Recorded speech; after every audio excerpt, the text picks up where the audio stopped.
All right, we'll get started. Thank you guys so much for joining us today for the start of the G25 Grants and Cooperative Agreements Technical Workshop. My name is Jen Grady. I am the manager of the Grants and Cooperative Agreements Group, and I am going to take a moment for my team to just stand up so that they can wave their hands and we can introduce you all. Or I guess you should come up here so you can be on camera for those of us that are attending virtually.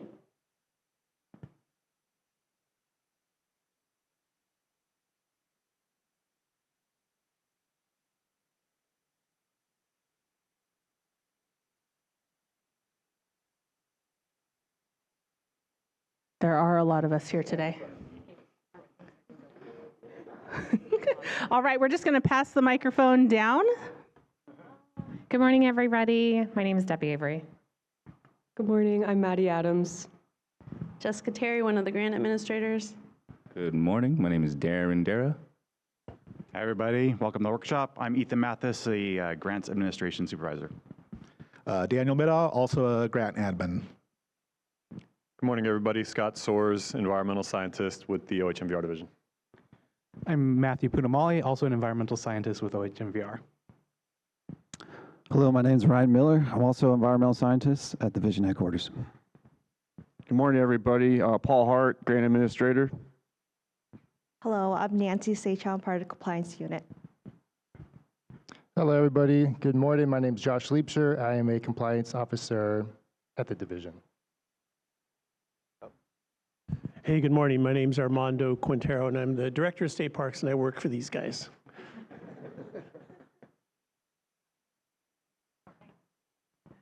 So some quick housekeeping for those of you that are in the room with us today. Coffee and water in the back. We do have bathrooms here to your left, both the women and the men's restrooms there.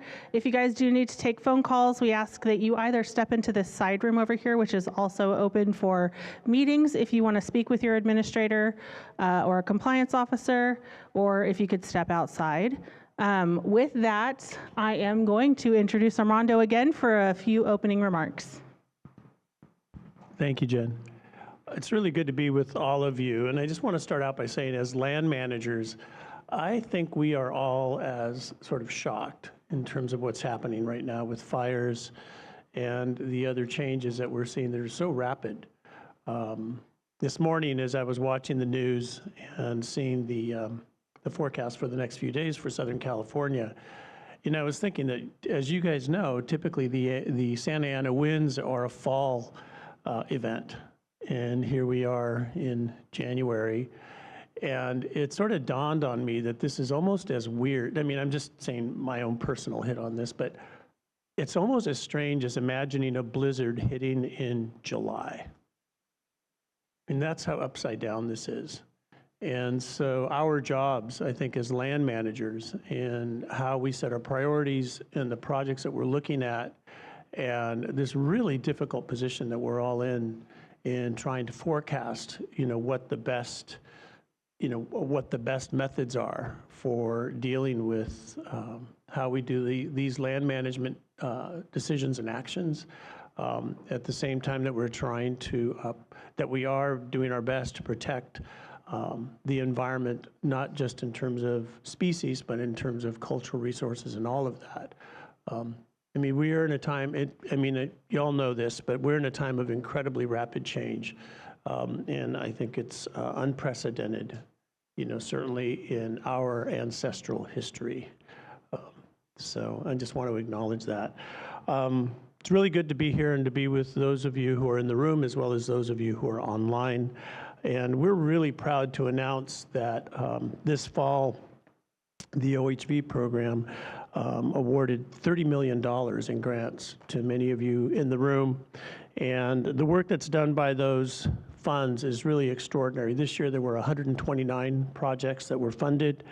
And as you know, these grants maintain trails for OHV, educate the public on safe and responsible OHV recreational use. It protects wildlife and property, including natural and cultural resources, as I mentioned earlier. And this is also to repair, these funds repair and restore those things. And I will mention that as a director, whenever there's an emergency or a serious medical response or a fatality, I get noticed on my phone. And you all know that I get a lot of those from the OHV areas. And so the work that you all do in educating the public couldn't be more critical. And it's really, and Liz McGurk, who's the chief deputy director for the department, and I, often just, obviously, we actually get physically, a physical reaction when we hear that a 17-year-old rolled side by side and amputated their arm, that sort of thing. And it's really heartbreaking. And I know that the work that you do is about minimizing and reducing those sorts of events. But since the advent of the grants program in 1974, State Parks has directed over $830 million to grant recipients statewide. And this funding, as you know, since you are these people, goes to allied agencies, BLM and others, Forest Service, and non-state park lands. And you know what the source of the funding is. It's from the tags and from gas tax and things like that. And it's authorized through legislation that OHV administer those grants. And, the team that just introduced themselves, whenever I go to public events or even just day-to-day at work, I think about the people that we never see who are out there making work happen that almost seems as if it's occurring by magic. And I have a tremendous amount of respect for the OHV grant program. And at State Parks, we actually have 4 grant programs. There's one in parks that directs money to communities that are park poor. And that program has actually invested $2 billion in communities across California that are not in state parks. And you never hear about it. And one of the things that I want to make sure that we are doing with our partners is letting the public know where that funding is coming from and that it's a partnership with all of us. And I think that it's important that as land managers, we create a bigger sense of cooperation and work. And I really, when I go out into the field, I'm always looking for the places that I've heard about, and I'm always amused by something that happened like 2 weeks ago. I was down in San Bernardino, and I was going up to Bakersfield, and I had some extra time, and I thought, I'm going to go over in the Hungry Valley, which is a state OHV area. And I got lost, and I just felt like an idiot. But I also thought, it makes me think about the public experience relative to the places that we work in. And because we're familiar with all these places, we often don't really think about what is it that we have to do to really communicate with the public so their experiences are better and easier. So it's really a good experience for me to get lost. And oftentimes, those are the most memorable experiences that I have in there. So I would call them learning experiences. I really want to, I sort of mentioned this, but I really want to thank Jen Grady and her team for the work that they do with all of you. And thank you to all of you for applying to these grants. And I will close by saying that as you already have experienced, when you're applying for grants, please contact the grants folks early as you're working on your projects, because conditions change, just as I was talking about climate or extreme weather events. The different species, their threatened status is increasing or changing, and so knowing what's going on in the minds of our OHV grants folks is going to be really critical as you're applying for grants, which you may have applied to before, but conditions may change. So make sure that you're able to really hone in and target the competitiveness that these grants are based on. Okay, so hey, thank you so much. I hope you all have a great year and that you stay safe and that you are able to avoid the sorts of impacts that we're seeing down in LA right now. It's really pretty devastating. So thank you all. And it's my pleasure now to introduce Sarah Miggins. I am so sorry. You never want to be late to meeting all of you and your boss. So good morning. I only live about 15 minutes from here, but it was like LA traffic this morning. I guess there was an accident on the 5. So apologies, and I won't take up more of your time, but I just wanted to say thank you so much, those that are online and joining us in the room today. I shared yesterday that you are vital to our success across the state of California, and you're part of our team. And I think by you being here and with this incredible team that prepares for these 2 days annually, year-round, and works with all of you daily, together we're successful. So I just wanted to extend a big thanks to your service, especially on this day as I was driving in, listening to the service for Jimmy Carter. I was thinking of all of you. So with that said, I look forward to getting to know you, and you know what? Ask as many questions. You are a network of voices and experience unlike any other.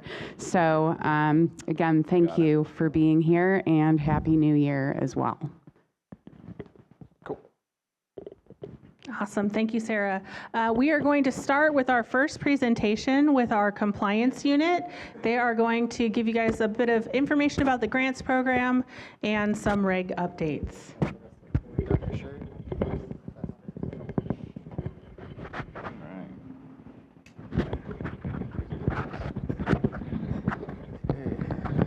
Well, good morning, everybody. My name is Dara. I am a support staff for the Grants and Cooperative Agreements Program. Today, I am joined by my colleagues, Nancy and Maddie from the Compliance Unit, and together we'll be presenting on the G25 grant updates. I'll be going first into the important dates and deadlines to be aware of, and then providing a brief overview of the reg updates. Maddie will be doing a preview of our division website, and finally, Nancy will have a section on Olga and Olga office hours. So, next slide, please. Oh, a little too far.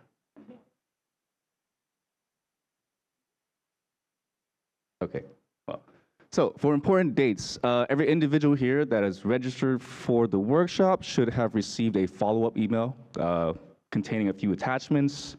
Within the attachments, there should be a Word doc named G25 important dates. Please refer to it as many times as necessary, as it will have the same information that I'm about to cover. The first important date to be aware of is next Monday on January 13th. The applications will be available on the division website via Olga, and the division highly recommends you log in and get started right away. That is because in exactly 49 days on March 3rd will be the first deadline for this grant cycle. That'll be the due date for your preliminary applications, and that'll be at 5 p.m. Pacific Standard Time. Please be aware that these deadlines are mandated by statute, and regardless of external circumstances, we are unable to revert this. So please be mindful. Immediately after your preliminary applications are submitted, there'll be a 60-day review comment period. And then next will be the second deadline of your applications, which will be June 2nd, where your final applications will be due. At this point, you will have updated your applications to reflect the public comments, and as well as submit the necessary requirements for a final application.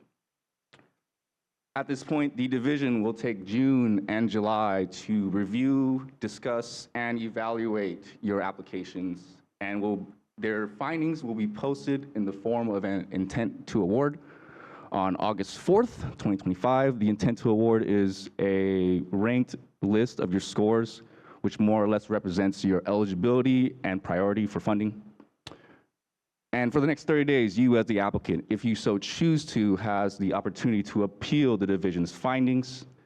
In the event that there are no appeals, final awards will be posted on September 4th. If there are appeals, the final awards get postponed for a relatively undetermined amount of time until those appeals are resolved. And that more so ends the application process for the year, and we will be transitioning to basically generating the project agreements. You'll be getting calls from your compliance officers, and we plan to start next year.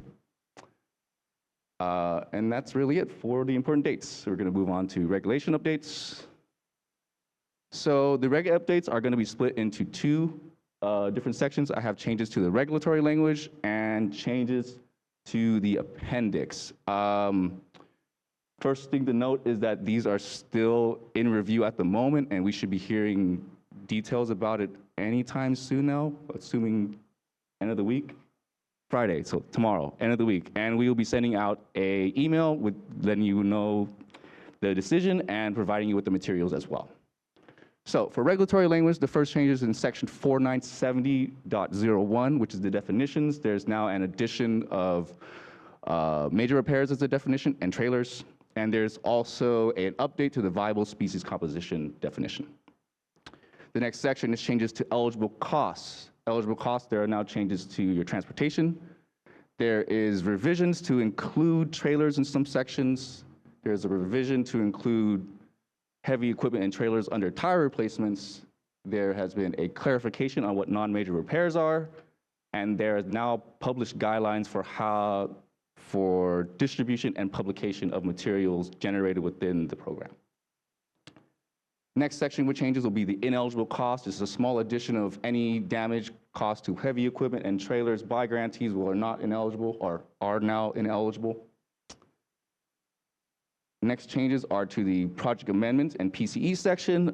There are now guidelines for any reallocation requests, both inside and outside of categories. There's also any reallocation requests outside of the project performance period will be denied as well. So please be mindful of that. Changes to the reimbursements. Now every reimbursement submitted will require photos and GPS coordinates of where the activities were conducted, if applicable. And the final change to the regulatory language will be changes to the financial audits of grantees section, whereas now refunds will have 90 days to be resolved instead of the 60 calendar days originally. Moving on.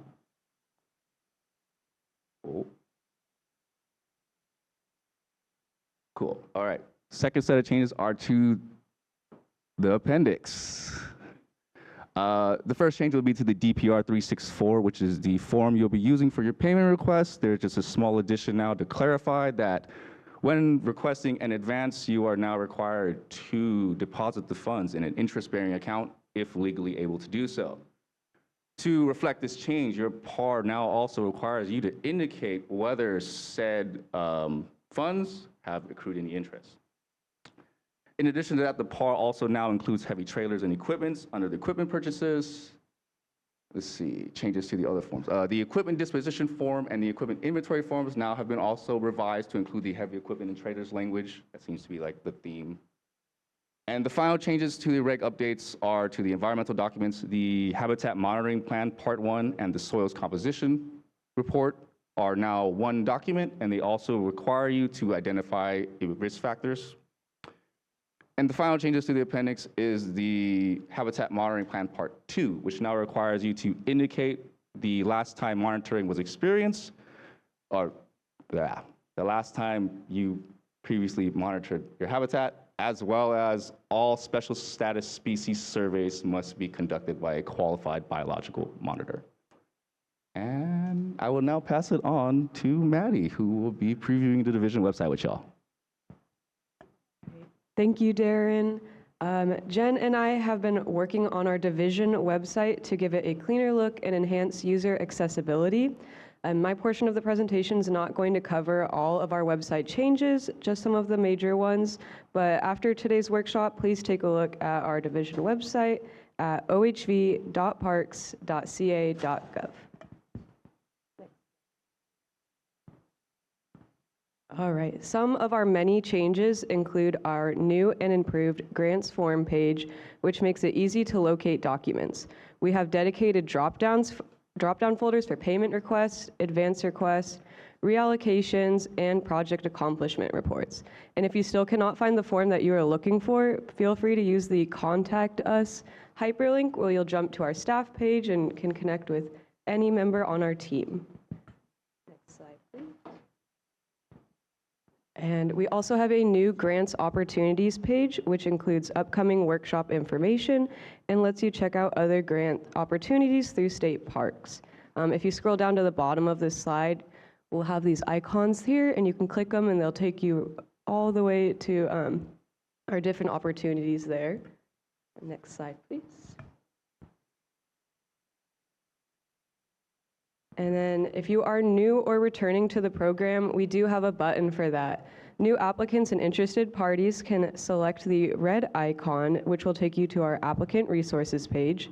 There you can find informational videos such as past workshops, how to write a project agreement, and project-specific videos. And then when you select the current grantees icon, you will be taken to our division forms, the match calculator, and some of our environmental resources. And lastly, by clicking on the program regulations page, you will be taken straight to our regulations, where you can find current and past regulations as well as the appendix. Next slide, please. And lastly, one of my favorite new pages is our interactive grants allocations page created by Josh on our compliance team. On this page, you can easily locate the intent to award and final awards. On the left side of the page, we have some graphs that show the breakdown of the requested amount compared to the total award amount. And then as you navigate through this page, the graphs will change based upon the drop-downs you select. On the right-hand side, our drop-downs let you choose from project type, agency, or applicant. And so if you want to see your own agency alone, you can search that, or you can group it together by the project type. And yeah, that wraps up my portion. So please check out our division website at ohv.parks.ca.gov to see more. I'm going to hand things over to Nancy. Thank you, Maddie. So I'm actually going to be discussing the online grants application, also known as OGA. So we're not going to have an OGA section for today's workshop, but we're going to be holding OGA office hours from January 13th to February 28th. And there's a few ways that you can actually register for our OGA offices hours is actually finding a link on our division website or the OGA's homepage, or if you guys email us, we can provide you a link to register. We ask you to please do not submit your application in the last minute like Darren said. Our last day is March 3rd, 2025, 5 p.m. And also, as you can see, we don't have August office hours on March 3rd, so make sure you register for those office hours prior for your deadline. And also, if you don't prefer human interaction, which is totally okay, you can actually find our instructions on our division website by going to Apply for Grants, or if you're ever in OGA and on the left corner of the website, there's like a yellow book icon. If you click on that, a window will pop up with instruction anytime you're in OGA. So you're ever stuck, you can always click on that icon and it can give you instruction what to do next. Next slide, please. So before I go over the changes, I want to discuss the project director. If you're performing the administrative function in OGA, like if you're creating the project in the application, if you're assigning a user to the project, if you're also working on it or submitting it, you must submit a project director request every grant cycle. Even though you did it last year, we asked you to do this every year. Multiple people can submit a project director request, but once you create that project in there, it locks it up. So just make sure that the person who's creating, that's going to be your go-to, who, if you need assistance with activating your account or assigning you to a project, then make sure you go to that individual who created that project in that application. And then actually this feature will be available Monday. So you can't do it now, but starting Monday, you can go ahead and submit your project director request. Next slide, please. So this may or may not pertain to you. If you want to submit your project director request and you're going to be working on a different application for a different agency and you don't have a valid email address, or if you don't want to create a different user account, you will have to submit a multi-agency request. I'm not going to go over the instruction here, but you can refer back to the slide, and also the instruction would be on our division website. The only thing that we do ask you is to please email us once you're done, because it will sit there because we don't get any notification on there. Next slide, please. All right, so this one is new and it's very important. We are now requiring you to submit a supporting document with the selection here. So if you are doing a public comment notification effort, So for example, if you select Notice to Interesting Person, you must attach a document showing that you provided or notify that interested person. So an email, if you're doing public comment, a copy of that, the division website, if you press print, it actually shows you the date on there. So when you submit your document, just make sure that the date must match what you entered OGA. Next slide, please. All right, before I actually go over this slide, there's one thing that's new from what I mentioned yesterday. So this year, we're actually not gonna have the copy feature. So I know a lot of folks used the copy feature last year, so there's not gonna be a feature there. And also, I just worked the soil conservation, like Darren mentioned, is gonna be combined. So the conservation plan is not gonna be in the project anymore, it's actually gonna be moved to your general criteria. There's gonna be some changes on there. If you look at it, you put your project number, and it's going to be combined. If you guys have any questions, you can definitely reach out to us, and we can kind of show you what's the changes in OGA. So on this slide here, just a friendly reminder, if you ever see the information button or the I bubble or show instruction, highly recommend you click on it. It could definitely help you when you write your application, because sometimes there's information on there that can be very helpful. Next slide, please. All right, so that's the end of our section about grants updates. Do we have any questions so far? Nope, nobody in the, oh, we do there. You said about the copy for the OGA application. Oh.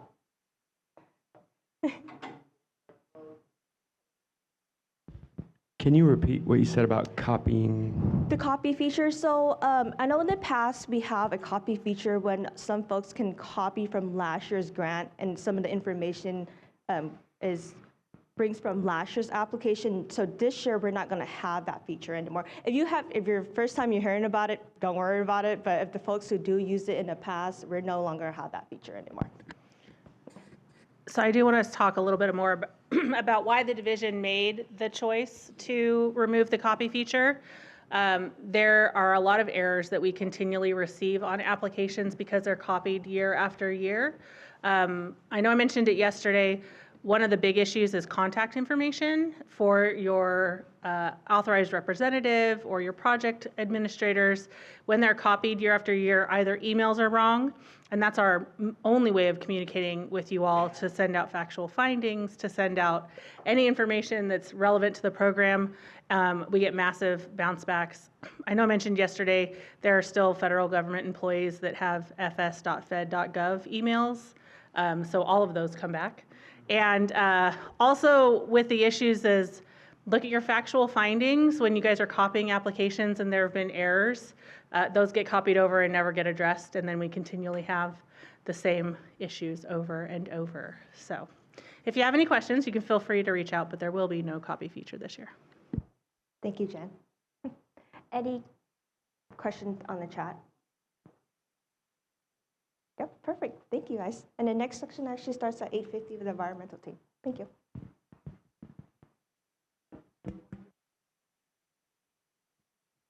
If you guys want to take a quick break, grab some coffee, use the restroom before we get started on the very exciting environmental information that will be our next presentation, we'll start at 8:50.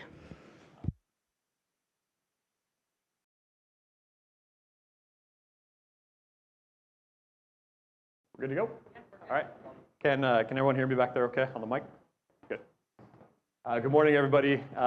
Looking forward to jumping into this next topic. Obviously, we're going to be talking about the environmental updates, and we have quite a suite of topics to cover today. Again, my name is Scott Soares. I'm a senior environmental scientist. I supervise the environmental compliance unit at the OHMVR division. Our team plugs in on things that relate to California Environmental Quality Act compliance, CEQA, Habitat Management Program, HMP, and Soil Conservation Plan, SCP. You'll hear us use these acronyms. We slip into it quite a bit. So forgive me if I start speaking in acronyms very quickly. It just is it's a tendency. I try not to. So next slide, please. All right, just a quick overview of the presentation. Many of us in the room are familiar faces, and I recognize that. And there are some new people in the room, so I just want to preface my conversation today saying that this will basically be geared more towards the experienced grantees, the returning grantees in the room. Newer applicants, if you have never been to the program before, if you're listening online, please, I encourage you to get in contact with either your assigned grant administrator, who will then reach out to me, or directly to me and my team. Our information is going to be available in the slide deck today. But if you ever have any questions with regards to environmental compliance, how you're describing project areas, things of that nature, we really encourage you guys to get in contact with us sooner rather than later. That's very helpful for the process. So that being said, our team today will be going over some of the environmental requirements of the grants program, including the environmental review data sheet, or the ERDS. I will try my best not to say ERDS, because I'm not a huge fan of saying ERDS for whatever reason. And this will be a super quick overview. We touched on the ERDS pretty thoroughly last year. And so if you have any questions about the ERDS or filling it out, who should fill it out, things of that nature, go back to last year's grants workshop. We did, I think, an hour's presentation, and it was very thorough. So that will give you a lot of good information there. I will then turn the microphone over to Matthew Punamale, who I have up here with me to my left. Matthew will be speaking about the Habitat Management Program, HMP, and our new annual HMP data requests. All active grantees should have received an email back in fall about our plans to do that. We'll touch on it again today. Matthew will then turn it over to Ryan to take us through the soil conservation plan and just give a pretty broad overview of that program as well. So these are our program leads for those. I supervise their work, and together we make it all happen as best as we can. Switching gears, they'll turn the mic back over to me. I will be touching on our updates to the environmental regulations and appendix. Thank you to Nancy and Darren for giving the little preview on what we did with our rulemaking file. It's separate from the grants team's rulemaking file, and I can get into a little bit of the detail there. And then switching gears from that, we'll do a little bit of a deep dive into a discussion that's been pretty relevant over the last couple of years. It's the project area, how to write it, some best advice, some best practices that you can use when drafting your application this year, when you're writing your ground ops project area, restoration project area. And then finally, planning ahead, I want to touch on streamlining the NEPA and CEQA process for environmental compliance. This is particularly relevant to our federal applicants. Next slide, please. All right, we are going to try out the quiz question. So we have a quiz question. This is geared for engagement, so please, I want you guys to engage during this presentation today. You are proposing a project with ground disturbing activities. What additional documents do you anticipate submitting with your final application? And your choices are the HMP, the SCP, or both. Go to the next slide, please.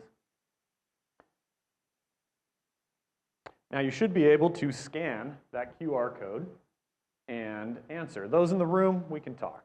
Those online, if you want to participate in this, you can scan that QR code and you can select which one is what you feel is the correct answer. And we'll give it a couple seconds. I don't want to take up too much time on this. There we go. It looks like we gave the answer away. So yes, the answer is both. If you are submitting a project with ground disturbing activities, you will have to submit both a HMP and a soil conservation plan, HMP, SCP. We'll get into some of the caveats of when you might not. Next slide, please. Thank you. All right, so let's quickly talk about the environmental review data sheet. So the environmental review data sheet is completed by all applicants regardless of the project, and at a bare minimum, you will be answering 2 questions. Ideally, what we're trying to glean from this information, from this form in the ERDS, is whether or not your project is a project under CEQA. And a lot of there can be a little bit of confusion around this question. A lot of people tend to be less familiar with the CEQA process, especially on the federal side of things. And so we start getting responses to a ground ops project that, no, this isn't a project under CEQA because all we're doing is signing, or all we're doing is something else. And realistically, CEQA was really concerned about whether or not there's a physical change in the environment. And albeit a small one, a sign, for example, that you're putting in the ground, or trail maintenance, those are physical changes to the environment, and you will be prompted to respond to the rest of the ERDS. The division uses this as our primary CEQA screening tool, and that's just kind of a way of saying that we use that to identify things that would prohibit the use of a notice of exemption. That's our easiest level of approving a grant project. It's the lowest level of CEQA compliance. It's basically saying we are exempt from doing further CEQA analysis. The project moves forward, we file a notice of exemption. The division has to do that. We have to comply with CEQA as a state agency. It is in our statute that we have to comply with CEQA, and so that is our primary CEQA screening tool for your project. We are looking for things that would prohibit the use of an exemption. And on the bottom there, you have a tip for success. So if available, someone with CEQA knowledge, like a planner or someone in that, even if a NEPA person that works in your field office or that you're familiar with, a consultant for nonprofits, they should be the one to answer your ERDS questions, or at least give you the information you're looking for. And again, you're going to hear me say this a lot today. If you have questions, please reach out to us. We're happy, work through your grant administrator. We will work with you on filling out the ERDS. We have a lot of information on our website as well. Next slide. Quiz time. True or false, federal applicants that have completed NEPA documentation are not required to submit responses to the ERDS. Someone in the room shout it out. Thank you. Sorry for those online. We just stole your thunder if you were looking to respond to that. Next slide, please. Oh, one more. Your proposed project, go back. Your proposed project involves installing carcinite, or the paddle post, there's a million different names for them, signposts along 10 miles of trails. Which of the following is true about your proposed project? A, or the first dot there, this is a project under CEQA. B, this is a grants project with ground disturbing activities. C, both are true. D, neither are true. Next slide. So which one is it? I'm hearing some C, both are true. Both, right? Okay. The correct answer in this case, in most cases, is that it would just be A. This is, or excuse me, B, both are true. Because although a minimal ground disturbance, putting a carcinite post in the ground is a physical change in the environment. And so because of that, because of how minimal that is, we may be able to exempt ourselves out of things like the HMP and the SCP if there are not risk factors. And we'll hear more about risk factors from Matthew's conversation here in a second. Next slide, please. And so with that, I will turn the presentation over to Matthew. Matthew is a newer division employee. He's a senior environmental scientist, has been with the division since 2023. And he is our HMP program lead, and he will be taking us through the next couple slides. Thank you, Matthew. Good morning, everyone. Hopefully you don't mind if I occasionally check out my notes, because presenting like this is not my forte, so which I'm sure you'll all realize by the end of this. So the Habitat Management Plan, or HMP, is something that we require in order to comply with Public Resources Code 5090-53, which states that any project with ground disturbing activities must maintain a plan that maintains viable species composition within their project area. There's a couple things I want to touch on in that definition, specifically ground disturbing activities and then project area. Ground disturbing activities is going to sound fairly self-explanatory. It's any project-related activity that moves earth, with a couple exceptions carved out for things like maintaining existing fences or installing signs. For project area, this is important to note that this is the project area that you describe in your grants application, not just the area that your ground disturbing activities are occurring in. So if your grants application says that you are maintaining facilities across 100 acres and then doing trail maintenance over 1 mile, your HMP needs to cover the entire 100 acres. Ground disturbing activities and project area are something that Scott will be talking a little bit more about a little later in this presentation as well. And the last thing I want to mention up here at the top is we do have a new HMP Part 2 form. It is mostly just a minor update with a couple very small changes for clarification. For example, the HMP Part 2 form now makes it a little bit clearer that it needs to cover both project activities and OHG recreation within the project area. And there's a couple more points that I will be pointing out and then Scott will be touching on a little later in this presentation. Next slide, please. So the HMP, I'm not going to be covering every table in the HMP Part 2. There's a lot in there that are not required for every HMP Part 2, especially if you haven't submitted an HMP Part 2 prior prior to this application. So we're going to just go over the ones that every HMP Part 2 needs to have. So starting in Table 2, the HMP tries to take you from a sort of a broad, casting a broad net and then narrowing it down. So the Table 2 asks you to identify every special status species that has the potential to be affected by your project within your project area and around it. As you go through the table, it will then help you winnow that down to a smaller group. The last column of this table asks you whether or not you will be including or covering this species in the rest of the HMP. This is the last column of Table 2 is where you can justify not including certain special status species because they won't be affected by your project or by OHV recreation. One of the things to note is that the updated HMP Part 2 does make minor changes to the examples of justifications, as well as some of the listings which count as special status species. So something to note too is that it's important to consider not just the species that are in your project area, but the ones that are around it that could potentially be affected by it. I'm not sure if you're aware of this, but animals do not have access to Olga and they can't review your project area. So they may wander into it from time to time or even be affected by project activities within it while they're outside of it. So even species that are outside of your project area may need to be included in your HMP. Next slide, please. So Table 3 then asks you to take those species, just the ones that you are actually going to be covering on your HMP, and provide some information about them. The table includes things like asking information about what information you have about them in your project area, where did you obtain that information, things like that. But we're going to be focusing on just the last 4 columns, the first of which is asking you to identify what risk factors there are for the species within your project area. And risk factors, I'll note, is one of the changes to the HMP Part 2 that has been made. It is now a defined term. So please, when filling out your HMP, make sure you take a look at the definition for risk factors as you're going through. But this would be things like if you have special sensitive habitat, perhaps a risk factor could be off-trail incursions into that area. Fairly simple, straightforward.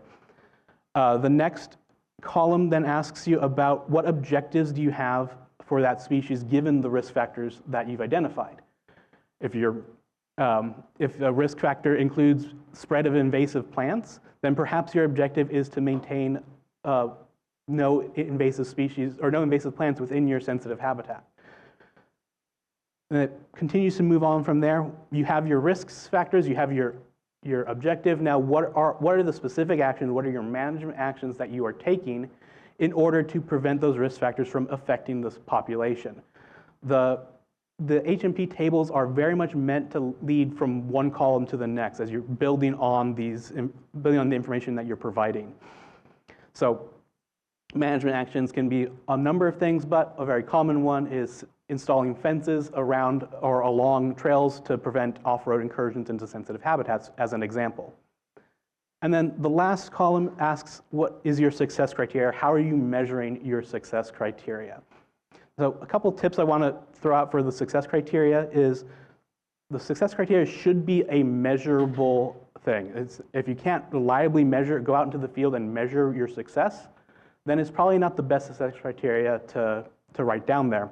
Additionally, it should reflect back on your objective. Putting things like your management actions on there is not the best way forward because that is a management action, that is something that you're putting up, and hopefully it is leading to your objective, but it's not a direct measure of how well you are meeting that objective. Next slide, please. So moving on, you have identified what your risk factors are, your objectives, your management actions, and your success criteria. In Table 4, what we're asking now is, how are you monitoring for that success criteria? How are you monitoring to see that you are meeting those success criteria and working towards your objective? Table 4A breaks up monitoring to 2 separate categories, but they're really a lot of times 2 sides of the same coin. The first question that this table asks is, how are you identifying whether the project or OHV recreation is having an impact on the sensitive species or sensitive habitat. So if you are having staff go out there and do photo monitoring, this is where you write that down and make that note. The other half of the coin is we're asking that how do you identify if your management actions are doing what you intend them to do? It's all well and good if you put up a fence, but it's not going to be all that effective if people are able to go around it or are regularly going through it. So we're asked, the HMP table 4A asks, how are you monitoring your own management actions for their effectiveness? Let's see. And then the last thing this table asks for you is to identify the potential problems that could arise that might trigger a change in management actions from you guys. So if, for example, people are going through a fence, or if a fence gets regularly washed away from storm events or something like that, what are the things that you are looking for that would potentially change the type of management actions you are implementing to protect the sensitive species and habitats? Next slide, please. And then the last table I'm going to be talking about today for the HMP Part 2 is Table 5. And this is asking you specifically how you're using your data. So let's say you're collecting, doing photo monitoring in an area.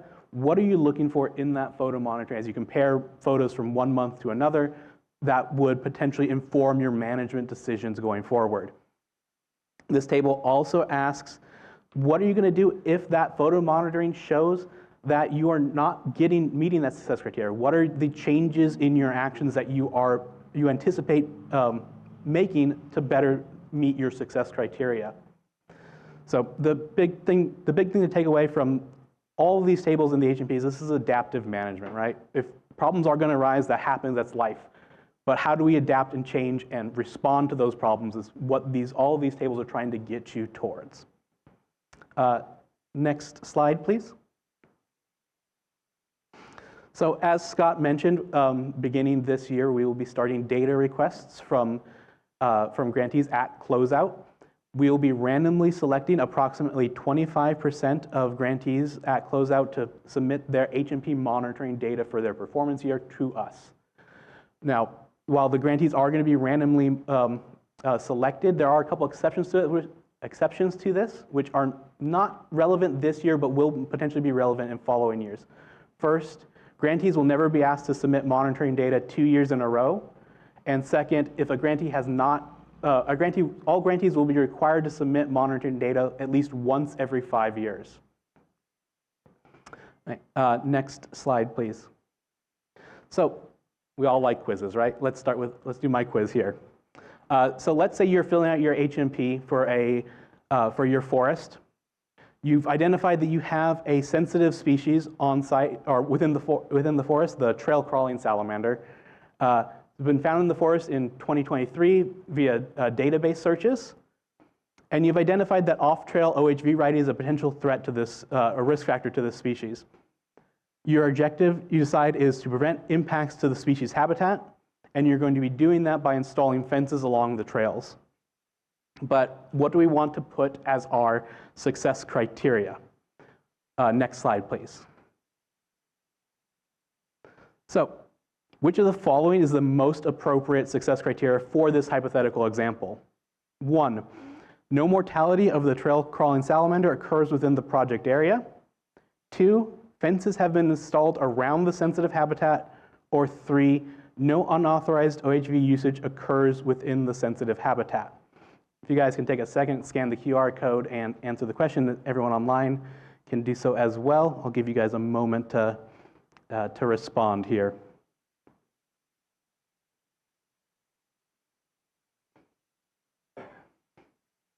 And while we're in the room, anyone in the room have any thoughts about what the most appropriate success criteria is? We've got a couple responses on the online. Agree? All right, if we can go ahead and show the answer. Yes, you are correct. The no unauthorized OHV usage is the most appropriate success criteria. If you could, yep, thank you so much. Let's talk a second about the other two answers on there. No mortality in the project area. This might seem like a good success criteria. It is obviously something we don't want to happen. Might require all sorts of unfortunate permits and things that we would need to get and deal with. But it is very difficult to detect. If a mortality incident occurs, what's the chances that you're able to see it before scavengers come and take the animal away, or even if it just gets moved off and obscured? And then while fences is something that this hypothetical example is committed to, this is a management action and not the best success criteria. Like I said before, success criteria need to reflect back on your objectives. If you put up fences, that's great, and it's helping you work towards your objective, but doesn't necessarily mean you're meeting it. And next slide, please. And so that's the end of my section of this presentation, but we probably have a few seconds for questions. If anyone has any HMP or ERDS questions for myself or Scott. If not, my contact information is on the screen, and I promise I am more eloquent in writing than I am in person. Any questions for Matthew or myself on anything HMP related? Yeah, great. Will we be talking about project areas? Greg, hold on 1 second so we can get you a microphone so people online can hear you. The question was if we will be talking about project area more, and yeah, I'll be covering that here shortly. That is one of the big things a little later in this presentation. And we can keep that as like an open discussion, provided we have the time to do so. We can really engage. Any other questions regarding anything that's been talked about quite yet? Anything online? Seeing none? I will pass it over to Ryan Miller, who has been a longtime division employee with us since 2010. Ryan is a senior environmental scientist and heads our soil conservation program for both the state vehicular recreation areas, which is beyond the scope of this conversation, but also for the grants program. And so Ryan's done a great job basically running that program single-handedly. Many of you have probably talked with Ryan over your years in the grants program. So with that, I'll turn it over to you, Ryan. Thank you. Hi everyone. I'm here today to talk about soil conservation. Just going to give you a brief overview about what I'm going to be talking about today. Just going through the background itself, what our standard is and the guidelines that had been recently updated in 2020. And also the Public Resources Code as it relates to soil conservation, particularly to this program. And also we're going to be going through what we need to do to meet the requirements for you guys, which is going to be submitting a soil conservation plan at your preliminary, and a compliance report with an action plan, soil conservation plan at final application, and your compliance report and action plan due at your project closeout. Next slide, please. First and foremost is our soil conservation standard. What you need to take away from this is that OHV recreation facilities will be managed sustainably without exceeding restorability or significantly affecting resources beyond the facilities itself. So the goal of the whole division really is to fund responsible, sustainable trail management. But that doesn't mean if you have a trail that's not sustainable that you can't apply for funding. You can certainly do that to fix that trail or segment of trail so that it is meeting this soil conservation standard. Next slide, please. So accompanying the soil conservation standard is the soil conservation guidelines, and what that is really a guideline for what successful compliance is going to look like and how you can meet our 2020 standard through your assessment and monitoring practices, and how you can use the soil conservation plans and those compliance reports to help you meet our requirements and to manage your own facilities. Next slide, please. So getting into the Public Resources Code, our grant program cannot grant funds or award funds unless the following conditions are met. And just as Matthew was talking about, if it involves a ground disturbing activity, and we do have a definition for that if you do need to reference it. But as part of that meeting our requirements, you are expected to complete soil surveys for your project area, and that is going to be done with your soil conservation plan. Again, that's due at final application. And you are also agreeing to monitor the conditions of the soils within your project area. And you're going to discuss the results of that and show that with your compliance report due at your project closeout. And also you are agreeing receiving the fundings that if there is any temporary non-compliant portions within your project area that they are temporarily closed, that you can restore them to meet the soil conservation standard. Next slide, please. Okay, so first quiz. You guys are at preliminary, making a determination whether or not you're going to need a soil conservation plan for your project. So here is a hypothetical scenario. Falling Rock OHV is applying for a G25 ground ops grant. If awarded, their grant funds won't be applied until summer 2026. Their G25 GO application is proposing for brushing and logging out to over 100 miles of trails.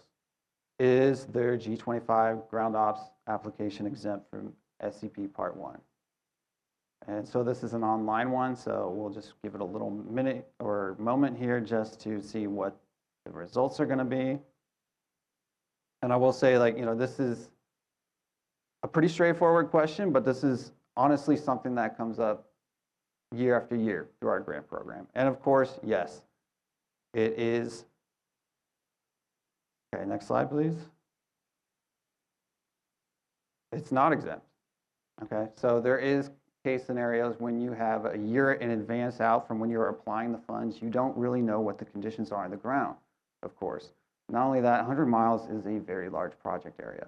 And you can have situations like this where you can have some unexpected situations that will cause the need for, in this particular case, some heavy equipment or some ground disturbing activities to help repair that segment or that portion of trail. And I'll just interject really quick by saying if there are any questions when you are at that stage of writing your application in preliminary, reach out if you have a question. Hey, I'm trying to figure out if I'm going to need to do a soil conservation plan for this activity. Here's what we want to do. What do you think? And Ryan, myself, Matthew, we'll happily engage in those conversations with you to help determine that. Okay. Thank you, Scott. Next slide.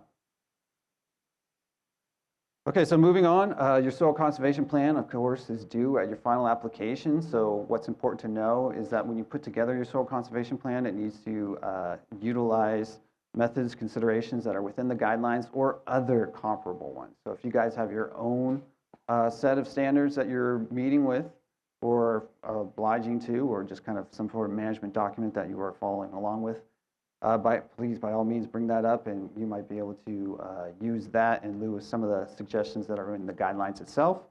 Another important takeaway from this is that it needs to be include your entire project area. So you're not just looking at areas that you may have deemed where it's going to be ground disturbing activities, it's throughout. So if you have 100 miles of trails and you are planning to replace a culvert on just 5 or 1 section of trail, but you do still have the 100 miles of trails that you're going to be having to address within your soil conservation plan as your project area. Question? Hold on real quick so we can get a mic up here for you.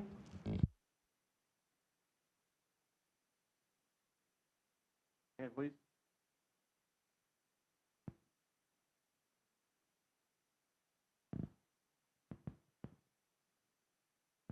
If the trail crosses multiple jurisdictions, so for example, I work for El Dorado County, we maintain the Rubicon Trail, it crosses through Placer County, multiple Forest Service units.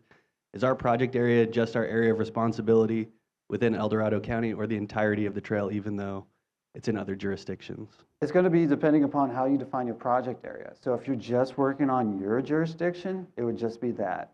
But if you are, of course, you're going to need a letter from the land manager that identifies that you are able to work on their section of trail, of course. That's a condition of our application process. But in your case, if you're telling me that you're just working on the sections of trail, that's your responsibility, and that's how you define your project area, then yes, I would just be fine with that. Thank you. Okay, next slide, please. Okay, so moving along, what goes in your soil conservation plan? Really, it's kind of a breakdown of these 4 things. You're going to need maps clearly defining your project area, of course, and an assessment of the existing conditions within your project area to accompany that, and a maintenance plan of how you're proposing to maintain this project, and of course, your monitoring procedures, how you're going to showcase how you're able to meet that standard with your monitoring results at your compliance report at the end. Okay, so next slide. Project area maps. So how does that break down? We have 3 project types, of course, that involve ground disturbing activities. That's ground ops, development, and restoration, all subject to meeting our soil conservation standard. So what goes into a project area maps for a ground operations project? You want to define your management units. In a forest situation, it's going to be by ranger district or BLM, your OHV management areas, the like. And of course, you want to identify what your legal OHV routes that you're going to be proposing to maintain with this grant. You want those identified within your maps. And any particular staging areas that's part of your project too, as part of maintaining it with your project deliverables. And of course, your open ride areas and defining what those boundaries are and if there's any particular features within that open riding area that you're proposing to maintain with this project. Now, how does that differentiate between a development project and a restoration project? Again, well, the development and restoration, those again are a 3-year project, so keep that in mind. You want those maps to really identify, in the case for development, where those new construction features are going to be. Maybe it's a new culvert, a new water crossing, the like. Showcase where that's going to be on the map. And any, of course, that includes reroutes for any trails that you're going to be working on. And for restoration, any unauthorized routes that you're proposing to rehabilitate, restore, block off. And yeah, so just those areas that you are planning to rehabilitate and restore with your restoration as well.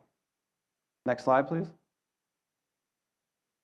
Getting into assessing the existing conditions of your project area, you want to keep that in mind that your assessment is going to be tied in with your monitoring results that you show at the end with your project closeout, your compliance report.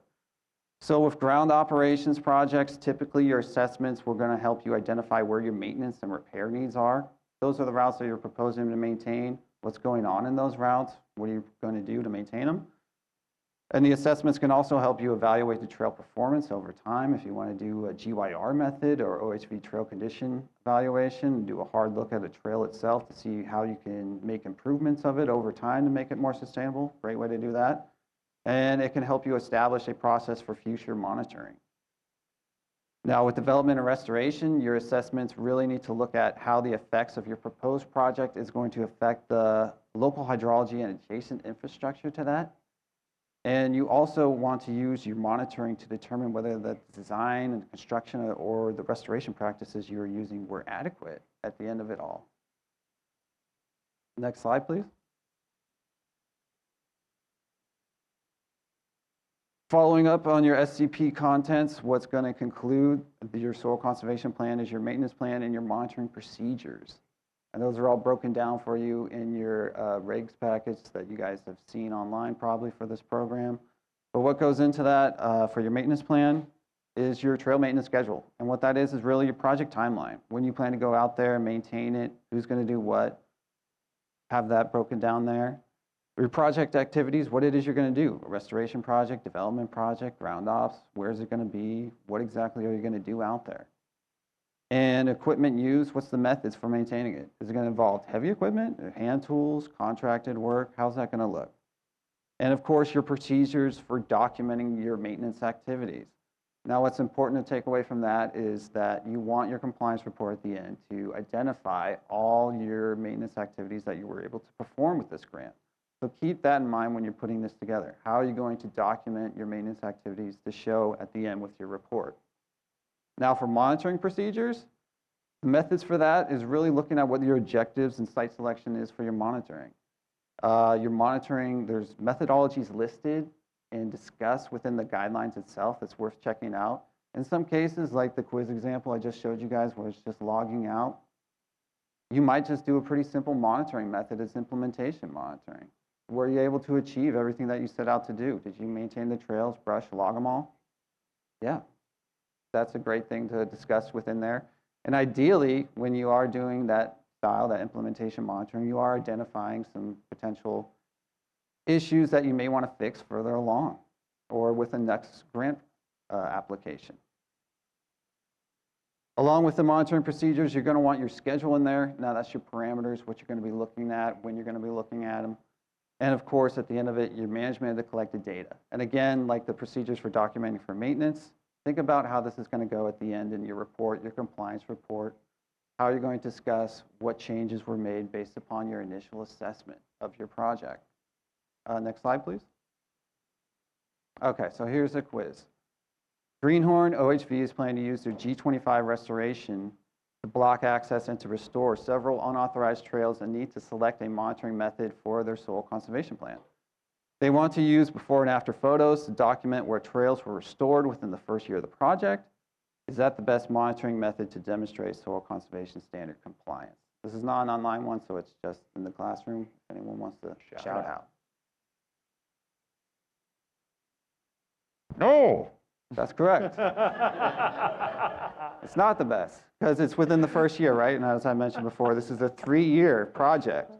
So that you want it ideally to go through year by year and show us whether or not it's successful or not. So for a restoration project like this one described here, if you're restoring blocking within the first year, ideally your next 2 years is just follow-up monitoring to show whether or not it was successful at blocking and restoring that area. Next slide, please. Okay, so at the end of it all, your compliance report. That's at the closeout of your project. And basically, you wanted to include documentation to show that your proposed work for your grant-funded project was consistent and completed with the project agreement itself. So that's the key word there, documentation. Make sure that you have documentation to show that you completed this work. Next slide, please. So what goes into that documentation? It's going to be your change analysis, and that's looking at what your initial assessment was. I needed to log out 100 miles of trails and your monitoring. Again, you know, as I suggested before, maybe implementation is the best for that. Discuss whether or not you successfully implemented that 100 miles of logging out, brushing out the trails, and what the results of it were. Maybe you found out that you needed to do more work than you initially thought you did. You did maybe some pretty involved ground disturbing work to correct some issues you found on the trail. Discuss that there. And of course, you're also going to need that documentation for your maintenance activities. You know, that can be just in the form of tables. Sometimes it's maintenance logs or before and after photos people use. There's a lot of ways to document it. You can get pretty creative with how you want to do it. There isn't one well-defined way to do it. So again, put that in your soil conservation plan, or I'm sorry, your compliance report due at the end. And we'll let you know if there's insufficient documentation or if we want to see some more from it, of course. And typically, you know, what I see a lot from you guys is PAR reports, pretty good documentation. So that's pretty comparable to what we'd want to see put in a report like this. So you can kind of just do both for each one in that case. Along with the maintenance activities, the infrastructure improvements, again, you know, that's kind of more involved repairs, right? Those are kind of more intense beyond just your routine maintenance activities. So you want to include documentation for any infrastructure improvements that were made during this project. And lastly, your compliance action plan. So if you found any non-compliant portions within your trail, your project area that you're working on, that you were unable to correct, repair, fix during this project performance period, discuss it here. And and you can use that to demonstrate compliance, that you are out there monitoring and you are aware of certain issues that need to be corrected and what the next steps are going to be for that. Whether or not you're going to come in for next year's grant to fix it, or maybe you're just going to fix it on your own, something to that effect. But if you get through your project at the end of it and you complete everything and there is no non-compliant portions of your trail, that's great. Just mark it down there. But we do still want to hear what your next steps are for your project that you were able to complete, what you're going to do to maintain that going forward. You're going to go back to this area next year for a next grant, or is it part of a rotation cycle where you're going to revisit this area in like the next 3 to 5 years or something like that? Okay, next slide. And that's it for my presentation. Are there any questions in the audience or online? Okay, great. Cool. Thank you very much, Ryan. Everyone do me a huge favor really quick. Stretch. We're halfway through. We're almost there. We're almost to a break. All right, there we go. Feel good. Next slide, please. Real quick, Scott, for those of you online, if you do want to raise your hand, we are looking for that if you have questions, and we'll unmute you so that you can ask your question online. At any time, too, don't be afraid to jump in. I like engaging, especially in this portion of the conversation. So as you've heard earlier, and some of you maybe have seen when we were going through the regulation writing process, we have some updates to the environmental regulations. The division advanced 2 rulemaking files this year. And the environmental one, at least speaking for our program, incorporated some things that we've been working on for a couple of years now. And one of them was the definition of viable species composition. We've been working on that for a number of years. Made a couple other minor changes, but I wanted to go through those with you really quick. For one, as you heard from Matthew, we've added a definition for risk factors. We will see that in the next couple slides. But for those who are less familiar, risk factors are assessed in HMP Part 1, and it's used to determine whether or not you need to do a full HMP.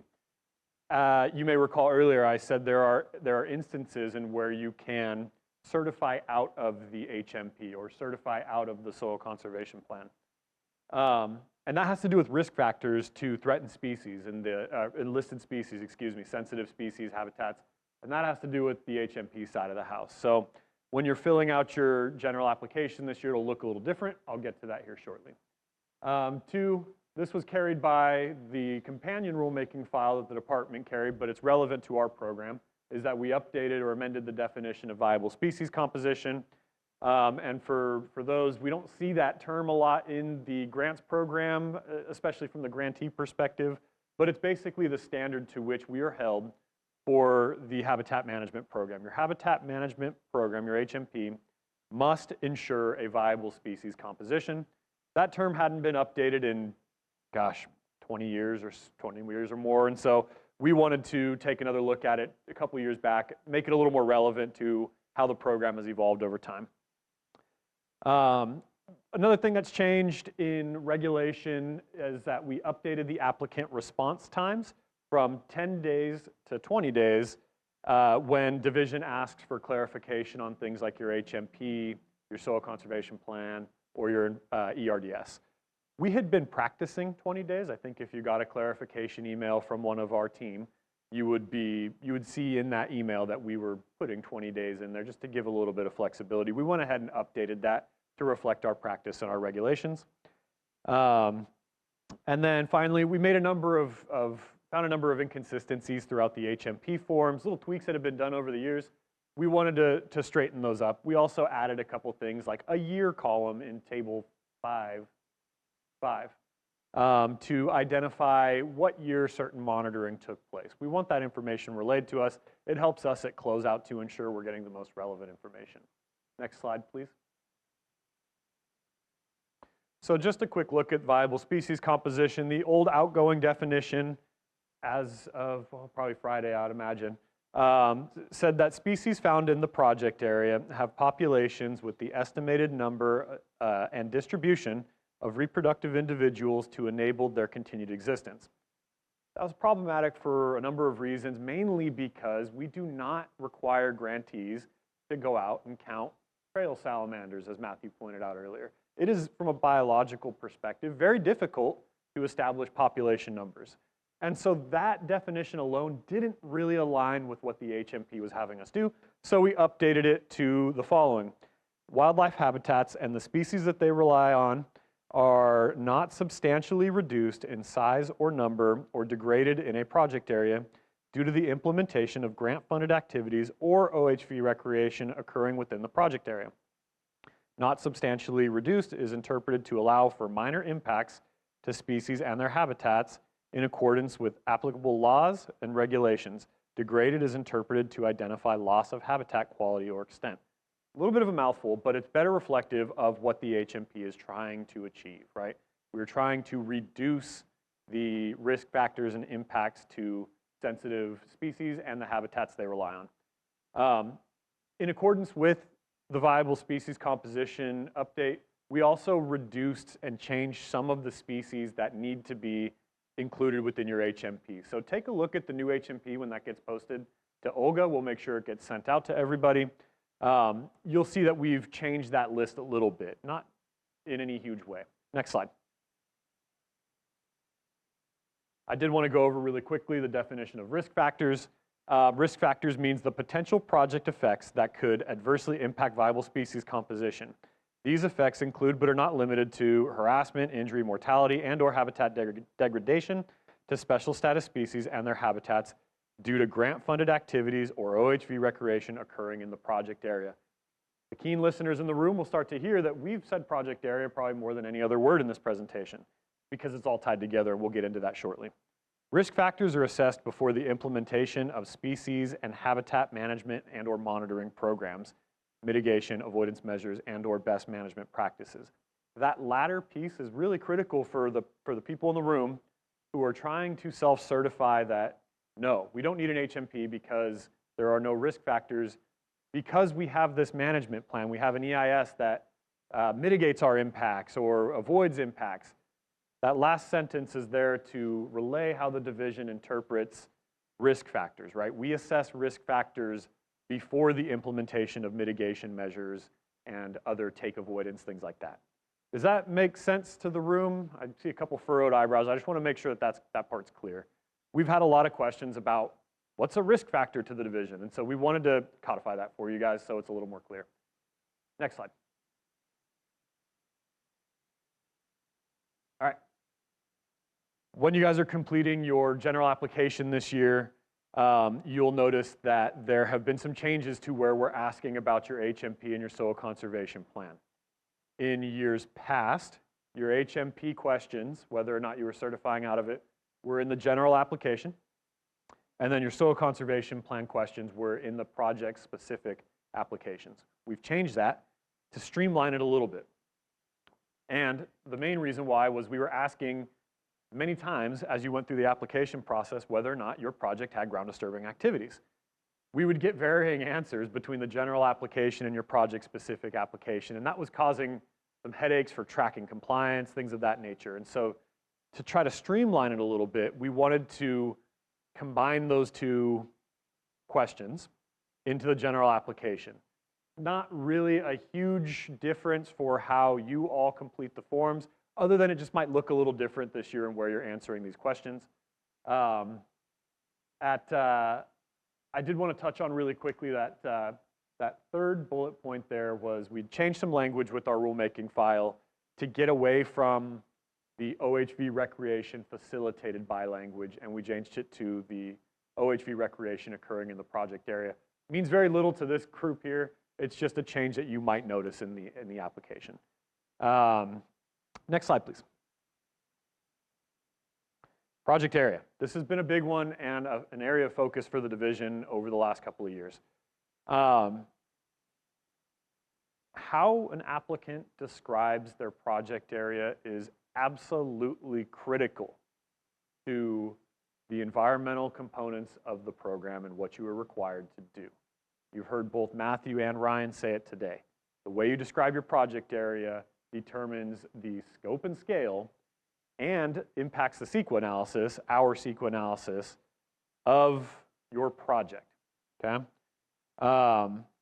In your project-specific applications, when you were filling this out, you were prompted to describe the size of the specific project area or areas in acres and or miles. And then I cited the regulation there. I think it's also cited in the application as well.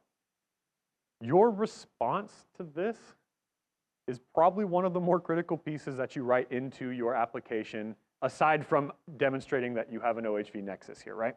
This is critical. This is what our team uses to analyze your HMP, your soil conservation plan, and helps us determine CEQA compliance as well. Next slide, please. So very quickly, I think it's important for the group to understand why project area is so important to this discussion and why it impacts your application so much. So our Public Resources Code, our program statute, this is the legislature from California, their intent was that the HMP and your soil conservation plan or the project area have to be submitted with your application for projects with ground disturbing activities. That's from our statute. The next line from our statute is that the grant recipient will monitor the project area. And then third, whenever your HMP and or SCP is not met in any portion of the project area, the grant recipient agrees to close the non-compliant section. That's not something that we want to get to, but I want to highlight what our state legislature tells us we must enforce. Next slide, please. So when we're thinking of project area and we're writing our applications, I encourage you guys to think very critically about this. When you write a large project area, forest-wide, field office-wide, many millions of acres in some cases that we see these project areas, the larger your project area, the more flexibility you have to spend the dollars where you want to across the landscape. However, there's a caveat, and that caveat is that large project areas means that you're taking on a tremendous workload in the HMP and SCP based on our statute that I just read you on the previous slide alone. I describe a 1 million acre project area. Regardless of where I'm doing my ground disturbing work, the ground disturbance is just the trigger for these added things. You are now obligated, based on how you described your project area in your application, to monitor and ensure compliance with HMP and SCP throughout your 1 million acre project area. So think very critically about how you describe it and think where you need to put the funds on the ground. We have some flexibility built into our regulations as it relates to project area. And it goes back, can you back up maybe a slide? 1 second. One more. Maybe 2 more, 1 more. Yeah. Describe the size of the specific project area or areas in acres and or miles. And you can go back forward 2 slides, thank you. That gives us some flexibility to work with. And I encourage you guys, as you work on these and you're thinking through strategically, man, do we really need to work in all 1 million acres? Or is the OHV recreation really just occurring in this area? Or maybe we can get strategic with how we approach this. Maybe we want to do rotations through our 1 million acre field office or forest. We want to start biting off smaller chunks because the HMP is becoming too much, CEQA is becoming a problem, or we're just not able to put the money on the ground. Question, sir. Microphone. Thank you, Paul.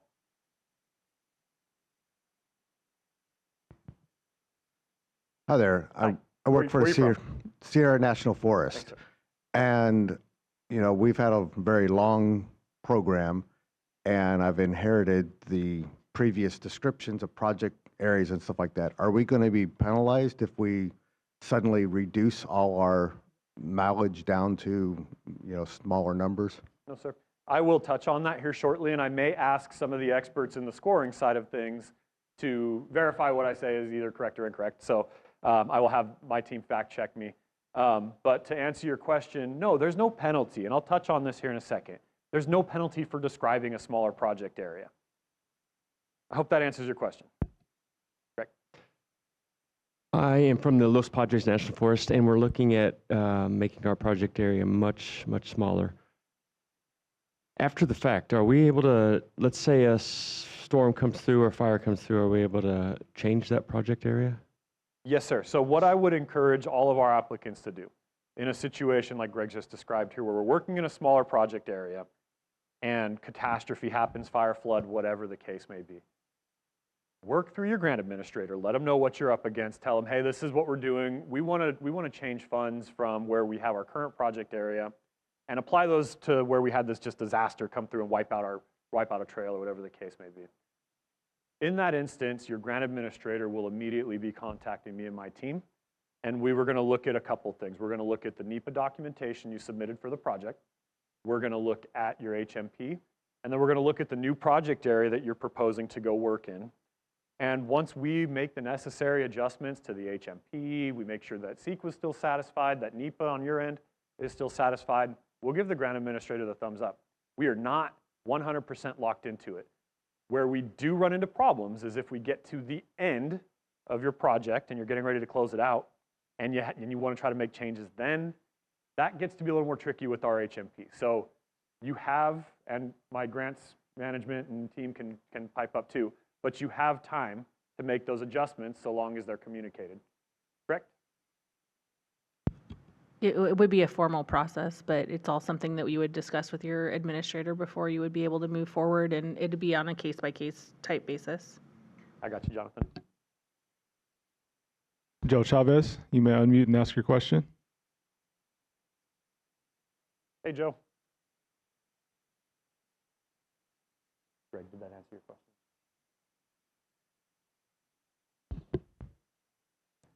Hey, Joe, I see that you're unmuted, so you may be talking, but we can't hear you right now. We're going to try to get back to you as soon as we can. Also, Joe, if you want to type your question into the chat, we can make sure it gets read here if we can't get you unmuted. Okay. Am I still muted? Nope, we hear you. You're good. Thank you. All right. Yeah, thanks. So my question is related to project area and where we talk about project areas in the application. We got project areas we talk about in the descriptions. And I'm wondering if that has to match what would be described in a HMP, and address an HMP. For example, typically in the past, we've described our project area in 4 acres. It'd be focused on those acres where we have open riding areas, and then the miles of trail. But the HMP project area around those miles of trail will be, there'd be some sort of acreage associated with those as well, not just the open riding area. So it's, I can see 2 potential different project areas. And do I describe them differently for different parts of the application, or is it all going to be one and the same? Thank you, Joe, for your question. And it's going to be a point that I bring up on a latter slide here. All your project area descriptions in the various places that you describe it, either in your soil conservation plan, through your HMP project area maps, through the maps you submit to with your application, they should all align. Those are critical because our team looks at how you describe your project area in your project-specific application. We're going to look at that and say, does this match? And if it doesn't, you're going to be hearing from us. So I hope that answers your question, Joe. We should not see different project areas. They should align based on how you've described it in your project area. That is what we're held to by regulation. All right, I understand. Thank you. You're welcome. And Joe, you might see a familiar example here shortly. Next slide. Actually, hold tight. Can you go back before we go there? The last point is just the converse of what I said earlier to point number 1 here is if you're working in a smaller, more discrete project area, you have less flexibility in where the dollars are spent, with the caveat that we can approve a scope change or a location change with working with our team here. That's all doable. However, what I like to inform people is when you describe a smaller project area, you are taking on less HMP and SCP. So that's a strategy balancing game for the grantee, or for the applicant in this case. We want to see you successfully comply with these regulations.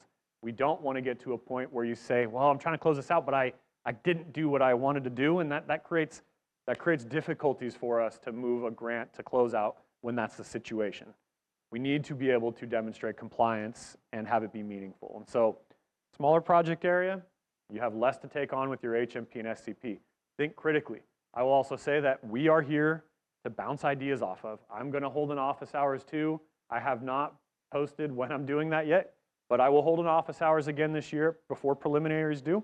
And you guys can meet with me and talk. We can bounce ideas off each other. It's an open discussion. Next slide. All right, so we have an example of a project area from a national forest. We're not saying who, but this forest encompasses an area of over 1.1 million acres, with approximately 850,000 acres being national forest lands. And then we have a really long narrative that continues on to describe things about snowmobile use and winter season.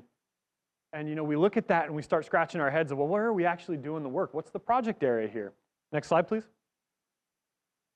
Well, everything in red is really erroneous or irrelevant information to us, right? It's extraneous. We don't need that level of detail. That almost appears as if it's a copy and paste from elsewhere in the document. And it's nice. We like to see this kind of stuff. It's really cool to learn about, but it's not necessary to meet the description of the size of the project area. Next slide. So what is? What's an example of a large project area description? Well, we're working in approximately 850,000 acres of this national forest. That's it, you know, it can be that simple. We do not need a really long narrative. It can get more complex if you're trying to work in different areas and trying to relay that information to us. But if you're working in a big area, just tell us that you're working in a big area. Next slide, please. So here's an example of a discrete project area. So this project area is 30 miles long that the BMPs have been installed on and need routine maintenance. A particular area of focus this year is Vulture Valley section of the trail, as this area needs additional armoring and trail delineation.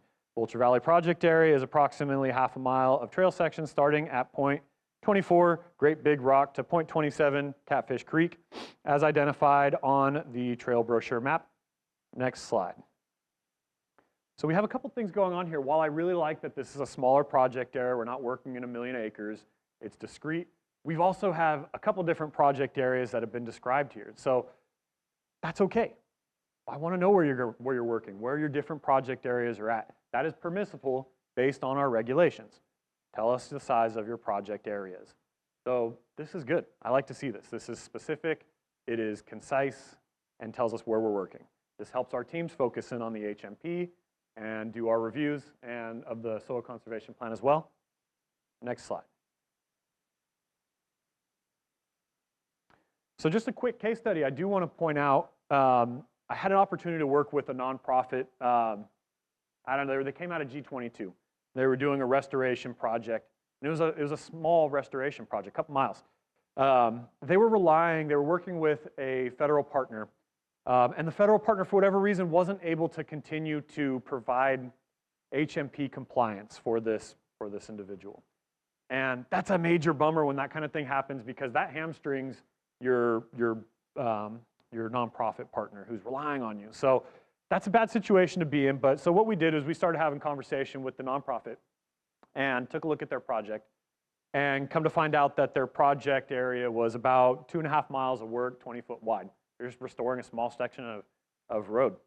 And so what we were able to do was look at the forest-wide HMP that was going to cover the work of this nonprofit and select out the species that had the potential to occur within that 2.5 mile project area.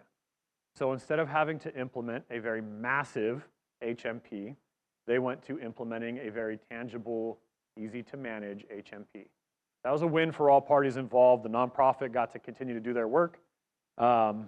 It was a big benefit. We felt good about it. They were really happy about it. Special thanks to the grant administrators that helped make that happen. Yeah, Jessica, thank you. So that's the benefit. That, again, is the benefit of having a small project area. Next slide, please. So best practices, sorry for the wordy slides too, but best practices for describing your project area. I encourage you all to be realistic about what you can accomplish. You really plan to work throughout your entire field office, or are you going to work in maybe 250,000 acres, 200 acres? You know, where are we working? Be specific. It may be more appropriate to describe a ranger district as opposed to an entirety of a forest. Maybe that's how you want to take on a project this year. Next one is, we've removed the copy and paste feature, it sounds like, but I encourage you guys, please, do not copy and paste extraneous information from elsewhere in the application. Just give us the size of your project area or areas. Only provide the information that helps the division understand the size, either in acres or miles, of your project area or areas. Again, it does not have to be the entire field office. Larger project areas, they don't benefit your score. Doing the ground disturbing work, sustaining OHV recreation, that benefits your score. So 5 million acre project area does not give you any benefit as opposed to a 20 acre project area. And then last, be sure that the project area maps, HMP maps, and your project area descriptions in the SCP and elsewhere in your application, make sure they all align. That's critical for us. Any questions on any of those points? I just wanted to stop really quick, see if there's anything. Nope. Next slide. Okay, we're going to shift gears out of project area. I think you're probably sick of hearing that word anyway.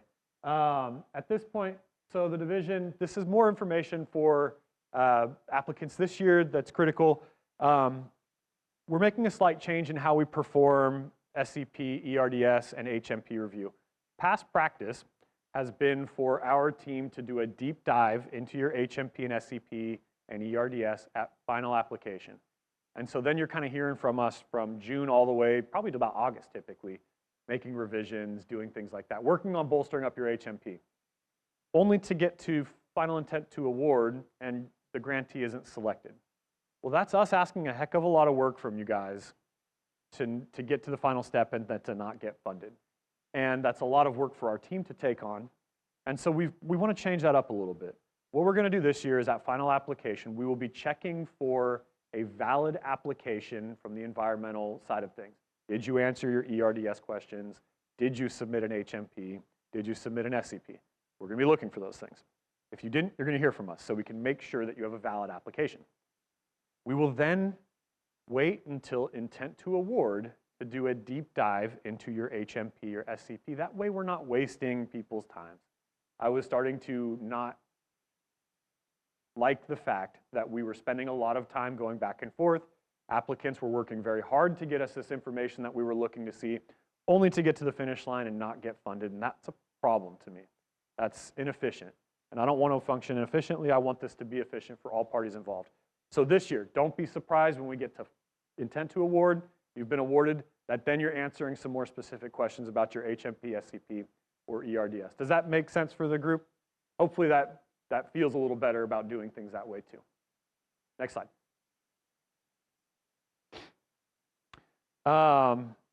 Quick note, this is a good one for our federal applicants in the room.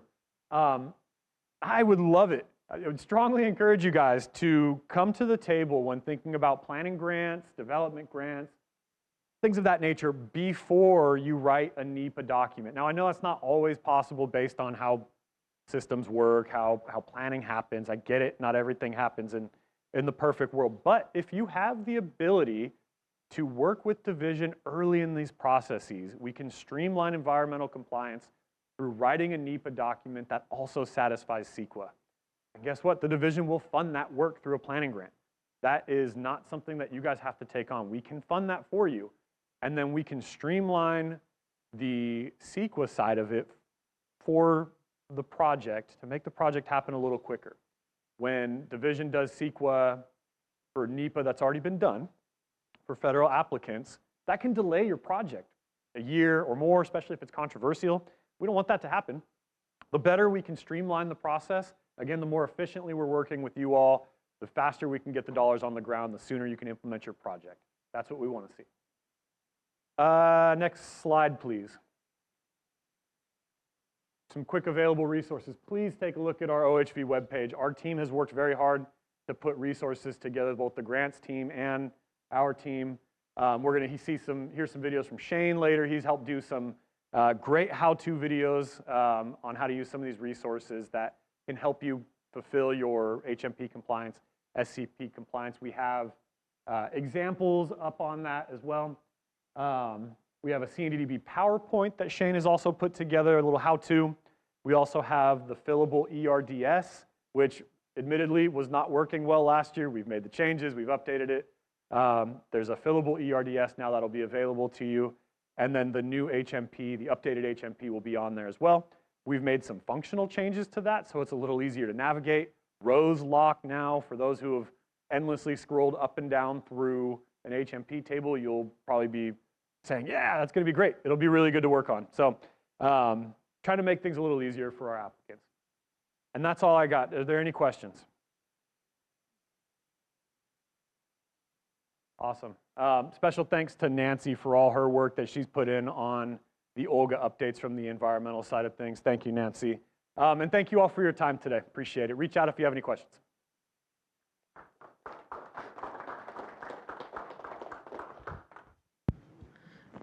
So we're running about 30 minutes ahead of schedule right now. So I think we'll take a bit of a break, but we will get started with our next presentation that was scheduled for 10:40, probably at about 10:20. So we'll start a little bit earlier, but we'll give you guys here a 20-minute break. I know that was a lot to digest. If you have questions for the environmental team, they will be floating around. If you have questions for your administrators or the compliance officers, they're sitting in the back. Feel free to pick their brains. We'll see you back here at 10:20.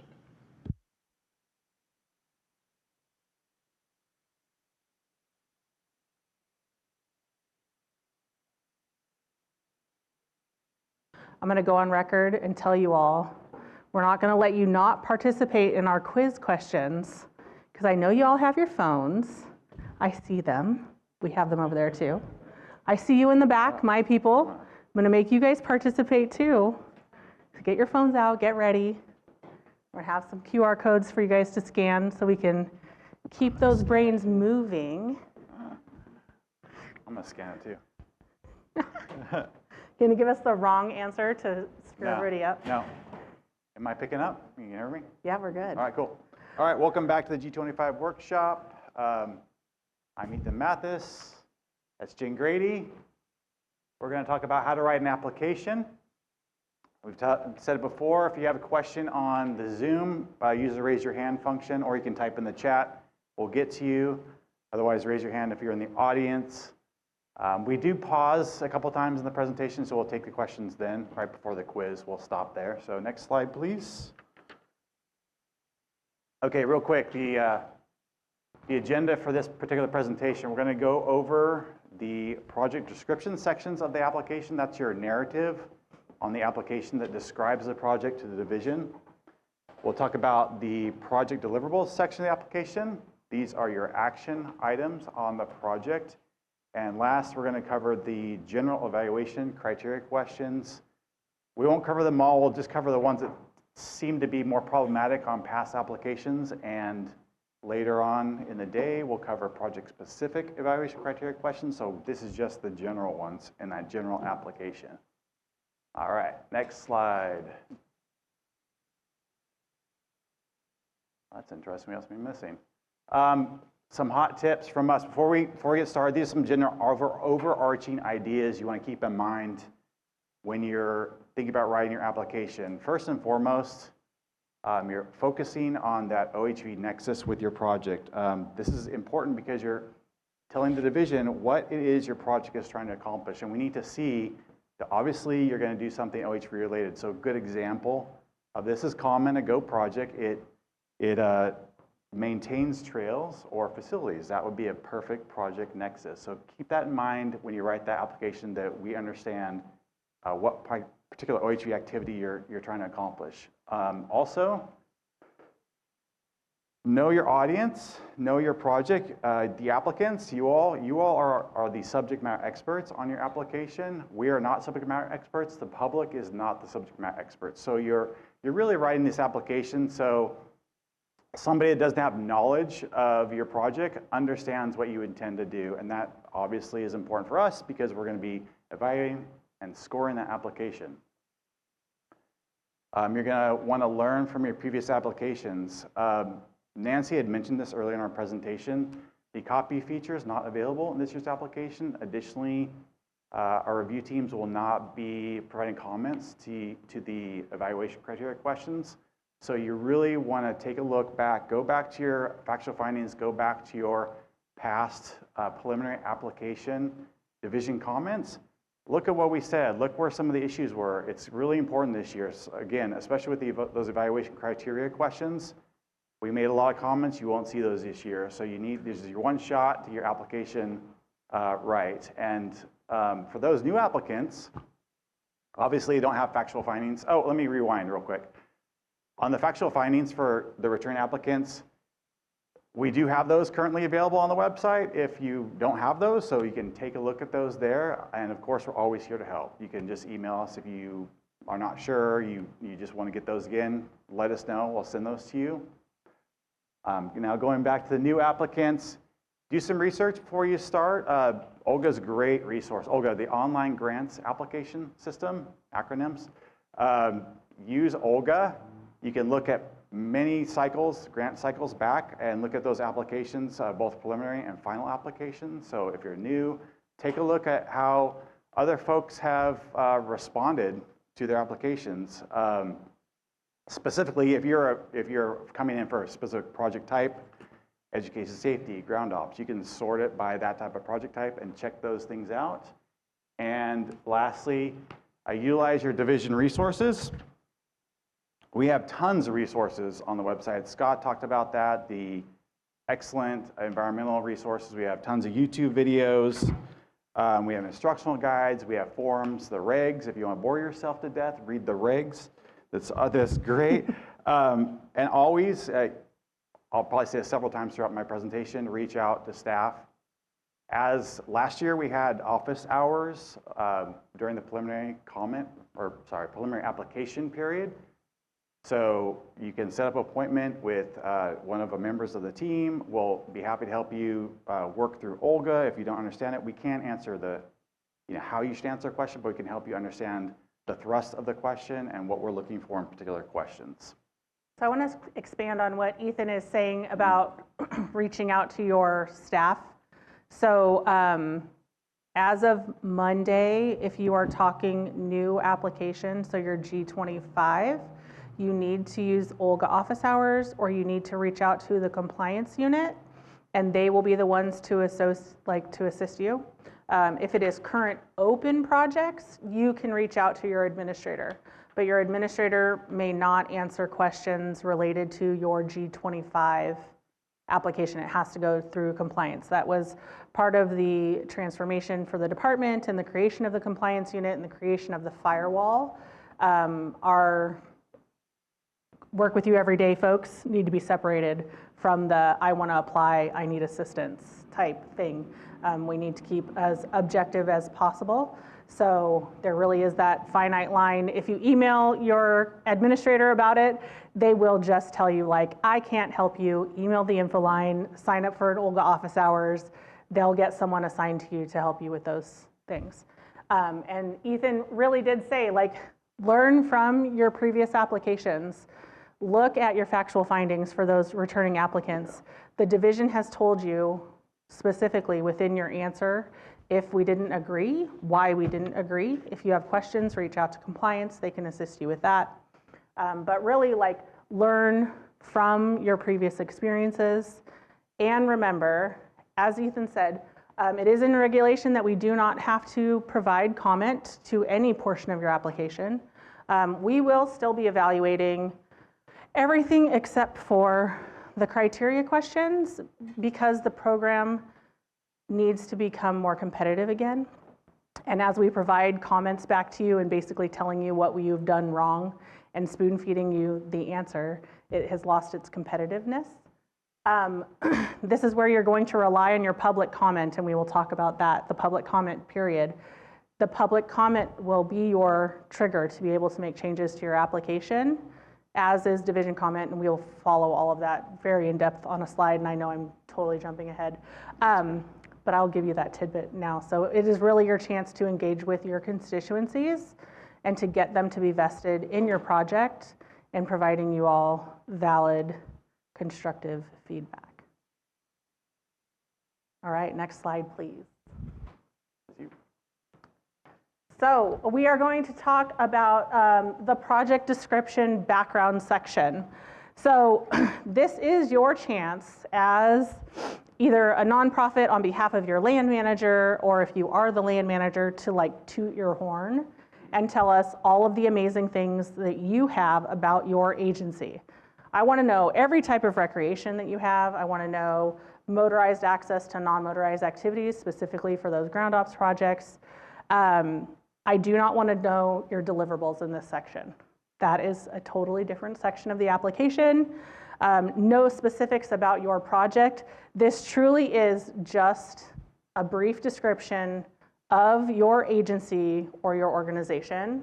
And then, like I mentioned, if you're a nonprofit, talk about your nonprofit, then talk a little bit about your land manager and your land manager's opportunities. Next slide, please. So now we're going to talk about that project description section. So this is where you're talking about your actual project. So background, agency, now we're getting, next level down. You're going to talk about what your project intends to accomplish. This is where you're going to reiterate what Ethan was saying, your nexus to OHV recreation. So your project has to benefit OHV recreation, which is defined in our regulations, so you can see what that also means. Again, no project deliverables in this section. Tell us what you intend to purchase with your grant funds. Tell us those recreational opportunities that are available. And again, know your audience. You're not writing your applications for division staff. You're writing your applications for the general public to review. So make sure that you're including spelled out acronyms, if you use acronyms, I will tell you that OHV, there's my acronym. We use acronyms like crazy. I remember when I started with division, there was like a 2-page document of acronyms, and it was like, here you go, know these because they're going to come up forever. Think about that with your audience that you're writing. They're not potentially going to know what an ROV is. They may not know what an HMP is.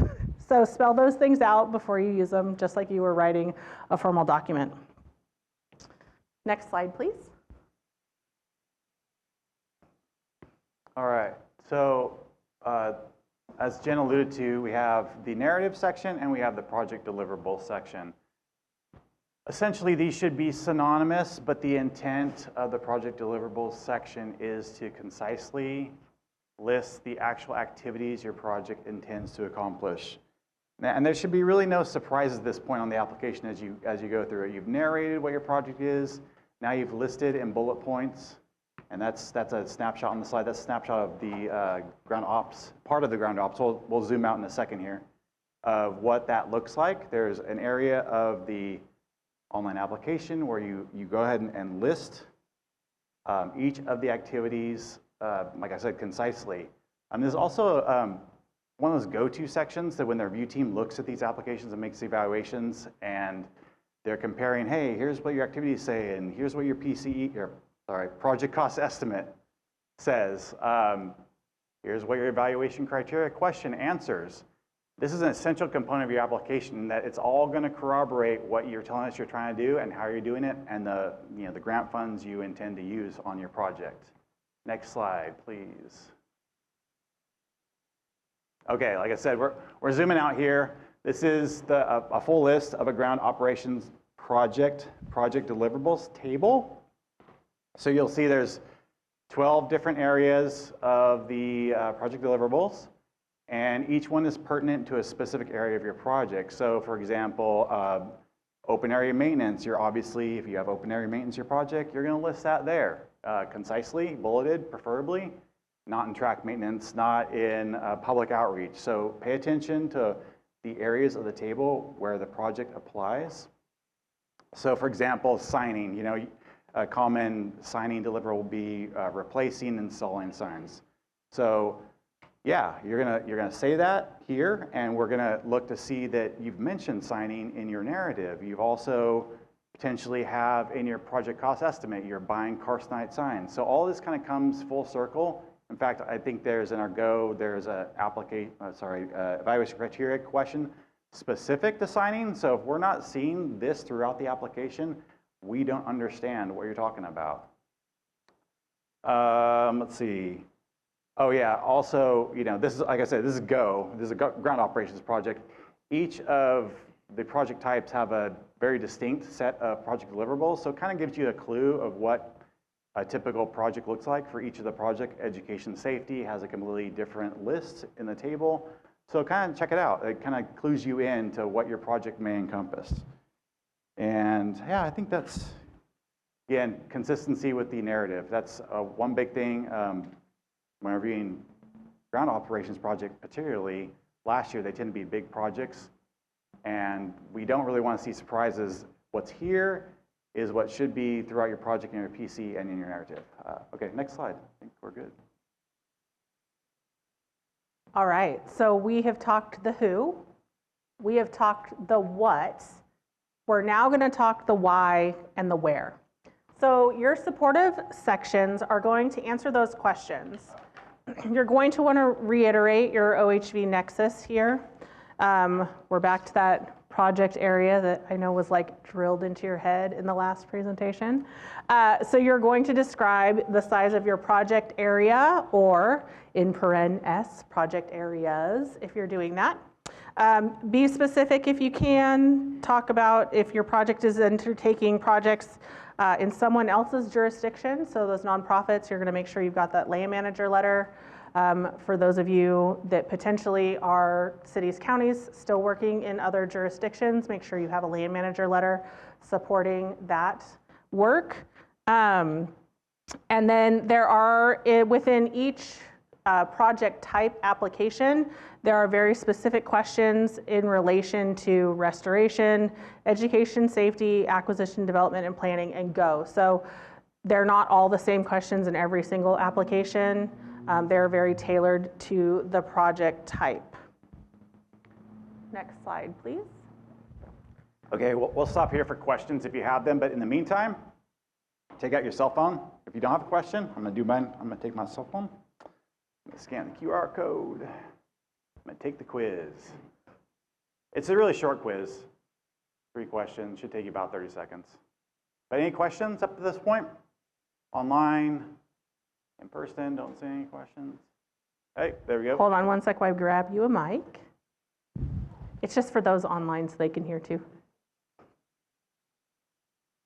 So if we have specific maintenance deliverables, for example, like contracted trail maintenance, how specific should we be putting all of that in that deliverables section, exactly what we plan to do, or more general there? Yeah, you good? Well, I mean, you said trail maintenance, right? Well, yeah, you're going to put trail maintenance, but you should be putting the extent of the trail maintenance, and you can describe those trail maintenance activities. Because the other thing I think I just spaced I didn't mention is on that project deliverable section, that's essentially the template for us to write the project agreement. So it's something you're committing yourself to on a project. So yeah, be specific. I mean, you're not writing a book or a narrative, but you are kind of giving us a general idea of where you're going to be working, what particular trail maintenance activities you're going to be doing. I can talk to you more offline because I know what you're getting at. So, but to further your question, I would tell you do not write heavy trail work as your response. If you are having a contractor, I would put in contractor doing X on however many miles of trail you know that they're going to be doing, ripping, chunking, whatever they're doing, right? Be very clear. Yeah, the miles are important. What they're doing, because then they're also going to potentially look in your cost estimate and see that you have this contractor listed to do trail maintenance, and they're going to potentially ask you how you came up with a cost, right? Because if you all of a sudden have a cost of $300,000 for your trail work, but there is no delineation of how many miles of trail potentially are going to be worked, you will probably get a comment, because we will be looking still at the cost estimate and deliverables, that cost seems excessive, and we will then ask you to verify more. So just provide the information up front, and then we don't have to come back and ask you to do more work. Yeah, and one related to that, one comment we did see a lot last year is somebody might say, hey, we're doing maintenance on 5 miles of roads. Just be specific, it's a green sticker. I mean, if that's what it is, you have to do maintenance on the green sticker eligible road. So make sure you say stuff like that, because we will make a comment to that effect. All right, any online questions? Okay, quiz. What are the main goals of the deliverables section of the application? Good job, everybody. Yeah, so correct. You're describing each activity the project will complete in the deliverable section. No, it's not a narrative. So how about question 2? Question 2, which section of the application describes the project area in detail? Awesome. Well, we should all know that by now, I think. Hopefully, maybe not. Project description, yes. If you can go back one. Project description, sort of. But we intended to elicit the response that you want to describe the project area in acres or miles. Be very specific to what Scott said. That's what we're after. We're describing it in detail to whatever your project area is. Okay, next one. The serious question: if you could be, if you could be one touch, I was curious what people would say. Yeah, I would be a dirt bike too. Jan, what would you be? Oh, I think I would be a 4x4. I want to do that like slow crawling. I love riding my dirt bike, but kind of like hiking, right? Yeah, hiking across the trail. Take my time. Yeah. Okay. All right. Thanks for participating. Next slide. All right. So we are going to now delve into those criteria questions that are in your general application that we typically see issues with, either in understanding the question or what the division is truly looking for. So question 1A through 1C talks about your visitor opportunity summary. I think we're going to clear out a lot of these issues by eliminating the copy feature. But the issue typically that the division sees is that the information is extremely old. So you would most likely get a comment that says that you need to verify that your data is the most recent data.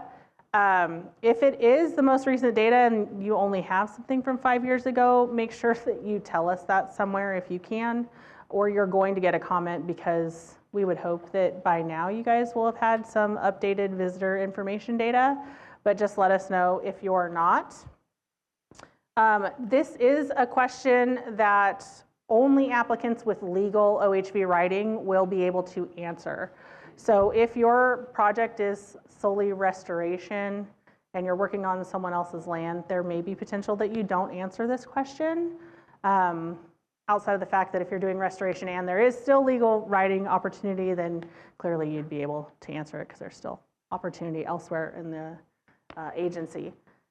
For your nonprofits, you are going to want to make sure that your information matches your land manager's information. So this is where there is sometimes conflict between like preliminary and final application. If you're a nonprofit, you're going to want to make sure that you check your land manager's comments or work with your land manager throughout the process, because if they receive comments to update data, you're going to need to make sure that you also update your data to match their data, because we will verify that they are the same. And the visitor data, we often see that 1A does not agree with the 1C response, where you put the name and date of the reference document. That's that 12-month period. So if you're using a reference document that's brand new, clearly your visitor data information should be brand new. You're not gonna have a reference document from 5 years ago, but then use current data. Next slide, please. There may be a quiz question on this particular topic. We're gonna see. All right, question 7B. This one's asking about the majority of your OHV opportunities and where they're patrolled. The selections you can choose are anywhere between 5 days a week to less than once a month. There's 4 different selections on this question. And as with the next series of questions I'll be talking about, when you make your selection, you're going to provide a detailed explanation. This is the areas where a lot of applications kind of fall short. They're not providing enough information for us to correctly corroborate what you've said potentially in your project narrative or your PCE. So some of the things you want to make sure you include are in your explanation, depending on what selection you make. You're including the frequency of the actual OHV patrol. This is not staff scheduling, it's the patrol time. You're telling us how much of your land, percentage-based, is covered with your OHV patrol. It may not be 100, or it may be 100, but tell us what that is. You want to identify these personnel that are out on patrol, and these should be folks that have the ability to write citations. So let us know who those folks are. And similar to what Jen just said about our nonprofit friends, when you're answering this question, the answer here on the nonprofit application needs to match the land manager's application. Otherwise, we're going to have an issue why that doesn't match, and you may miss out on the points on this question. So be careful, be cautious, work with your land manager. Next slide. 7C. So 7C, we're talking about what measures are you taking to prevent OHV trespass into neighboring properties or close areas? So only two selections on this question.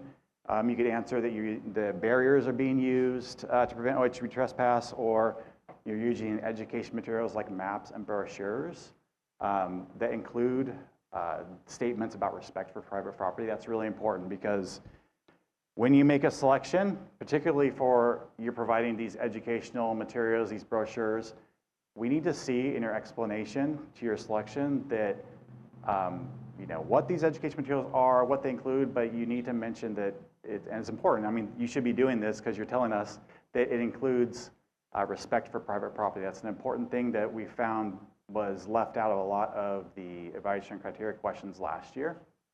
And again, beating the drum, nonprofits who are working with a land manager, the answers here need to corroborate with the land manager's answer on their evaluation criteria question. We're going to be looking at for that match. All right, next question. On that Next one, slide.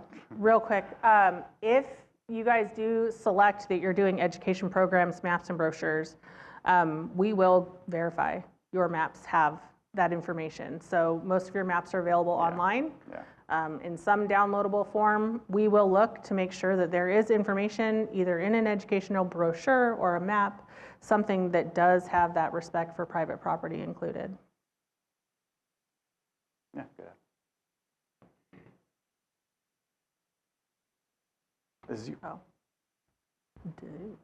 All right, so question 8B. Does the land manager maintain a management information system managed by qualified environmental staff that identifies and monitors the impacts of the OHV activity and contains at least the following, and then the list on the board? So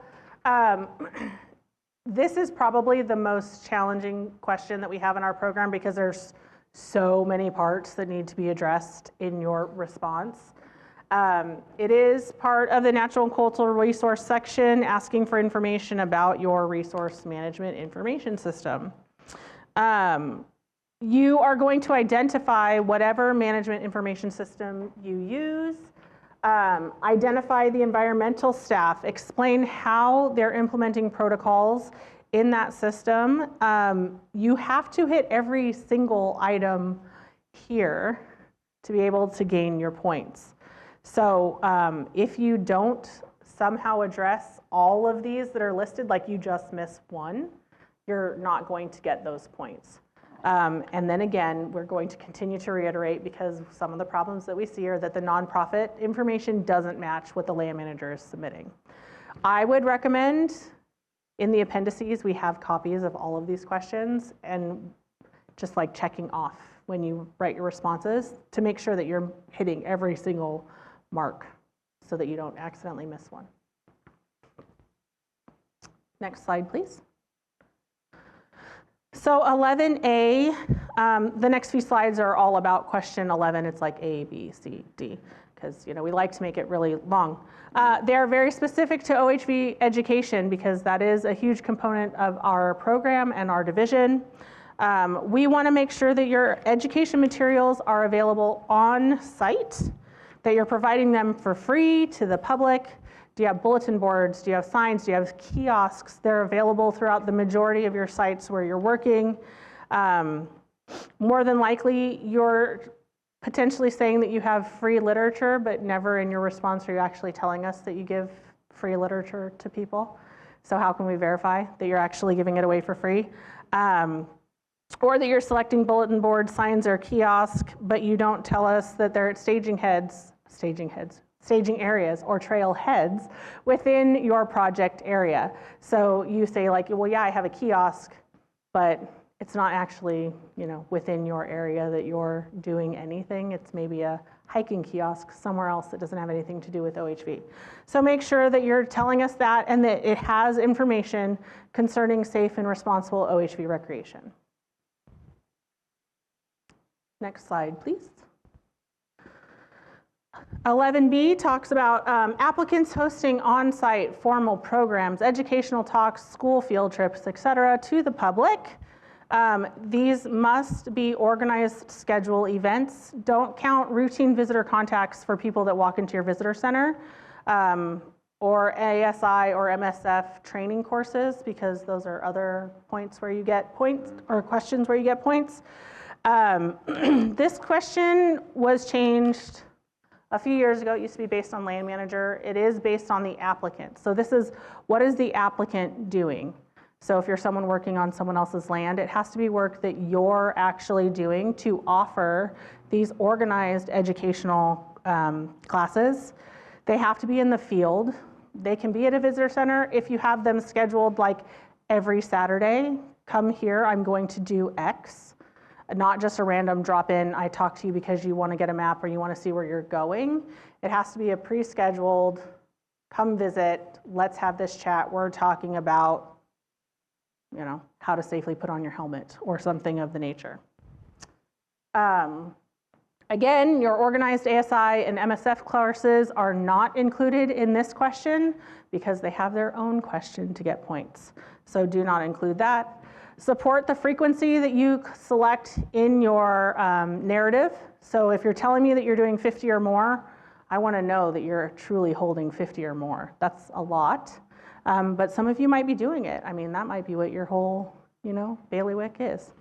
And then again, you must participate or educate participants on safe and responsible OHV usage. We're almost done with the 11s, and then we'll go to questions if you have them. Yeah, and just to add that point, I think, and it applies to all these, like what Jen was saying about this is what you're doing, or you as the applicant are doing specifically, not the land manager. There shouldn't be really any surprises with this question. I mean, you're gonna make a selection, you're gonna provide us a detailed explanation, but this is not the first time we should be hearing about this. That's the purpose of the narrative, the PCE, section application. The review teams are gonna look at what you're checking on or selecting on these questions.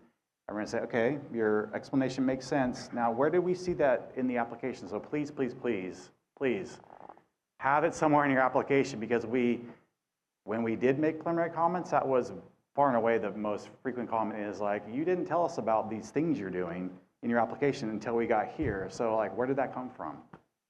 Which leads us to 11D. We talked about the training. This is specific to ASI, MSF, ROVA. You got 4 selections, 30 times to less than 4 times. You're gonna select what fits you. Some important caveats, you're going to be explaining your detailed explanation. These training courses have to be within the land manager's jurisdiction, so obviously yours or a nonprofit on somebody else's land. The training courses have to be open to the public. It's really important. It's not something that's private for staff, for whoever. It's a public event that you're as the applicant are providing. And you need to list in your selection that it's supported. The selection is supported with your training locations and frequency that basically tell us, and you would probably say that too in your narrative. So it'd be a copy paste here too, that tell us where the training's happening, tell us how often it's happening. All right. I want to hit on this one too. Yeah. The training must be provided to the public. So if you're training your staff and you open it to the public, but no one from the public actually comes, you probably don't want to tell us that that's your OHV education opportunity for the public, because you know the public is not going to come. So we potentially may show up and verify that you guys are actually doing what you're saying with some of these things. For sure, we'll talk about site visits with your other project types. But there are chances, if you're doing a safety project or you're not, but you're saying you're offering these things, we can also verify through ASI and MSF that the courses that you're telling us that you're holding, because they have to be recorded back to those agencies, that they're actually being done. Yeah. Point. All right. Okay. Next slide. Another pause for questions and the quiz. Should be the last quiz. Do we have any questions? I know we've been like verbally assaulting you with information. No. 30 seconds. Anywhere? Online? In the crowd? No. You got to turn it on.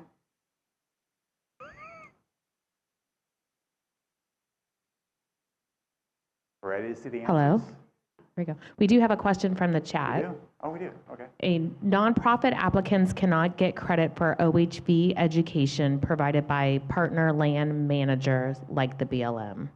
Correct, because that question was changed. So used to be able to get points for that. I think like 3 years ago potentially was changed. It's if been not a while. Yeah, longer than that. It is reflective of what the applicant themselves are doing to put forth the effort for the OHV education. So your applicant, the nonprofit, needs to be offering those courses to get credit.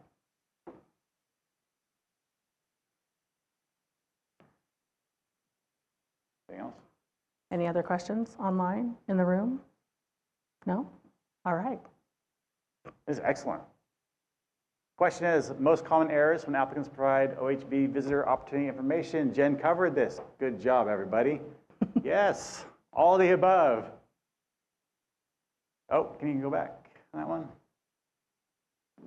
Oh, yeah. Just to reiterate, the nonprofit and land manager information should be the same. We want to use the most recent 12-month reporting period, and that the reference document reflects that statement of the most recent 12-month reporting period.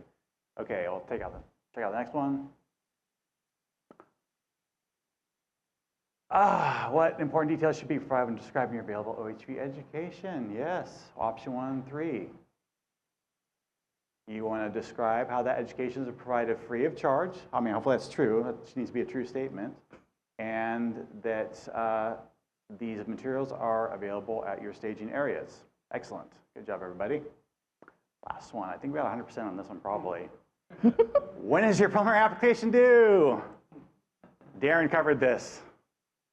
March 3rd, 2025, 5 p.m. PST. Olga is turned off.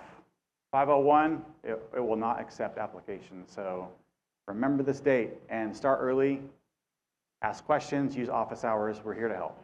Next slide.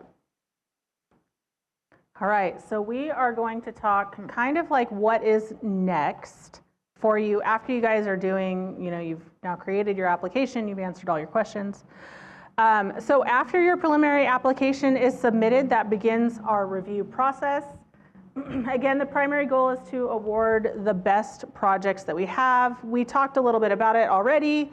Your point of contact will be your compliance unit. It will not be your grant administrator starting Monday for G25 projects, because that's when the cycle starts. We again talked about the fact that the division will not be providing comment for the criteria questions. We will be providing comment for cost estimate, project deliverables, potentially your background sections, things where we need more information. I want to talk about circumstances where your application can be changed. So this is where it is a requirement for you all to notify the public that your application is available for review. That is your trigger to be able to make a change within your application. If a public member makes a comment on a certain section of your application, that is the only time that you can make a change unless division has given you a comment. So in your criteria questions, if you obviously are not going to get a comment from the division, it is your, I would say, I'm going to say, I want the public to for sure review my criteria questions, make sure they make sense, make sure that they're validated with activities that are going to be completed in your deliverables section. If there is a narrative section that says you're backing something up within your project deliverables or your project background, make sure that information is included in your background. And that's where the public could potentially say it's not. If we see changes, but then in your final application, you're required to tell us if you got public comment and if you made changes to your application because you got public comment, and you tell me no, and then we go to review your final and stuff is totally changed, we're going to revert back to your preliminary application, and that's what we're going to verify for score. We're going to potentially reduce your costs. We may potentially remove project deliverables. So it is imperative that you tell us in your final application that you did receive public comment, what it was. If you get public comment through email, it needs to come to the division as well. It's easiest to just point people to Olga to make your review of your application. They can submit a comment there. It comes to you, it comes to us. Everything is covered. But there are people that want to send emails or letters or whatever. Just make sure division has a copy. Next slide, please. Yep. All right, I kind of went through all of this. Again, don't contact your administrator. They're going to push you off. Next slide, please. Yeah, I think we're on the next slide, yep. Okay, so just to reiterate and take a little closer look at what Jen was talking about, the two options you have to make changes to your prelim application. Option 1, that public comment Jen talked about. You're going to notify the public, hey, we have an application. The public will hopefully take the opportunity, read your application, make a comment. Those comments need to be received between March 4th and May 5th. One option the public can use, they can actually go into OLGA, Online Grants Application System, look at the application, make a comment there. You may have a circumstance that happens every year. Public sends you directly your public comment. The division needs to know about that public comment. So you'll need to forward that on to our OHV grants email so we know, because you're not going to be able to change your application based on that public comment unless we know of the public comment. So if you don't tell us, we don't know what happened. That must be shared. And, oh yeah, on OLGA, if you do choose to modify your application based on a comment, a public comment, there's a tab in the general application. It's a public review process tab at the top.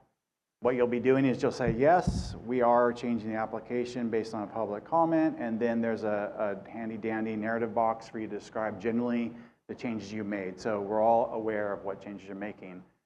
And lastly, you don't need to, I mean, not required to make a change to the application based on public comments, but it is an option afforded to you. Sometimes we see comments, people are just like, hey, we support your project, it's great. But you know, take a look at those comments, because sometimes it allows you to make a change to that PCE. Maybe you need to increase staff costs. Somebody saw something that looked a little bit wonky. You're like, hey, we need more patrol personnel. Take the opportunity. All right, next slide. Our second and last opportunity to make a change to your prelim application, you would receive a division comment. Oftentimes, our comments are related to, hey, we don't understand what you're talking about, we need some clarification. Maybe your ask or an explanation violates some kind of reg. One of these things might be on the project cost estimate, there's a equipment use ask, but we're not sure if it's the maintenance is for your equipment or purchased by grant equipment. So really take a close look at those division comments. And we highly recommend you at least consider responding, because we really don't make comments unless we really are having a hard time understanding. And if we don't understand, it may possibly affect your application at the end of the day and potentially your funding or ability to get funding. So it kind of segues into what happens if you don't respond to division comments. That's fine, you're not required to, but we have and we did last year, we can actually remove items from the PCE entirely. We had an example last year where an individual grantee didn't provide corroborating information for our PCE line item ask. We had to strike it because we weren't sure where the applicant was coming from. And lastly, these public comments will come to you as applicants. They'll come to you in early May, and the final application is due June 2nd, 2025. So you'll have plenty of time to absorb those public comments and make changes. And always, again, the message is always, if you have questions, even at this time with the public comments, or the preliminary comments, ask us for help with understanding what we're talking about. So we're here to help you. Next slide. I think that's it. Questions? It was a lot. Yeah. Do we have any questions in the room? Any questions online? Hey, I'll take that as a win. Cool. We did a good job then. Thank you. Hey, Jen. All right. Jen, sorry, Oh, a hand just we came do. up. I'm sorry. Hold your applause, please. Hold your applause. Hold your We applause. do have a last minute question from Ashley. Ashley, you may unmute and begin. Hi, so my question is regarding the notes section in the PCE.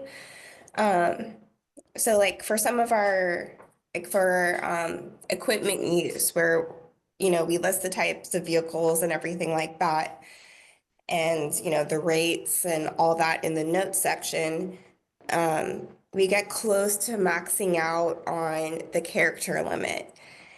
And then if we get a comment, and we need to like state what the comment was and then state, you know, the change, then oftentimes we're running out of characters.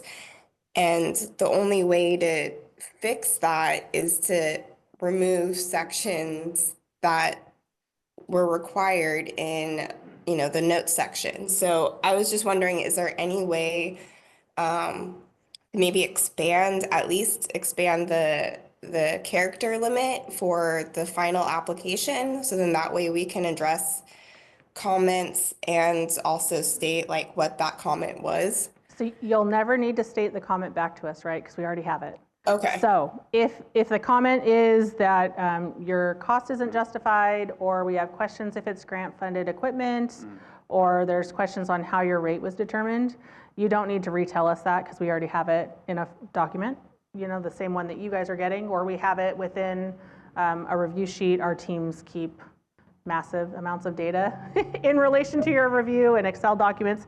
So that'll save you some characters. I would tell you, if you get a comment, like really just look at the comment. It's most likely going to be, is your piece of equipment grant funded, yes or no? You're just gonna add in like grant acquired vehicle. They're going to maybe want to know how your cost was developed. Search for a local entity. If you're a nonprofit, you used a local rate. If you're the BLM, it is your, I'm gonna mess it up. You're not FOR. Oh, you are FOR. Hey, your FOR rate, you're gonna put that in.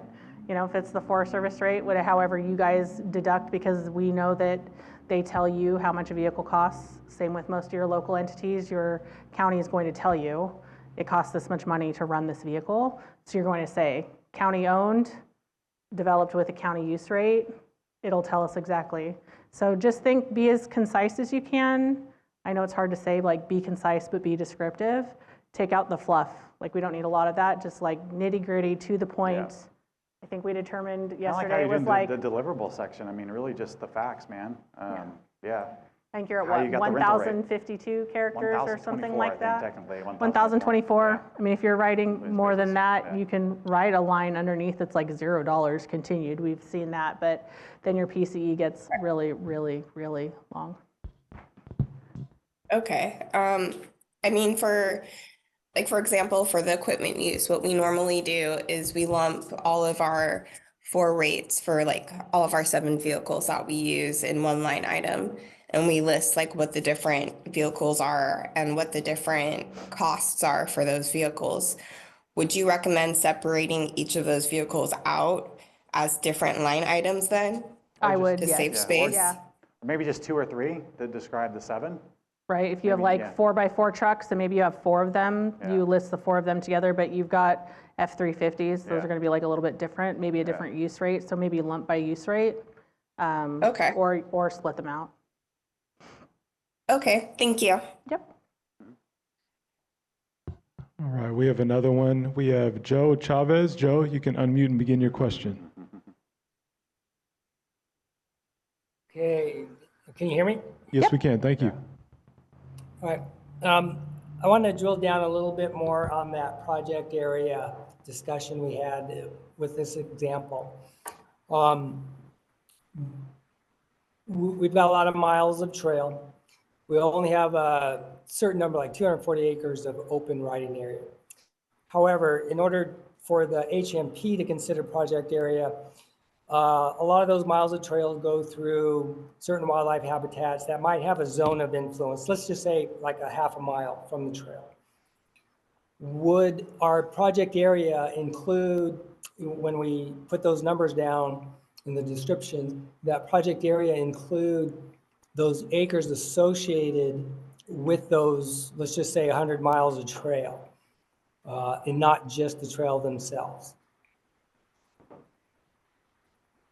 Scott's going to chime in here, so. Hey, Joe, I think can you hear me? Am I coming through on the, okay. Yep. I think I'm following, but can you re-ask just to make sure I want to make sure I understand your question fully before I respond. Okay, so we could describe, let's just say if I'm describing my area, we've got like 100 miles of trail that we're going to work on in this cycle. And we've got 40 acres of open riding area we're going to manage. But for project area, I mean, I could describe it as that for project area and what we're going to do. But also from what I was hearing, if in the HMP, we need to look of the zone of influence of the trails, let's say those 100 miles of trails goes through some California spotted owl packs, and in the influences, let's say a half a mile from the edge of the trail because of noise or what have you. Does our acreage calculation, is it based on all the zone of influence that we got to consider in the HMP, not just the trail mileage itself? So our acreage would be higher if we're including that zone of influence that we got to consider for HMP. I think in the case that you're describing here, I would look at describing your project area more along the lines of acreage, right? Because similar to how you do right now. Since you're covering a substantially, a pretty substantial area, 100 miles of trails, I mean, you may want to approach it by drawing the box around it, right? If you're going to be working along 100 miles of trails, within that area, you may also have a set of acreage that's open area that would be lumped in. I would just approach it as describing it as a larger project area, if you could draw sort of the box around it, if that makes sense. Does that answer your question of how I would approach that? Alternatively, there's a different way I would address this. It would be to describe a 240, whatever you said was the open area acreage, as a project area, and then maybe 100 miles of roads and trails as another project area. Does that make sense? Am I getting to your question? Yes, except for, I guess, most specifically, does the zone of influence that we need to consider for wildlife species, which is usually beyond just the trail edge itself, Sure. how does that come into play when I describe my project area? You would want to describe your project area sufficiently enough to capture the areas that you would also be, that you'd plan to apply the HMP in. So that's a little back, what I just said was a little backwards from how it's written, but if you're in your situation, you're thinking of like maybe like you said, spotted owl that may be outside of the immediate trail prism, but maybe impacted by the grant, you would want to include that area within your project description or your project area description. So to answer your question, yes, include that area. And I'll say, Joe, schedule office hours with Scott, and he can go way in depth with you We on can that one. really figure this out. Yeah. All right, thank you. All right, that was the last question online. Thank you. Awesome. In the chat. It's on.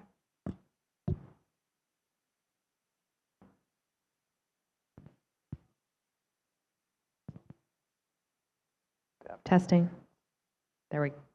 Okay, so we have a question from the chat.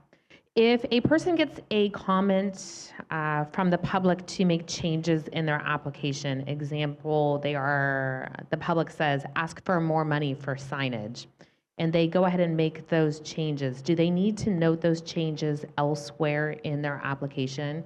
Because sometimes the match formulas often get wonky. They often what? Get wonky.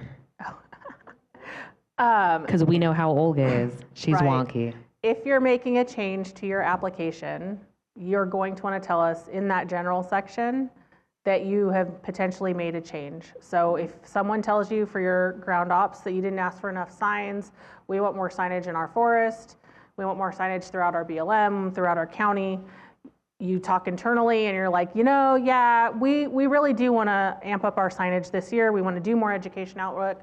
Instead of asking for 50 signs, I'm going to ask for 100. That's going to change your math. You're going to test it to make sure that, check it to make sure that the math is correct. Because once you push that submit button, that's what you're stuck with. But in your general application, as we mentioned, between preliminary and final, that tab will open. You will say, I got a public comment to add money to signage. We added money to signage. You're going to let us know. Does that answer that one? That would be a trigger to increase your ask amount because you had a public comment that said, yes, you should ask for more money for signs. And consider how it affects other areas of the application too. You may adjust the PCE, but it's a different type of signage you're applying, you want to potentially apply that to your project deliverables. Increasing the PC amount and then additional details. Right, which is going to also increase your match requirement. Yeah. So it all plays together. Yeah. Any other questions? If not, I think we're headed to lunch. If someone with the agenda can tell me if I'm correct. Yeah, that's correct. So ground operations at 12:30. Yeah, if you guys are bored on the way home driving, you can get on your Spotify or on YouTube and look up Beyond the Blacktop podcast. Myself and Kevin Schmidt from OHV Division started OHV Podcast. We talk all things OHV, and it's got some good stuff on there. What's it called? Beyond the Blacktop. Okay, we're going to get started here. My name is Paul, and this is Nancy, say ciao.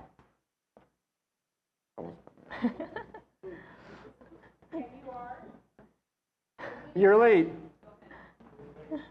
We will be presenting the ground operations project for this section of the workshop.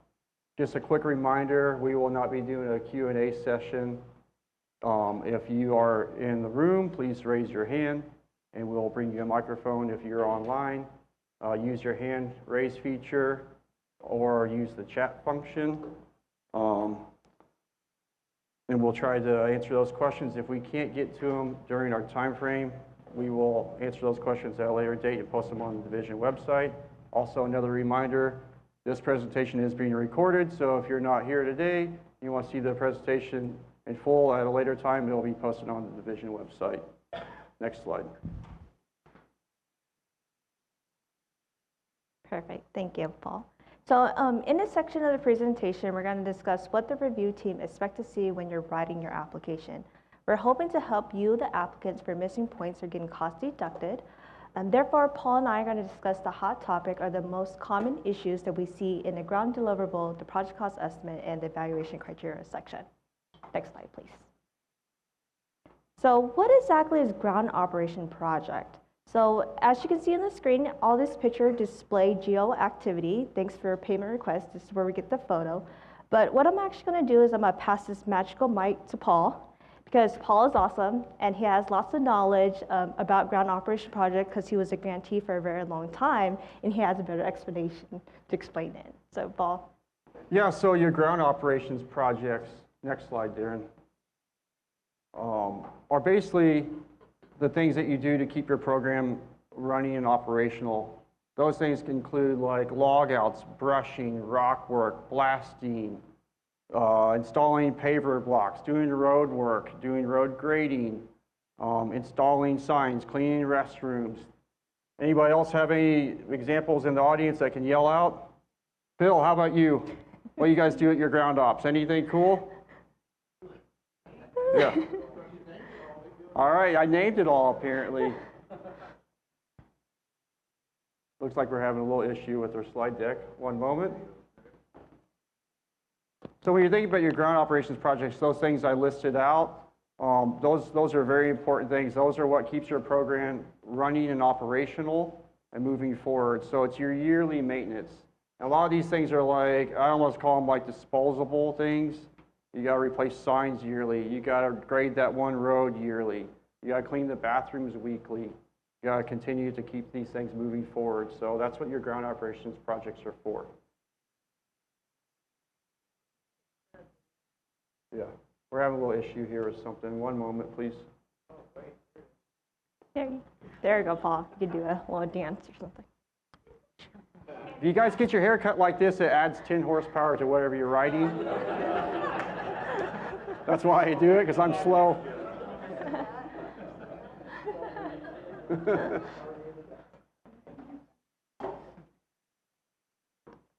Any questions on that? We're having a little technical difficulty, but if not, we can continue on with our presentation.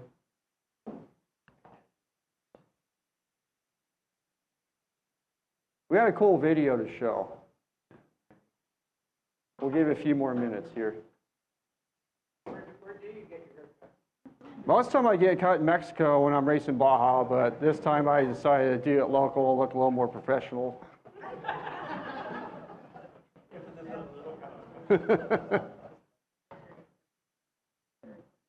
Sorry about the inconvenience, guys. We're having some technical difficulties.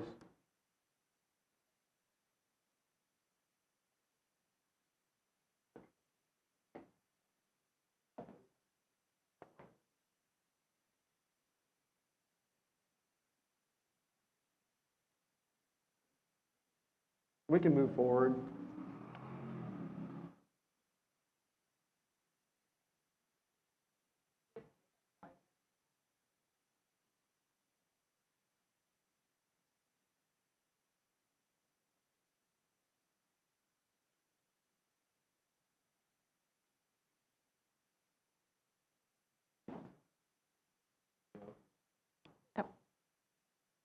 I'm good whenever. Move forward. Yeah. Yep, perfect.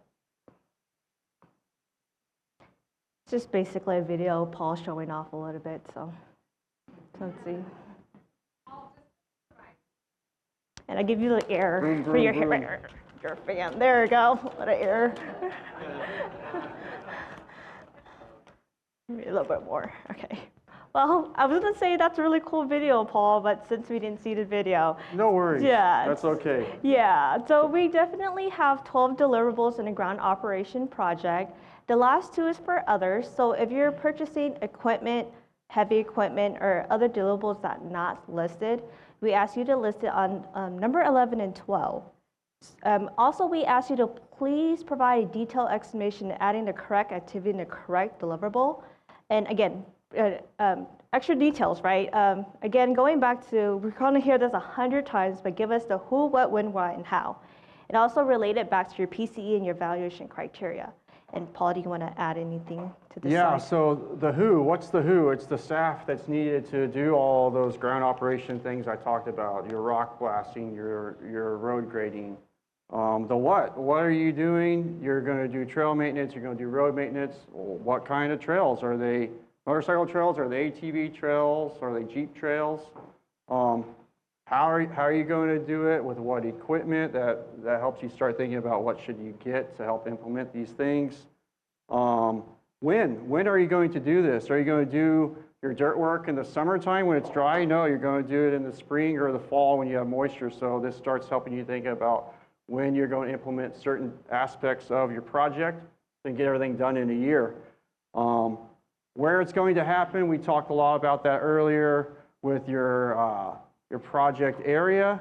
So think about where you're going to do the work. Just don't say, oh, we're going to do some trail maintenance in our area, and you ask for $300,000, and there's not even, are you doing 8 miles of trail maintenance? Are you doing 100 miles of trail maintenance? What are we doing? Are you just doing road maintenance? Are you picking up garbage? So details, be concise and to the point.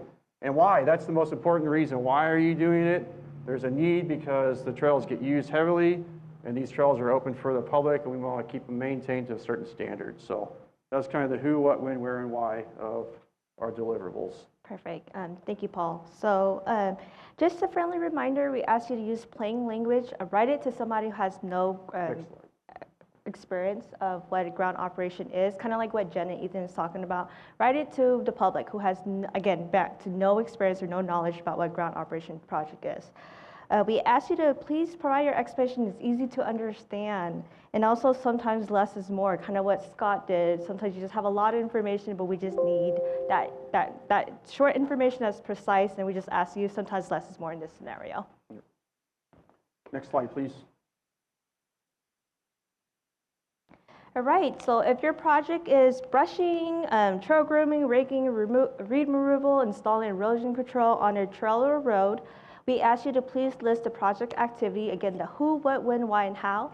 Include the approximate number of miles, type of trail, the location of project, and again, relate it back to your project cost estimate and evaluation criteria. And now Paul's going to provide you an example because he's awesome. Cool, so you can see on the slide deck here, start out, where are you doing it? We are going to do this at the Big Wash OHV area. We are going to brush out 20 miles of single track. We are going to do rock work on 30 miles of ATV trail, and we are going to do 100 miles of log outs on Jeep, ATV, and motorcycle trails with targeted spot maintenance on the 100-mile Jeep trail. All those activities have cost items associated to them with like the amount of staff it's going to take, the equipment you're going to use, the fuel it's going to take. So start thinking about those things for trail and road maintenance. Next slide, please. Perfect. Thanks, Paul, for the example. So project deliverable 2 is for track maintenance. Same as project deliverable number 1. This one's specifically for a track. Again, when you are providing your explanation, just remember to hit all the marks that kind of just went over just earlier. And then Paul's going to give you as an example of a track maintenance example here. Yeah, so let's say you have a motocross track in your area. We want to know roughly the acreage of that track and maybe the miles. You know, typically tracks are pretty small, but maybe like a mile-long motocross track. And we want to know what you're going to do at that track. Are you just going to water it? Cool, that's fine. You're going to do any tilling, you're going to do any grading, or you're going to have a contract for someone to come in and shape the jumps. Those are all things that we want to know, and it's going to be pretty straightforward once you start doing these type of track maintenance activities. What it's going to take to do that yearly, how many contract line items you need to put in, or how often is that track going to need to be maintained? Is it weekly? Is it monthly? So just some food for thought for track maintenance. Next slide, please.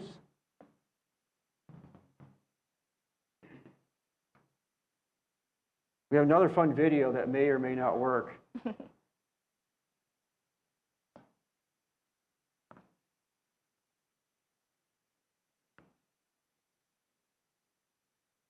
Oh, right. Oh. Oh, wait.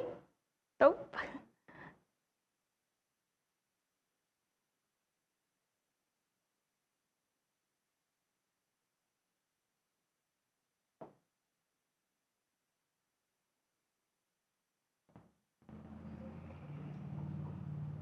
One moment, please.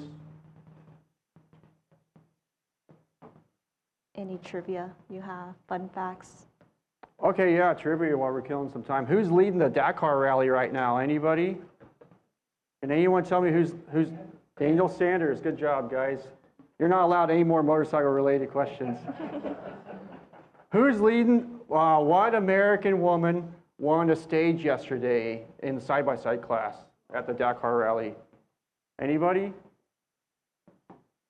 Anyone online? Jessica Terry. No, it was not Jessica Terry. Sarah Price, she won the stage yesterday. Pretty cool for the Monster Energy Can-Am team. Oh, we skipped that slide. All right, too. so Yeah. we'll back up one slide, or I can just talk about. So we're going to talk about types of trail and levels of difficulty, and it's important to know this and understand what it means.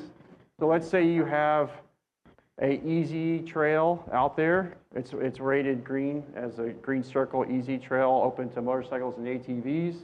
Some things that you want to do to that trail to maintain it as a green trail would be, it needs to be probably pretty smooth, pretty wide, at least 50 inches wide if it's open to ATVs.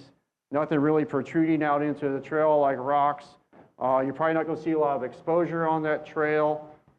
It should be pretty easy to where a beginner rider or driver could go out on that trail. Now on a Black Diamond Trail, if it's a motorcycle trail, you may see some pretty narrow tread width, maybe even up to 10 inches wide.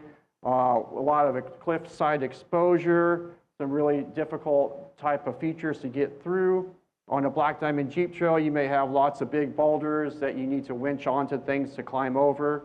So those two different types of trails, you're going to do different types of maintenance activities to keep them at that level. So just think about that. If you have a Black Diamond Trail, you don't want to go in there with a bulldozer and make it smooth and easy to where a 5-year-old can ride it on a mini bike. It's a Black Diamond Jeep Trail, you want to keep it maintained as that. It's easy trail, maintain it as an easy trail. Moving on to open area maintenance.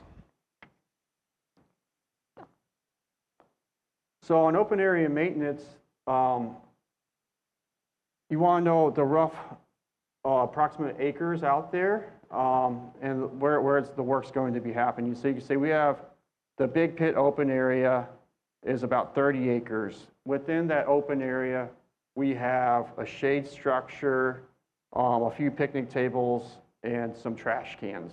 Additionally, we have some very beginner motocross tracks. We're going to do all that work within that open area. So with the trash cans, you're going to have trash services. With the motocross track, you're going to have some minor maintenance. Those are things that are going to correlate to your project cost estimate. Next slide. Perfect. So if your project deliverable number 4 is for facility maintenance and improvement. So if you're cleaning the fire pit, removing hazardous trees, replacing picnic tables, graffiti removal, trash removal, please list the project activity under project deliverable number 4. And if you're including any vault or toilet pumping or cleaning, we do ask you to include that number of it. If not, we're going to probably ask you during your project agreement, so make sure that you do provide that under your deliverable number 4. Next slide, please. Okay, so if you're installing, repairing, or replacing legal OHV-related sign, list the project activity and relate it back to your PCE or your evaluation criteria question. And so here, just a little friendly reminder that ground operation projects, we want to keep the user on the trail, while the difference between a restoration signage is to keep the user out. So when you are writing your explanation in the deliverable number 5, just make sure that you don't use that verbiage saying keep user out, because we will ask you like, hey, this is for restoration. And then Paul's going to give you as an example here. Yeah, so let's say you have a bunch of signing that needs completed on your district or your area. And so you could say like, we have an 80-mile UTV trail system, and the trail system has a lot of road crossings, and those signs at the road crossings get vandalized. We need to replace those signs, help with route guidance.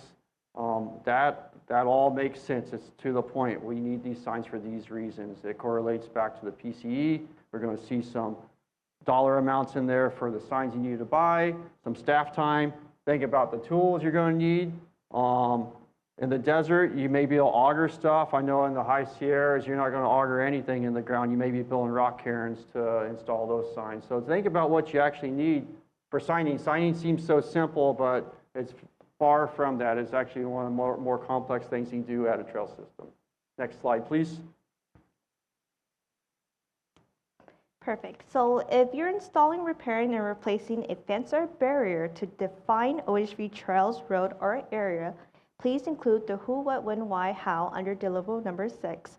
If you're using recycled materials, please add your explanation here. You can actually get points for using recycled materials.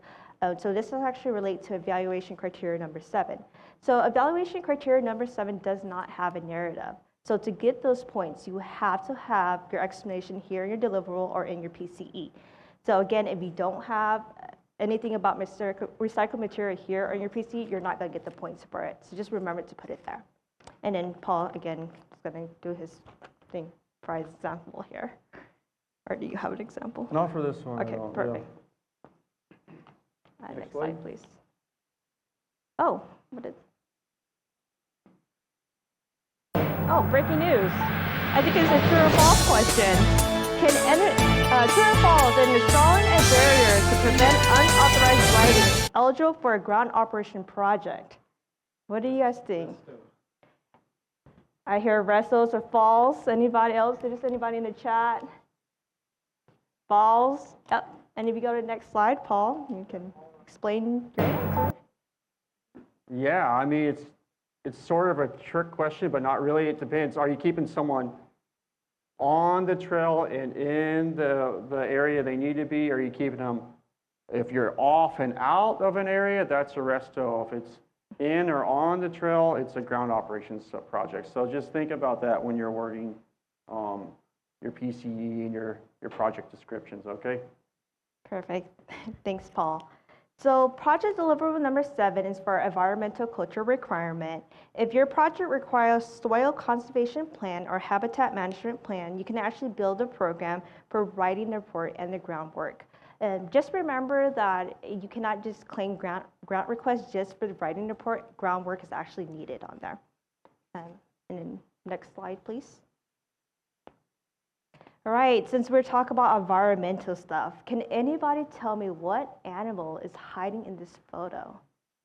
It's a little trick question here. Can you shout it out loud or answer it in the chat? I hear some correct answer there. Next slide, please.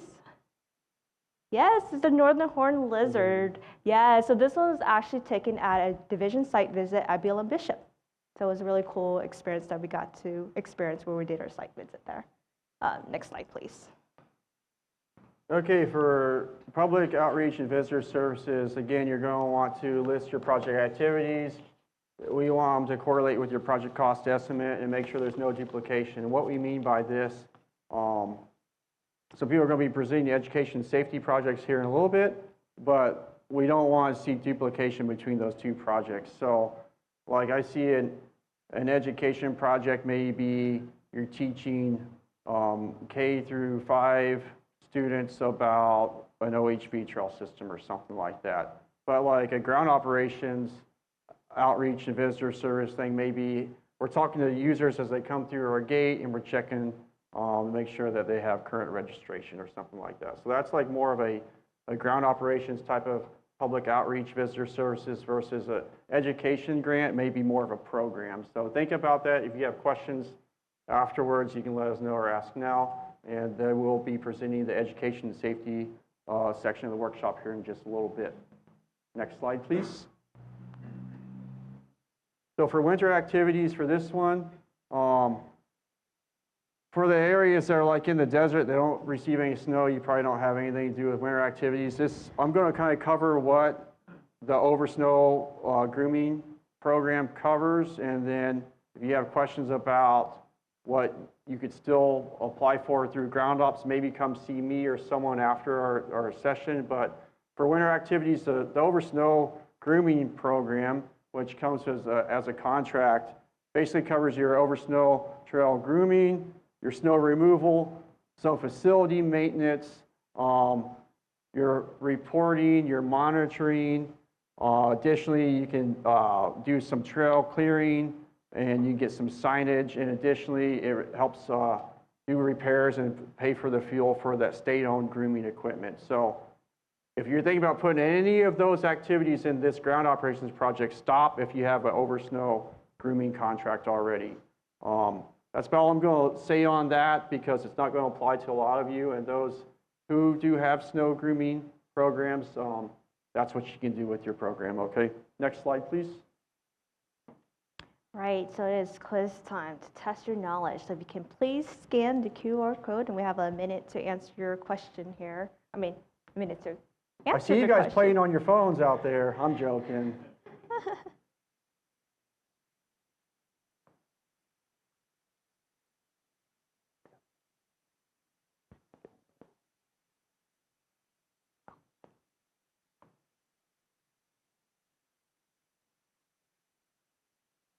$30 seconds. You guys can go on the next slide, please, Darren.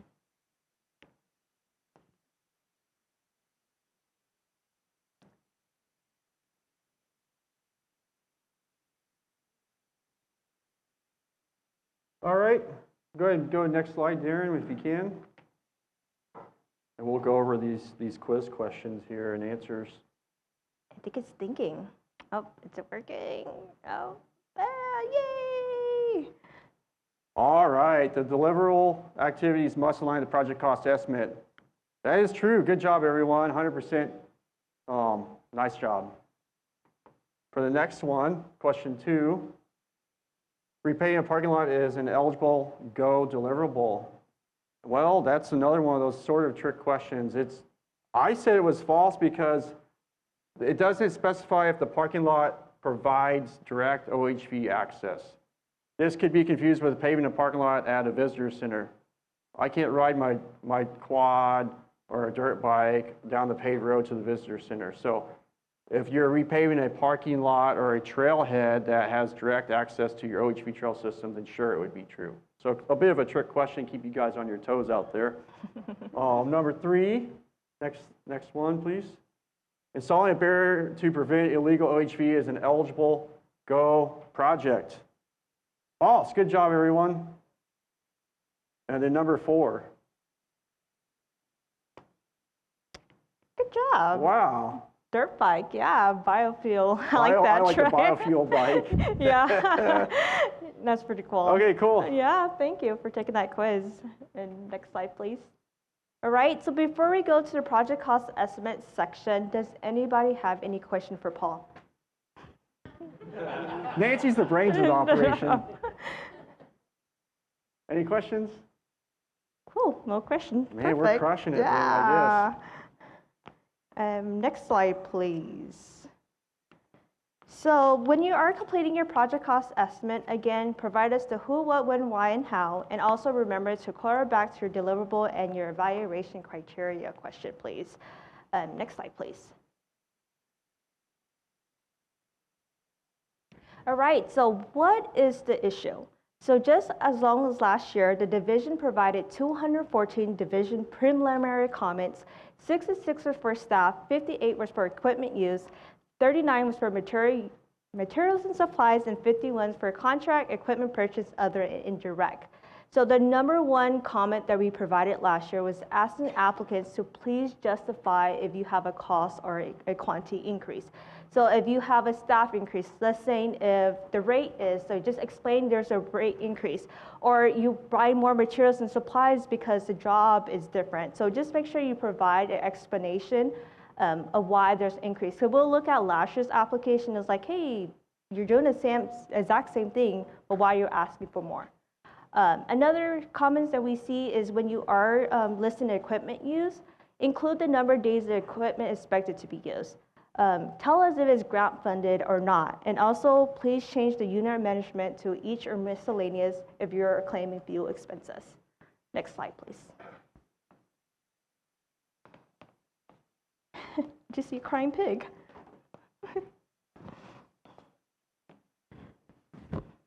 There's supposed to be a graph there, but it looks like it might be a bit of a lag with our technology. Sorry for the inconvenience on this presentation, you guys.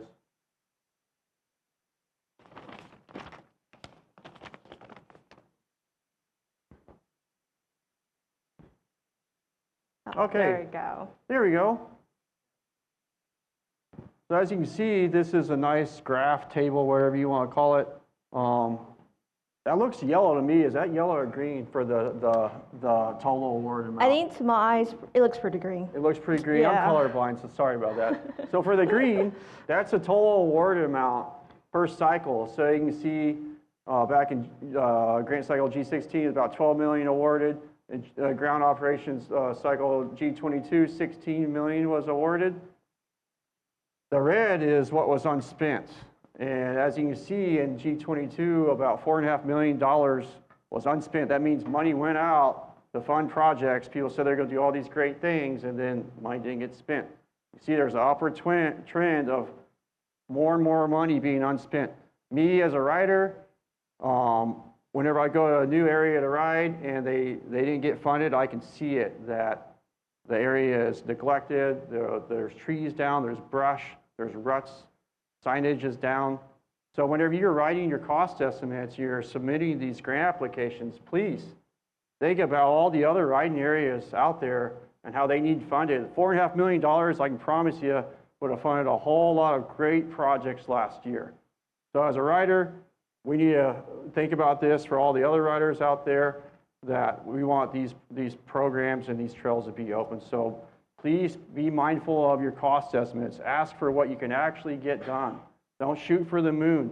If you're year after year not able to hire those same 7 people that cost $100 grand, and you know that you're not going to get this work done, or you're turning in $300,000 or $400,000 back to the state every year, dial back the scale a little bit, okay? Let's spread this money out. Next slide, please.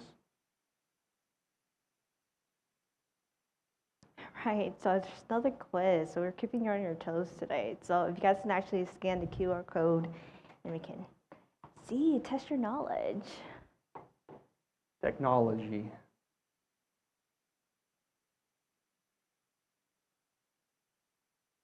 Making them work, right, Paul? Yeah, we'll give you guys about a minute on this one as well.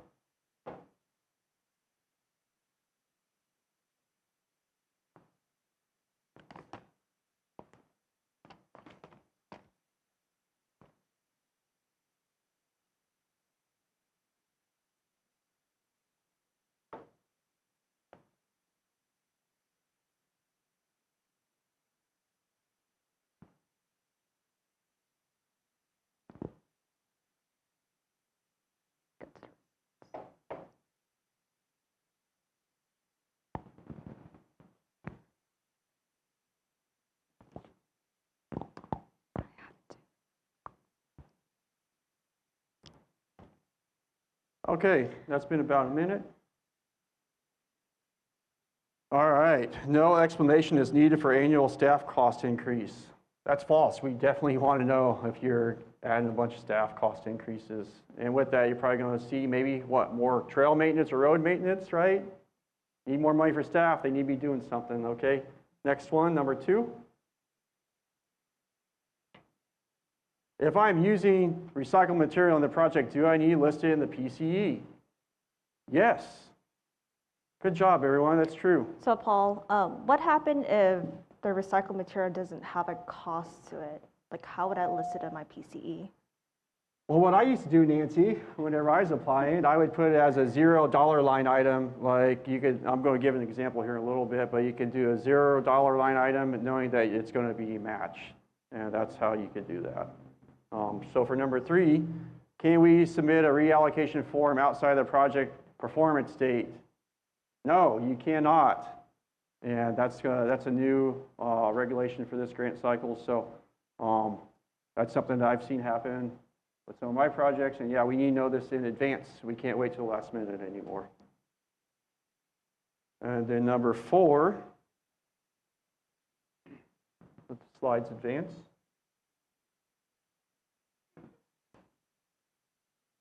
Technology today.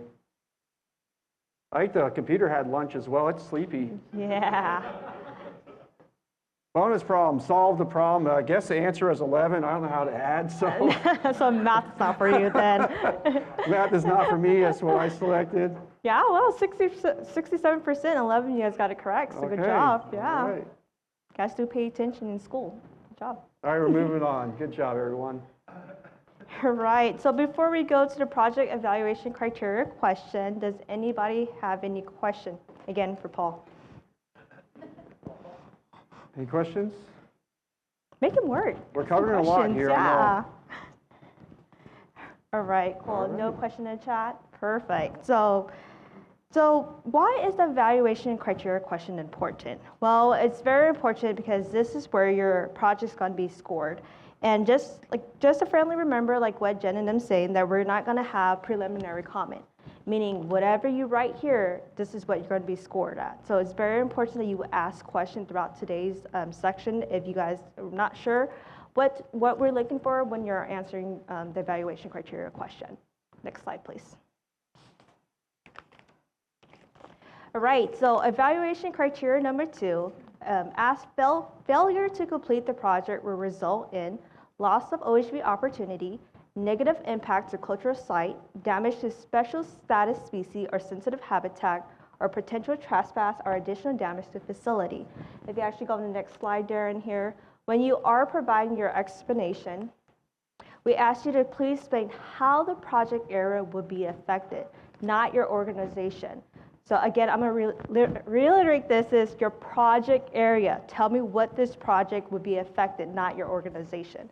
And also remember to support it by your project description, your project deliverable, or your PCE. So what the review team is going to do is when you answer this question, we're going to go back into your deliverable. And this is the first time we're hearing about it. You're not going to get the points for that.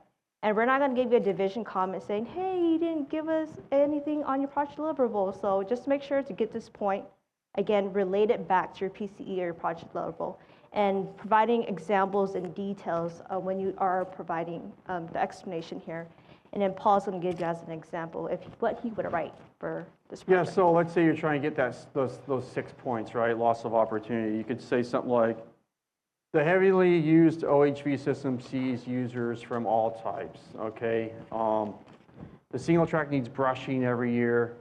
The 80-mile UTV trail system needs signs replaced, and the 100-mile Jeep trail is the busiest trail in the district, and it has 7 areas for targeted maintenance. If any of these project activities and deliverables are not completed, we are going to have a loss of OHV opportunity. It can be that straightforward and simple. Talk about what you're going to do. All right, next slide, please.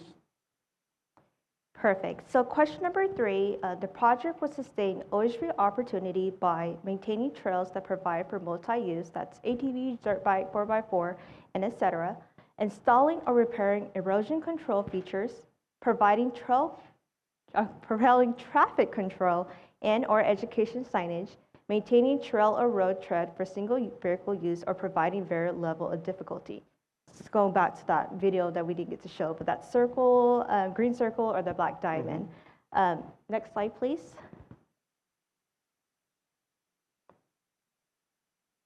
So again, I'm not going to go over this slide, but if you are answering question number 3, just remember to hit all that mark that kind of went on the slide and what went over on the first slide. And Paul's going to give you as an example what he would write for question number 3. Yeah, so if you're going to try to get all those points, you could say something along the lines of this. Like, think about how you're going to plan your season when you write this. Okay, sustain OHV opportunity, that means you're going to keep it going. All right, so in the springtime, the crew is going to log out 200 miles of trail, and once they hit the snow line, they're going to move down and start doing brushing out on lower elevation trails. Once the brushing is completed, they're going to go ahead and log out the few miles up top that were covered in snow, and they're going to transition their focus into summertime work. The summertime work is going to focus on very remote single track trails. They're going to do rock work to maintain those trails for its black diamond level of difficulty. Additionally, the summer months, basically May through October, going to be a lot of visitor use, so we're going to see increase of trash and bathroom services for cleaning. All these activities will sustain OHV for future use. So just think about how you could plan out your season and put it there for number 3. Next slide, please. So before I go over evaluation criteria number 4, does anybody has any question so far? Oh, we do have a hand raised there. Just pass you the mic. Could you possibly just talk any more about providing varied levels of riding difficulty and how we prove that we do that? Sure, absolutely. So first off, you got to have varied levels of difficulty to begin with, and if you don't, then you're probably not going to get that. Let's say you have a green trail, and like I was saying earlier, the video didn't play, but I talked about, so you have a green trail. Let's say that green trail got a bunch of rain on it, and it made some giant ruts and made it impossible for a beginner rider to use it anymore. To sustain that OHV, that beginner trail, you're going to need to do some maintenance to keep it that way. Likewise, if you have a black diamond trail and you take a bulldozer, let's say a bulldozer came through because of a fire and they used that as a fire break. It's no longer a black diamond anymore. It's now easy. Anyone can ride it. Are you going to do anything to put that back to its black diamond status? So that would be how you could maintain those varied levels of difficulty. Yep. Perfect. Any question through chat? Perfect. All right, so question number 4. The project was developed with public input prior to the preliminary application filing deadline. Public input employs the following. So Darren, if you actually go on the next slide here, I'm not going to go over each one of them, but next slide, please. So we actually created a checklist. This is for references only, but if you guys make sure that when you are using this checklist to refer back to the questions to make sure that I don't miss anything. And so this is very important. Even though you miss one information here, you would not get the points from it.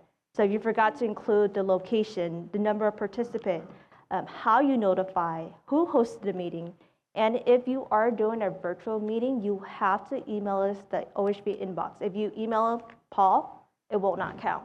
So make sure that you actually email us, because when we're reviewing your application, we will pull up the email just so you can get that point. So again, this is only for a virtual meeting only. And for stakeholder meeting, please list your separate your multi-stakeholder. Even though your stakeholder is doing the exact same thing or how they're stakeholder to your project, the instructions say to have them separately and provide an explanation. So a lot of folks actually miss points because they combine it just with one explanation. Even though the explanation is the same thing, just go ahead and separate those. Okay, next slide, please.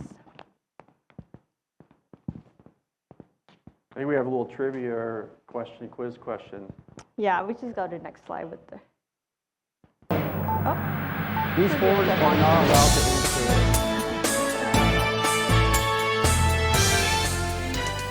answer. Can anyone name the rider or riders who have had perfect seasons in the AMA National Motocross Series? We'll give you another 20 seconds. That's Ricky one. Carmichael. No. James, we got 2. Nope. 9, 8, 5, 4. Jet Lawrence, that's the top 3. Yes. Go ahead and we can, next slide. You can see a picture of these 3 people. Ricky Carmichael, James Stewart, and Jet Lawrence, they all had perfect seasons in AMA National Motocross. Pretty impressive. Next slide, please. I don't know, Paul, will your face be down there in the Yeah, picture? right. All right, who is this? This is a good one. I said you guys can't answer questions. How many times, all right, then how many times has Elias Lance been a world trials champion? Ooh. All right. And then what year did she get top 10 at the Dakar Rally against everybody? What year? 2015. So in 2015, Elias Sands actually got 9th overall against the fastest riders in the world. Super impressive. Definitely one of my heroes. And yeah, super cool. She actually is racing 4 wheels now at Dakar, and she crashed out day 1. So pretty unfortunate on that, but super cool stuff. Next slide, please. All right, so evaluation criteria number 5 talks about the project will utilize partnerships to successfully accomplish the project. So you want to identify the number of organizations that will actively participate in the project. Partners cannot include any unit of OHMVR division, subcontractor, or any participant being paid by this OHV grant. So if you list your organization on your PCE and there's a grant requested for it, they would not qualify for it. If they're volunteering using it as match, they will qualify as a partnership. And also any grantee receiving grant funds for this project in the project area, what you put in their application. So let's say if you have a nonprofit organization who's also working in the same area and have an active grant, unfortunately, they cannot be a partnership and get points for this one. Next slide, please. So when you are answering question number 5, just remember to list the partner organization separately with detail. It goes back to the public, the stakeholder, right? The instruction asks you to listen separately. If you combine them, you won't get the points for it, and we're not going to tell you like, hey, you're supposed to separate it. So just make sure that you, even though the same thing they're doing, just put them in like bulletins or just put it separately. And only eligible partner organization only. It cannot be individual. And also remember to support it by your project description, your deliverable, or your PCE. So again, if this is the first time we're hearing about your organization, you will not get this point. So on your deliverable or on your PCE, make sure that you do talk about your organization to get this point. And also remember to explain how the partner organization, or what is the partner organization role is. So how are they participating in the project? Next slide, please.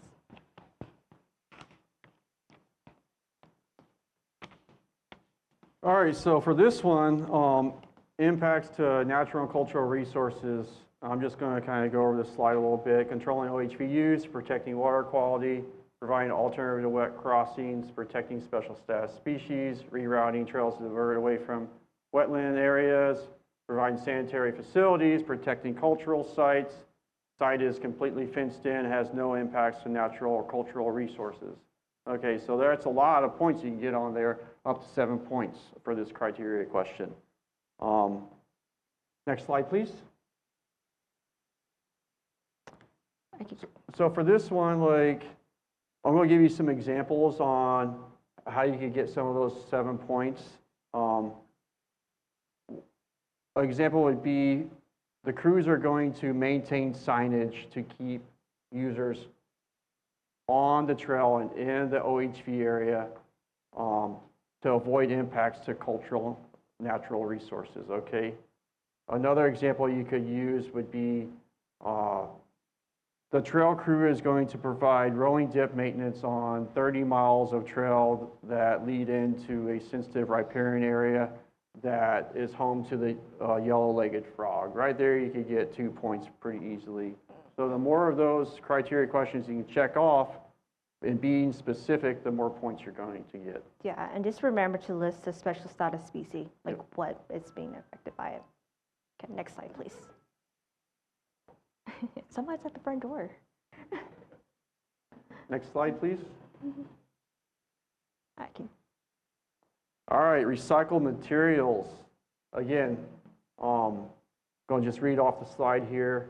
Barrier materials, which include recycled content, signs or signposts, education kiosks, which use products with recycled content, erosion control features, which use materials with recycled content or materials obtained on site, paper used for trail maps, which include recycled content or other products with recycled content.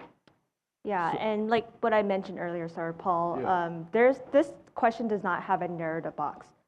To get this point, again, remember to write it on your project deliverable and your project cost estimate.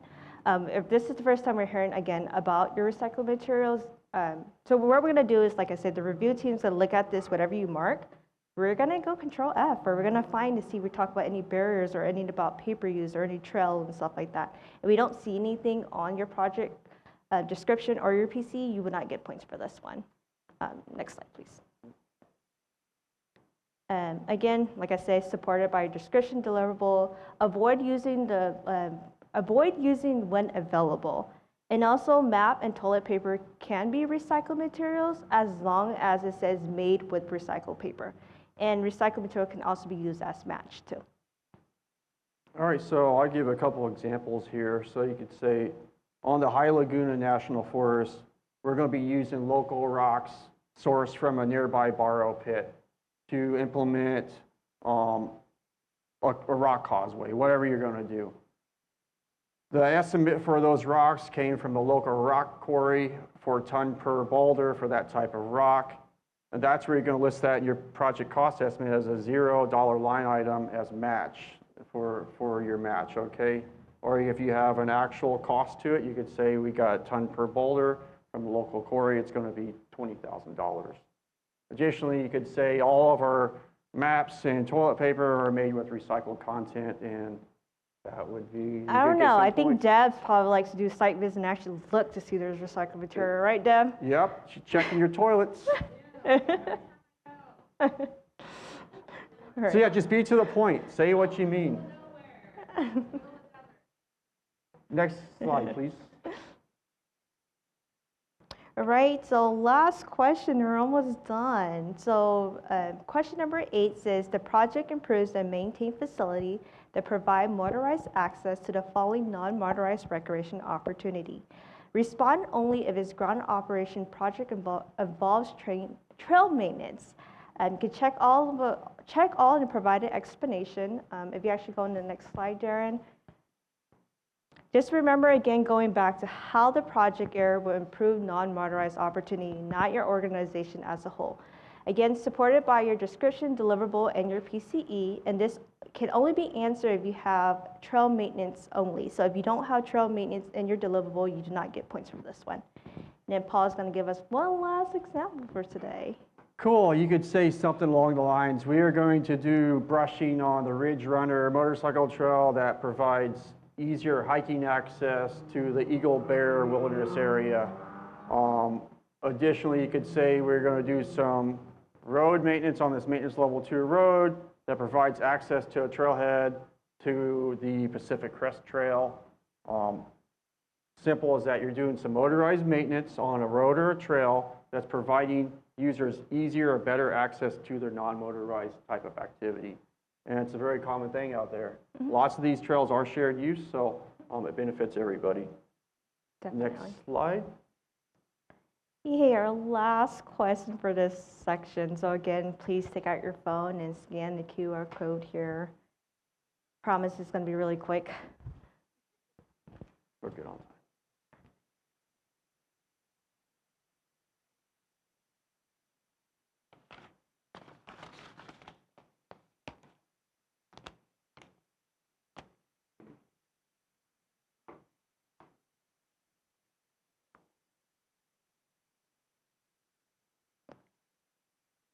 Maybe I didn't do the setting correct, and the response is not submitting.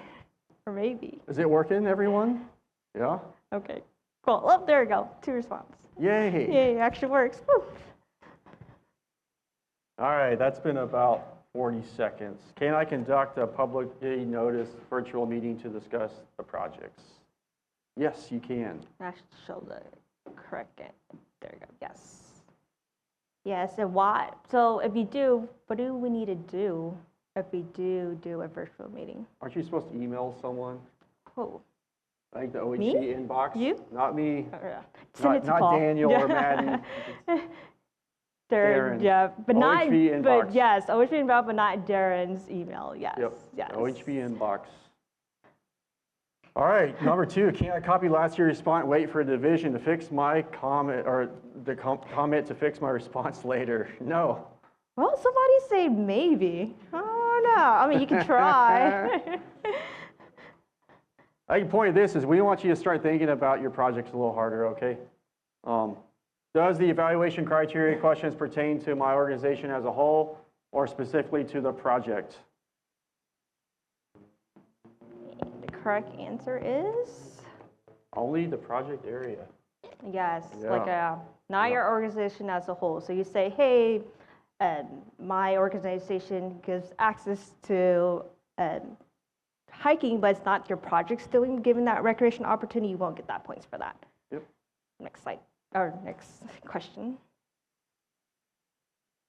Camping, that's mine. Eating sushi. Well, I guess that could There's be a only one right recreation. answer on this one, you guys. I I'm just don't saying. know. Depends on your success. No, I'm joking. Camping, fishing. All right. Motorcycling should be the correct answer. I don't know. I like camping. I'm a dispersed camping type of person. I don't know. All right, so that's actually end our presentation. Do you guys have any questions for us? I mean, Paul. We have about another 7 minutes, so fire away if you have any questions. We have one question through the chat. Okay. It says, in regards to keeping each category at the limit you request, how much over or under each category can we be without a change request? I think that question, Sky, correct me, is in relation to asking for a cost reallocation. Can you type in the chat so I know?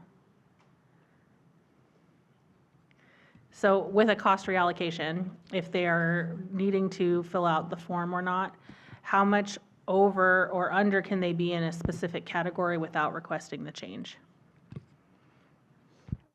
That's kind of a loaded question a little bit. It depends, right? So with our regulation update, if you are moving between categories, it will now be a requirement that you fill out the form to get permission, and so that it's notated. If you're moving between line items, that can still just be an email request to your administrator letting us know that you guys will be moving, or if you're adding match, that can continue to be as it was in an email to your administrator. We also have, can you explain the difference between a partner and a stakeholder? A partner are going to be those volunteer groups that are going to come and do probably work on in your project area. They're going to be associated to some type of deliverable. They're going to do 30 miles of brushing.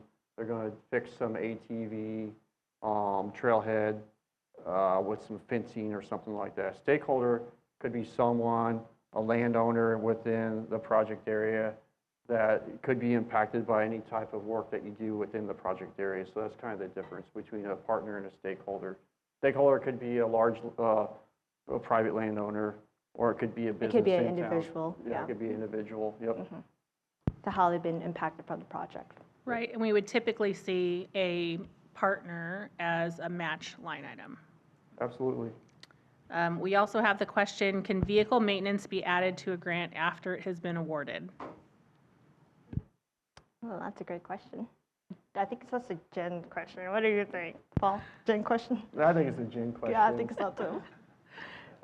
Line items should not be added to the project after it's been awarded because it hasn't gone through the public review process. So when you guys are developing your line items, we do understand that there might be a time where potentially you don't have staff anymore and you need to reallocate the work to a contract, or maybe there is a grant-funded piece of equipment that has a large catastrophic failure and we need to get that repaired. There are those things. But routine vehicle maintenance, that is something that you guys should think about ahead of time when you're planning out your cost estimates to account for all costs that would be associated with your project. We have a question from Ashley online. Ashley, you may unmute and begin your question. Hey, so I had a question going back to like recycled materials. Like, let's say we're saying that we have boulders that we like get from our site, that we're not purchasing. So in our PCE, would we just put down that they would cost 0 for match? But then when we actually close out the grant, would we just say like, let's say we did like 10 1-ton boulders, would we go and like figure out the cost that it would have been if we purchased it and use that as match? Like, how would we count that? Ideally, Ashley, you would, if you're going to use that as a dollar amount for your project, you would do that in your actual cost estimate to start with. If you know, you went to an area last season, you're like, oh, this is blown out, it needs 15 giant boulders. So you already know what project work needs done. If you know you use rocks every year, kind of here, there, and everywhere, you could use it as a $0 line item and just not have that dollar amount associated to match toward your project, but you could still get that criteria question points by having used on-site material for recycled for that criteria question. So. Right. Thank you. I was going to say, Ashley, if you also know the cost of boulders going in, that is something, if you know the cost, you would put in your line item that it would cost you, $250 a boulder at the local, rock location, quarry or whatever, and then you're claiming it as match because it's material that you're finding on site. But we will expect to then, see the boulders in place. Yeah, Okay. so it's very important to put in your note section that, hey, these are from your site and stuff like that. How you determine the price would be really good. Perfect. Okay, thank you. All right, any questions in the room? And then I think we're good to go. All right, so that's the end of our presentation, and Paul and I want to thank you guys for participating and not falling asleep.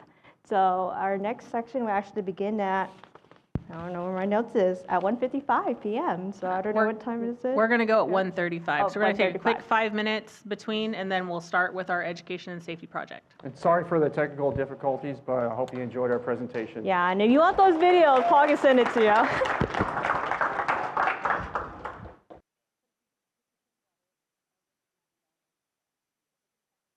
All right, we're going to get started again with our next presentation. We have our education and safety projects. That's me. Here we are. While the slides are coming up, I just want to say that I've gotten 2 compliments on my new shoes today, so I am feeling very good. Can we see this? I wish we could angle your shoes. They're comfortable too, so it's a win-win. All right.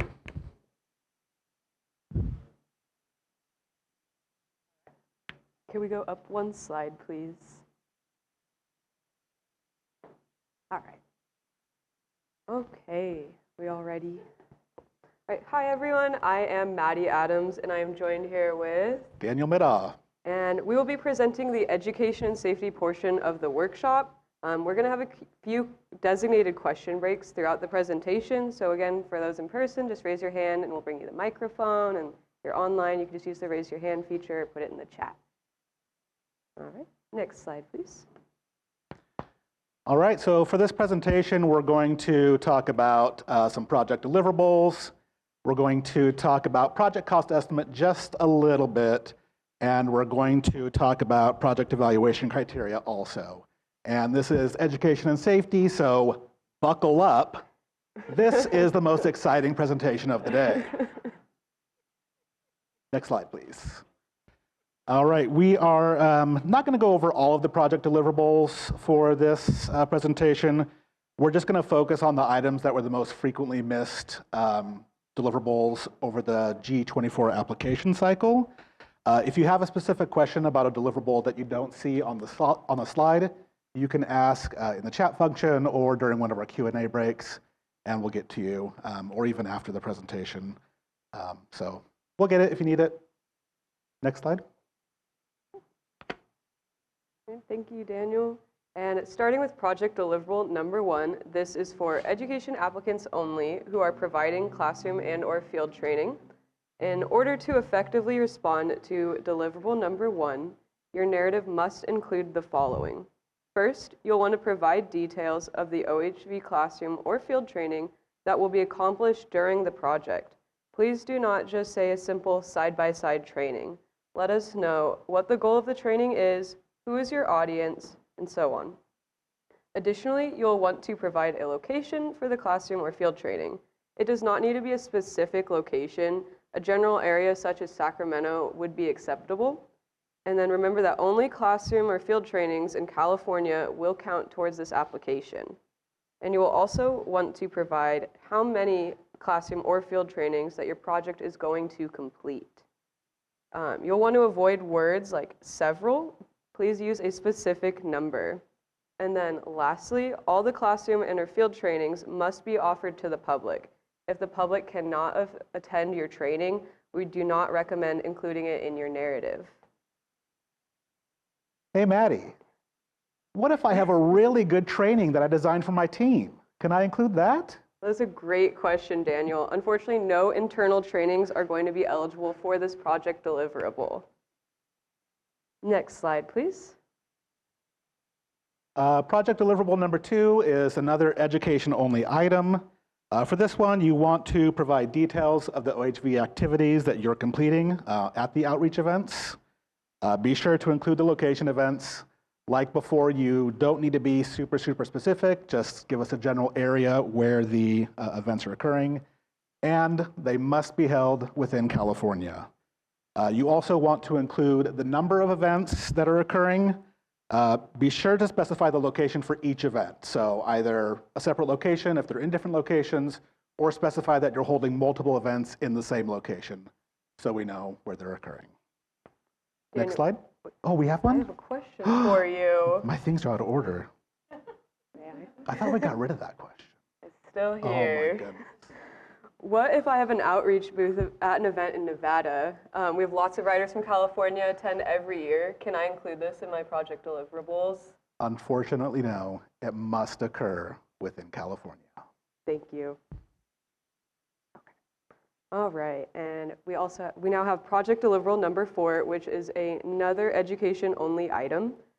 So if your project includes creating, updating, and/or printing of OHV-related signs or panels, you'll want to be specific about the project area these signs are going to be.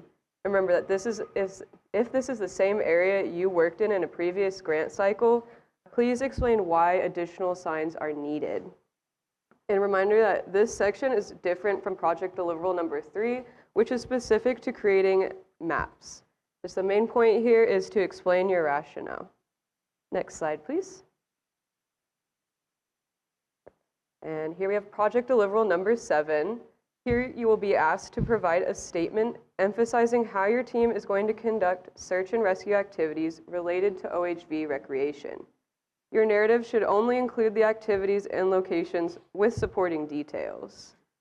So let's say the narrative states that you will actively monitor the snowy mountain area during the winter and summer seasons. Members on the team are equipped with medical equipment to perform their OHV search and rescue missions. In this example, we can clearly identify that the person is monitoring the OHV snowy mountain area during the winter and summer with their equipment. Very easy to identify, just those 3 simple points. All right, next slide, please. What's the deal with other? It's an impersonation of somebody doing an impersonation of Jerry Seinfeld.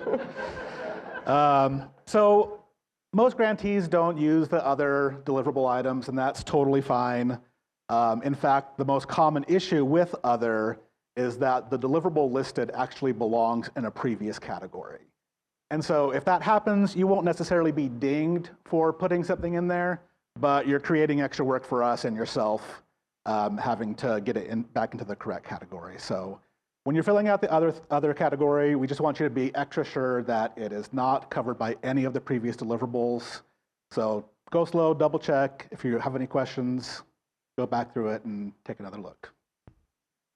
And our next slide is going to be a quiz, and we made some last-minute changes and went old school. All right. So our first question is a true or false for project deliverable number 1, which again is for classroom and/or field training.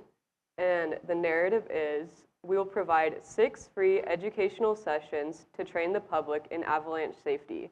Additionally, we will offer 2 youth programs for riders. So does this narrative belong with deliverable number 1? We're not moving on until we get some participation. We're going to be here all day. I see nodding, but I don't hear anything. That is correct. This is true. This narrative would fit perfectly for your classroom or field training deliverable. Next slide, please. All right, we have a couple more for you guys. So this is for project deliverable number 4, which again is for creating, updating, or printing of OHV-related trail and/or interpretive signs or panels. The narrative is, we will revise our current OHV map to include new trail routes and OHV safety tips. Does this selection, or does this narrative fit project deliverable number 4? True or false? Perfect. I heard some falses out there. That is correct. This is for project deliverable number 3, which again is for maps. And next slide, please. All right, and our last one. Our avalanche forecasters use field data to create daily forecasts and advisories. The information is to notify riders of current safety conditions. True or false? Does this narrative belong with the other project deliverable?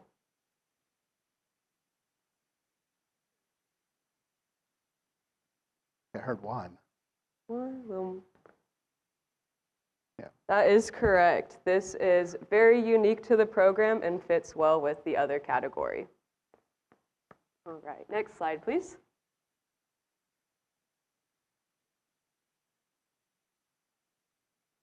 And do we have any questions so far on project deliverables? Online. All right, and keep going. Next slide. Oh. But we took this one out, Darren. Who is this, Daniel? Oh, this is my dog, Stevie. She's a beach dog. As you can see, she's quite happy there. Oh, this was for our test run. I'm sorry, guys. Next slide, yeah. Oh, okay. This is the slide I thought we were going to have, project cost estimate. This graph probably looks a little bit familiar since we just had it in the last presentation, but this is for the Education and Safety Grant Program. So you see the last few grant cycles. Green is the award amounts, and red is the unspent amounts. And so you see that education and safety, it's gotten a little better over the last couple of years, but there's still quite a bit of money left on the table. So we just want to emphasize again, just be really careful when you're doing your project cost estimate. We want you to be as close as possible when you're filling that out. And we understand things happen. Sometimes you can't spend funds. Things are out of your control. We get that, but look at your past project performance. Are you consistently completing your deliverables? Have you had to return funds in the past? These types of things can inform you on maybe you're over asking. And education and safety, not quite as much money as ground ops, but $200,000 that can fund several other projects. So just keep an eye on that, and we'll get some more projects funded this time. Next slide. All right. Thank you so much, Daniel. Now we are moving on to the project evaluation criteria section for both the education and safety projects. We're only going to go over numbers 4 through 8 and 14 and 15, but if you have any questions on criteria not mentioned, please feel free to add it to the chat. And lastly, as Jen and Ethan discussed earlier today, we are no longer providing comments for the evaluation criteria. Be sure to take good notes and take your time when submitting or completing your application. Next slide, please. All right. Starting with project evaluation criteria number 4, the question would like to know how your project will successfully utilize partnerships to accomplish the project. For this criteria, be sure to list all of your partners in your narrative. Do not simply say something along the lines of just local nonprofits. List each and every group that is involved. And remember that you receive points based on the number of partners you include, so you'll really want to be sure that they're all clearly listed out and that they're eligible. Partners cannot be another entity that has applied for or received a grant, or an OHV grant, sorry. And that's not to say that you can't collaborate with another group, but you're not going to receive points for including them. You also want to be sure to tell us how the partners relate to your project and project deliverables. We really want to tie back all the evaluation criteria to the information already provided. And remember that a name alone does not make the connection for us. You should be writing the application as if the person reading it knows nothing about your program. Next slide, please. Project evaluation criteria number 5, types of OHV recreation. So we're asking how the project utilizes each type of OHV recreation, such as ATVs, motorcycles, snowmobiles, etc. So each selection is worth 1 point for a maximum of 6 points. And to receive points, it actually has to be relevant to your project, and you have to provide a detailed explanation. So that's what we're talking about, getting your project description right, getting everything together. So don't check a box just to check a box. But Maddie, do you have an example of what not to do? I sure do. Let's say I checked the selection for motorcycles, but my narrative only discusses educating ATV operators. That is perfect. Not for your application. Good example. Don't do that in your application. If your project is all about whatever I just said, ATV education, then you're probably not going to be using motorcycles in your project. So even if you have the certification, don't check the box. You're not going to get the points. Next slide. All right. Project evaluation criteria number 6. This question would like to know how the project was developed with public input prior to the preliminary application filing date. If your meeting is exclusively virtual, such as on Zoom or Teams, you must notify the division first. And then when answering this criteria, you'll want to know how the public was notified of the meeting and clearly state which stakeholders attended and their interest to the project. Lastly, the meeting must be held within the last 12 months prior to the G25 preliminary application. For this grant cycle, that means that the meeting cannot have occurred prior to March 3rd, 2024. If subsequent meetings are held after the preliminary and final application, they are not going to count towards this grant cycle. This is all the more reason to include your dates. Next slide, please. Okay, project evaluation criteria number 7. This is education only. When you get to here, as you can see, there are several different options that you can check off, but a few of the options we see cause more problems than other.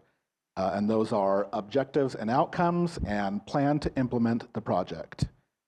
For objectives and outcomes, this is a 2-part question. You must include both the objective and the outcome. So make sure you get that, otherwise you're not going to get full points. For plan to implement the project, you must include an explanation of what the plan is, how you're going to implement it, and when you're going to implement the project. So if you don't provide all those details, you're not going to receive full points for this criteria. Are you going to do your owl impression? All right, next slide, please. All right. Project evaluation criteria number 8 is for educational projects only. For this criteria, we would like to see what methods of education are being offered. For this question, check the relevant methods of education, such as hands-on learning or printed media, and be sure to include a detailed narrative providing enough information to link the education method back to your project deliverables and project cost estimate. If your method is not listed on the checklist, please select the other and you can provide a detailed explanation there. And make sure that, again, it's still related to your project. And again, the methods of education must be for the public, and any internal educational methods will not be accepted. Next slide, please. Project evaluation criteria number 14 is a safety-only item. And what we're looking for here is what your staff is currently trained in, and not only that, it needs to be relevant to your project. So if the items don't directly connect with your deliverables or your description, just don't include it. We really want what's relevant to this project. There's also another option in this. Check that. If it connects to your project, just leave a detailed narrative on what it is and how it fits in there.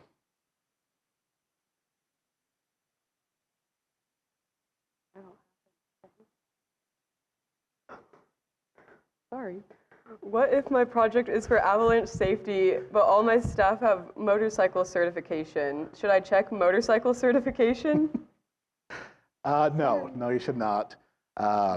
It's avalanche safety. It's very, very unlikely that moto certification is going to come into play there, so please don't check the box. If you think it is, you better give us a very good explanation. Next slide. All right. And now we have project evaluation criteria 15, which is for safety-only projects. The criteria is asking how much experience your team has performing OHV search and rescue operations and performing medical aid to OHV operators over the past calendar year. Please be sure to include data from the prior calendar year and not seasonally. If your narrative includes seasons, the criteria will not be eligible. For example, stating that you went on 30 search and rescue missions during the 2023 to 2024 OHV season would not be eligible, as we cannot verify the exact dates of those rescue missions. Lastly, like the other project evaluation criteria questions, your selection must be supported by the project deliverables and project cost estimate. Next slide, please. All right, so we are getting to the home stretch here. I'm sorry, but it has to end sometime. We want to give a few final tips and tricks to help with your education and safety grant application. These are even more important this year since you're not going to be getting feedback on everything. So our first thing, you don't want to make any assumptions. Don't assume the person reviewing your application is familiar with your program. I wasn't here this time last year. I didn't know nothing about anything. So the person that's reviewing your application this year might be in the same boat. So just make sure that you really explain like the person doesn't know anything, because there's a chance they might not. Second, and we've talked about this a few times today already, but just remember that everything is connected in your application. It all trickles down from your project description to your project deliverables to your project cost estimate to your evaluation criteria. We shouldn't be looking at your evaluation criteria and reading something for the first time. We shouldn't have any surprises at that point. So when you're filling out your application, just make sure that it's all in there. And then it is important to use precise language. A specific example here would be patrol versus monitor. The term patrol is specific to our law enforcement projects, which are not eligible for education and safety. We suggest using words like monitor to differentiate the two. And then you also might be tired of hearing me say this by now, but please be sure that all of the work is completed in California. It is a state project, so we just want to keep it in the state. Perfect. And next slide, please.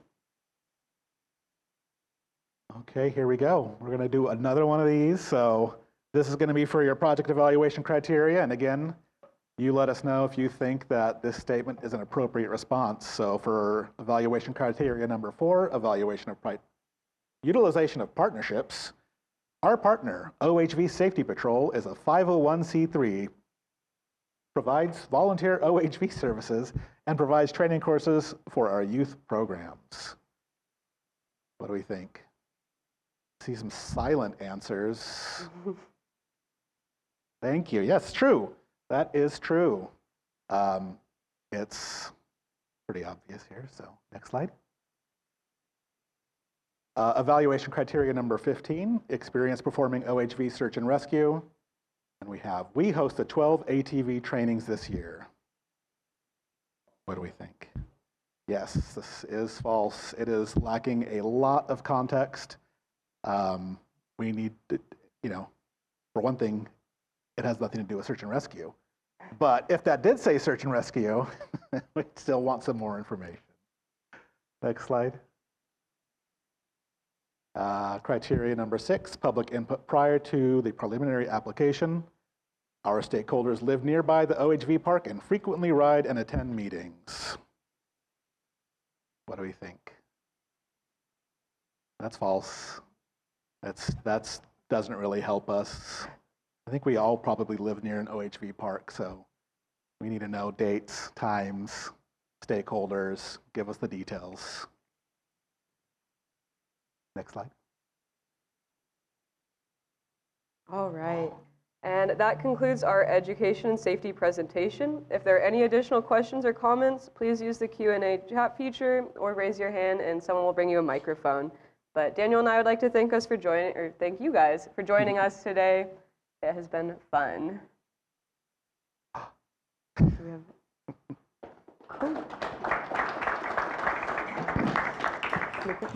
We do have one question online that I do want to answer for you all to hear.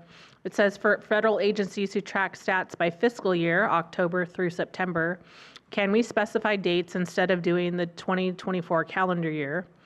The answer to that would be no, because the question is specific to calendar year.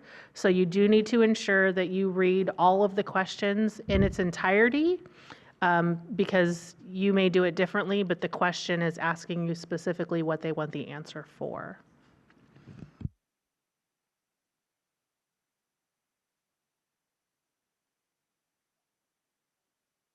Okay, thank you.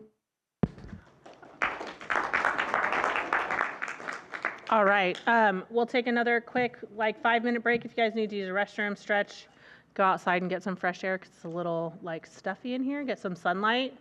Maybe we'll open these back windows if it's not gonna make it gross up there. And then we'll start with restoration here at 2:10.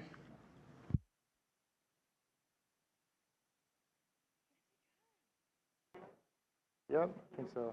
All right, everybody, we're gonna get started. Again, thanks everybody for sticking with us this long. We have this presentation and one more, then we can all go home if we're lucky, or go to hotels, depending on how far everybody's traveling. But oh, mic's not on. One moment, please. Testing. Yeah, good. Yep. Well, so just brief introductions. My name is Josh Leapshire. I am a compliance officer here at the division. I am joined by my colleague, Jessica, AKA Jess Terry. She is one of our tenured grant administrators. She's been here for 7 years, about, so she's a great wealth of information. Just kind of getting started into the presentation. So we'll be covering the restoration project types today. Yeah, kind of everybody knows the drill. If you have any questions, just raise your hand. We'll get you a microphone. Feel free to interrupt myself or Jess. That way we can have a more open dialogue presentation here. But with that said, we'll go ahead and do next slide. All right, briefly going over the agenda. We have 3 main areas here, very similar to some of the other presentations that you all saw today. First, we will be covering the restoration deliverables, also known as the activities. That's everything you will be trying to achieve on your proposed project. Following that is the project cost estimate. That's all the costs that will be going into achieving or attempting to achieve those said deliverables. And finally, we'll be going over the evaluation criteria. As many of you know, our program is competitive. Last year, for example, not all restoration projects were funded because the amount of available funds. So with that in mind, not only that, but with us not providing comments on evaluation criteria this year, read those questions carefully, really take your time, start your application well in advance, not rush at the end. Lastly, we designed this this whole presentation based off feedback and issues we saw from last year's applications. So we won't be going over all the different PCE, project cost estimate line items, or all the evaluation criteria. We're really honing in on the main issues that we saw. That way we can hopefully help you be more successful in writing a successful application. Next slide, please. So getting right into those restoration deliverables, the first one worth highlighting is active versus passive restoration. Two very different things. You'll want to talk about it a lot throughout your whole application, not just your deliverables, but in the project description. You also receive points for this, for active restoration at the end in a criteria question. So the first part of this section on project deliverables, we're going to be talking about active versus passive restoration quite a bit, which Jess will be talking about in the upcoming slides. So next slide, please, if you can, Dan.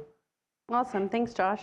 So the first example here is active restoration. This is a project that you're seeing that Trinity County RCD did. And the forest had deemed a trail unsustainable. And so Trinity County RCD came in and is decommissioning the trail in these pictures. On the left, you're noticing that they're preparing to remove the culvert. They have heavy equipment out there, a lot of ground disturbance activities happening. And that is to repair the drainage and sediment structures back to their natural state. You're assisting nature basically coming back. Not just on its own, but you're actually actively restoring it. That's the point of an active restoration project. On the right-hand side, they're mulching, they're adding in seed, they're putting in native plants that they grow in their nursery. So again, they're just actively helping that stream and the nature around it come back. Next slide, please.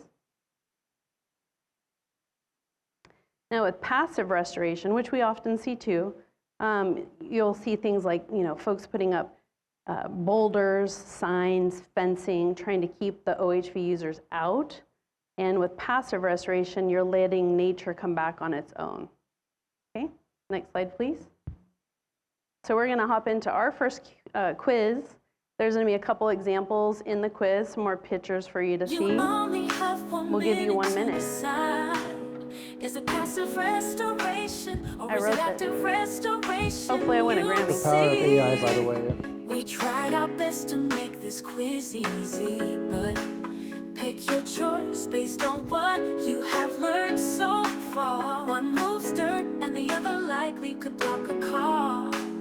Is the work helping nature come back to its natural state or state? Or is the work helping nature? There's a lot of cool AI programs that help you write music nowadays. Just put the lyrics in and then, yeah. Fun thing about this quiz is no one will ever lose.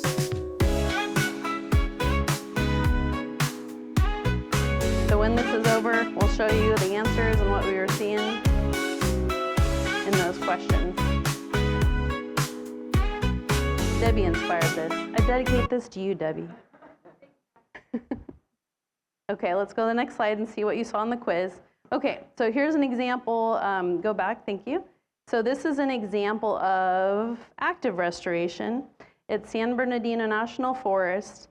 They go and gather seeds from out in the field, native seeds, milkweed, and that type of plant. They clean the seeds, they cultivate them. Once the plants are ready, they install them. And in the picture on the far right, that's actually an illegal staging area. It's right off of a green sticker trail. So they put up fencing and they were actively restoring that illegal staging area back to its native state. Next slide, please. And we got 87% with active restoration. Nice. Good job, everybody. All right, we can go to the next slide. All right, for these two images, the grantee, they placed some boulders, as you can see on the left.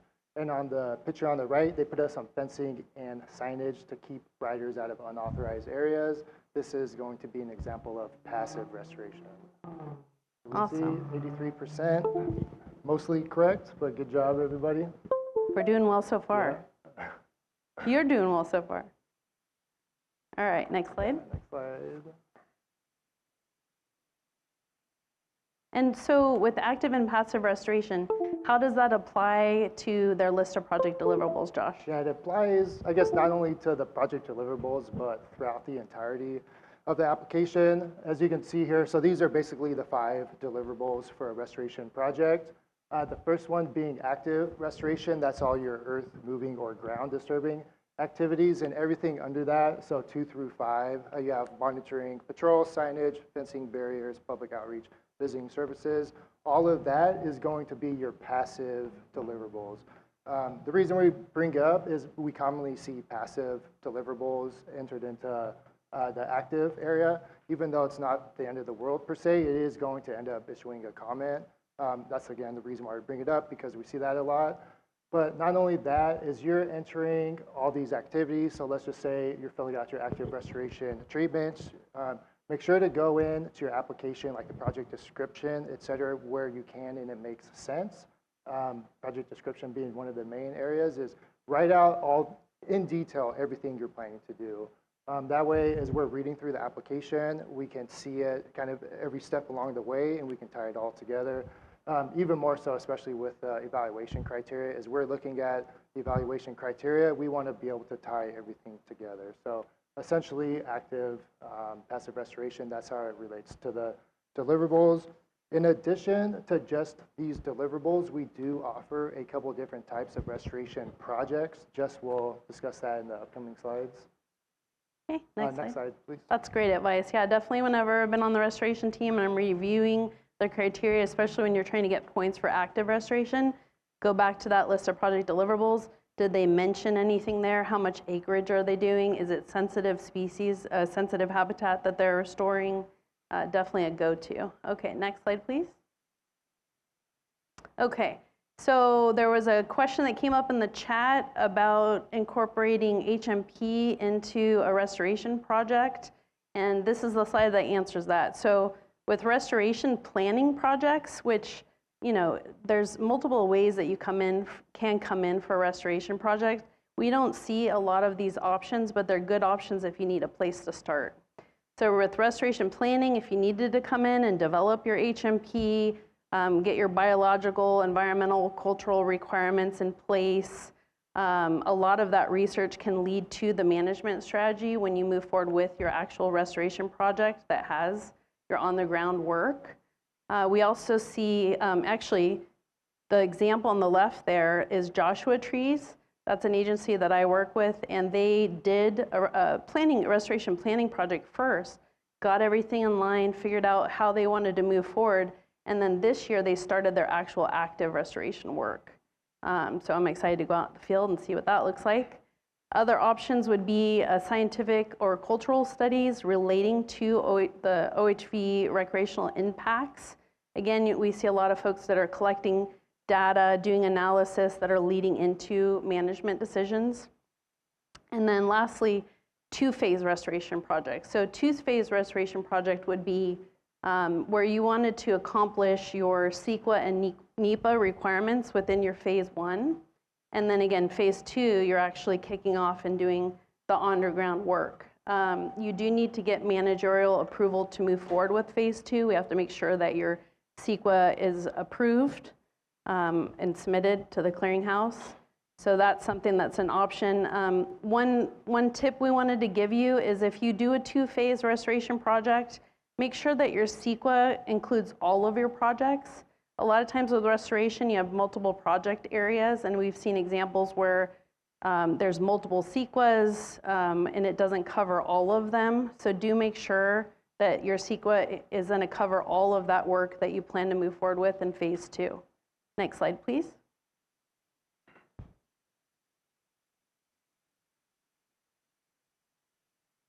And if you are wanting to or planning to apply for one of those two-phase projects, this is what is going to look like in OGA, our online grant application portal. So systematically, it's very straightforward to do so.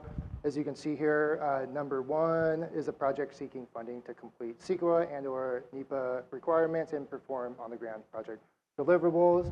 So here, you'll go ahead and select yes, and under that, you'll type in all your CEQA/NEPA activities. If it's not a two-phase, you just click no. But moving on to phase 2, that's all your typical deliverables, which we saw a couple slides ago, how we had the 5 listed. After filling out number 1, you'll just go to part 2 to fill that out as you normally would. But systematically, it's very straightforward as far as entering it into our system. Next slide, please. I believe that concludes the deliverables. We will be moving on to the project cost estimate, but before we do so, do we have any questions regarding any of the material we just covered? They're experts now on active and passive restoration. You can see it in your eyes. There's a sparkle.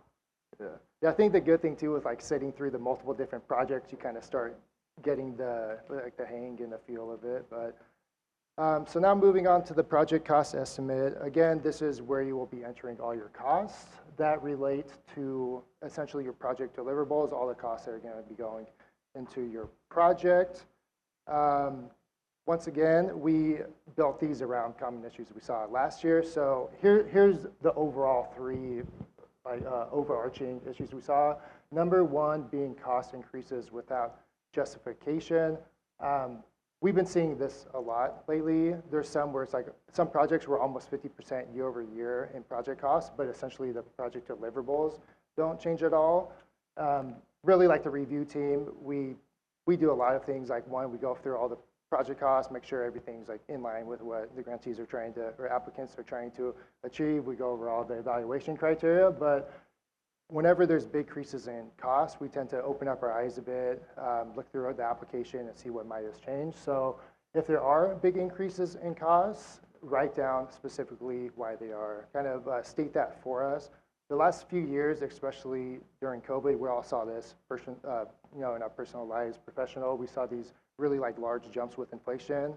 Don't just be like, due to inflation and leave it at that. Like really go into details why your costs have increased. Like let's just say if we see your fencing costs have doubled year over year, are you trying to build twice as much fencing? Maybe the vendor you were working with went out of business and now you have a new vendor you're working with and the fencing costs are more expensive. So really go into details why your costs have increased. This is something without fail we will be looking at. Next here we saw is ineligible activities. So there's 2 underlying issues we saw here. 1 being if the cost relates to a different project type, and 2, if the cost is related to an indirect cost. For restoration, actually the ground ops projects presentation talked about this a lot. Commonly like ground ops and restoration gets mixed up in the applications, but for us essentially is the project activities occurring on the trail or off the trail? If the activities are off the trail, it's generally related to restoration, and the activities are on the trail, then it's going to be ground ops. For indirect, we'll go into that a little bit later when we go over the indirect costs, but that covers that bullet point. And lastly, we have insufficient information provided. Especially with big ticket items, you might want to provide a little bit more details because again, large numbers, kind of make our eyes open. It draws conversation with us. So just for an example, let's just say you're trying to build a 20-foot fence and you put your cost down for $30,000 and just leave it at that. For us, that's going to sound very expensive. But if you go into the narrative and say, hey, this fence we're trying to build is way out into the wilderness. Our whole team is basically trekking out into the forest to build this fence. Not only that, is being built on a area where the ground isn't quite so set, so we have to drill into bedrock to do so, and the fence is built out of high quality steel. So that's why the costs are so expensive. So by getting ahead of that, providing us those details, we don't have to basically come back and issue a comment and ask for further clarification. Next slide, please. So now we will be going over the staff category. For frontline supervisors, you may only request 1 per field unless if you're able to provide enough justification for the need of multiple. A good example of this is many Forest Service districts or Forest Services where your area, where you might be operating under like 4 different districts within that one project. So if that's the case, sure, that makes sense to have multiple supervisors, but not only put that information in the notes section, so list out those different districts, also put it within the application. So that way, by the time we get to the PCE or project cost estimate, we see those line items, we'll be able to refer back to where we read it earlier, and it will all click for us and make sense. Next, we have grouping line items. This is okay, but provide an hourly rate and list the range. So beyond just that, the staff positions should be similar in nature as well. You don't want to put like supervisors, leads, your ground crew all within the same line item. You also want to put the range in the notes. So if you put different positions together, you're going to start having a bunch of different ranges in their different duties. And it's hard for us as a review team to look at all that narrative box and try to match it up with the costs. So just provide the details into the narrative as you're doing that. It does look a lot cleaner, like on the actual project agreement once it's finalized, to have them grouped together and everything. But that is a way of saving time for not only yourself, but also us whenever we read the application. Sometimes we see applications with like 30 different line items for staff on it who are all very similar, and just like taking the time to read through each one, because whenever we do read through the applications, we really like sit down, like clear everything off our desk and read every single word on the app. So it ends up saving us a lot of time on the back end as well. Lastly here, the volunteer rate. The volunteer rate cannot exceed the California Independent Sector rate, which is established at the beginning of the grant cycle. This year, that rate is going to be $38.61 per hour.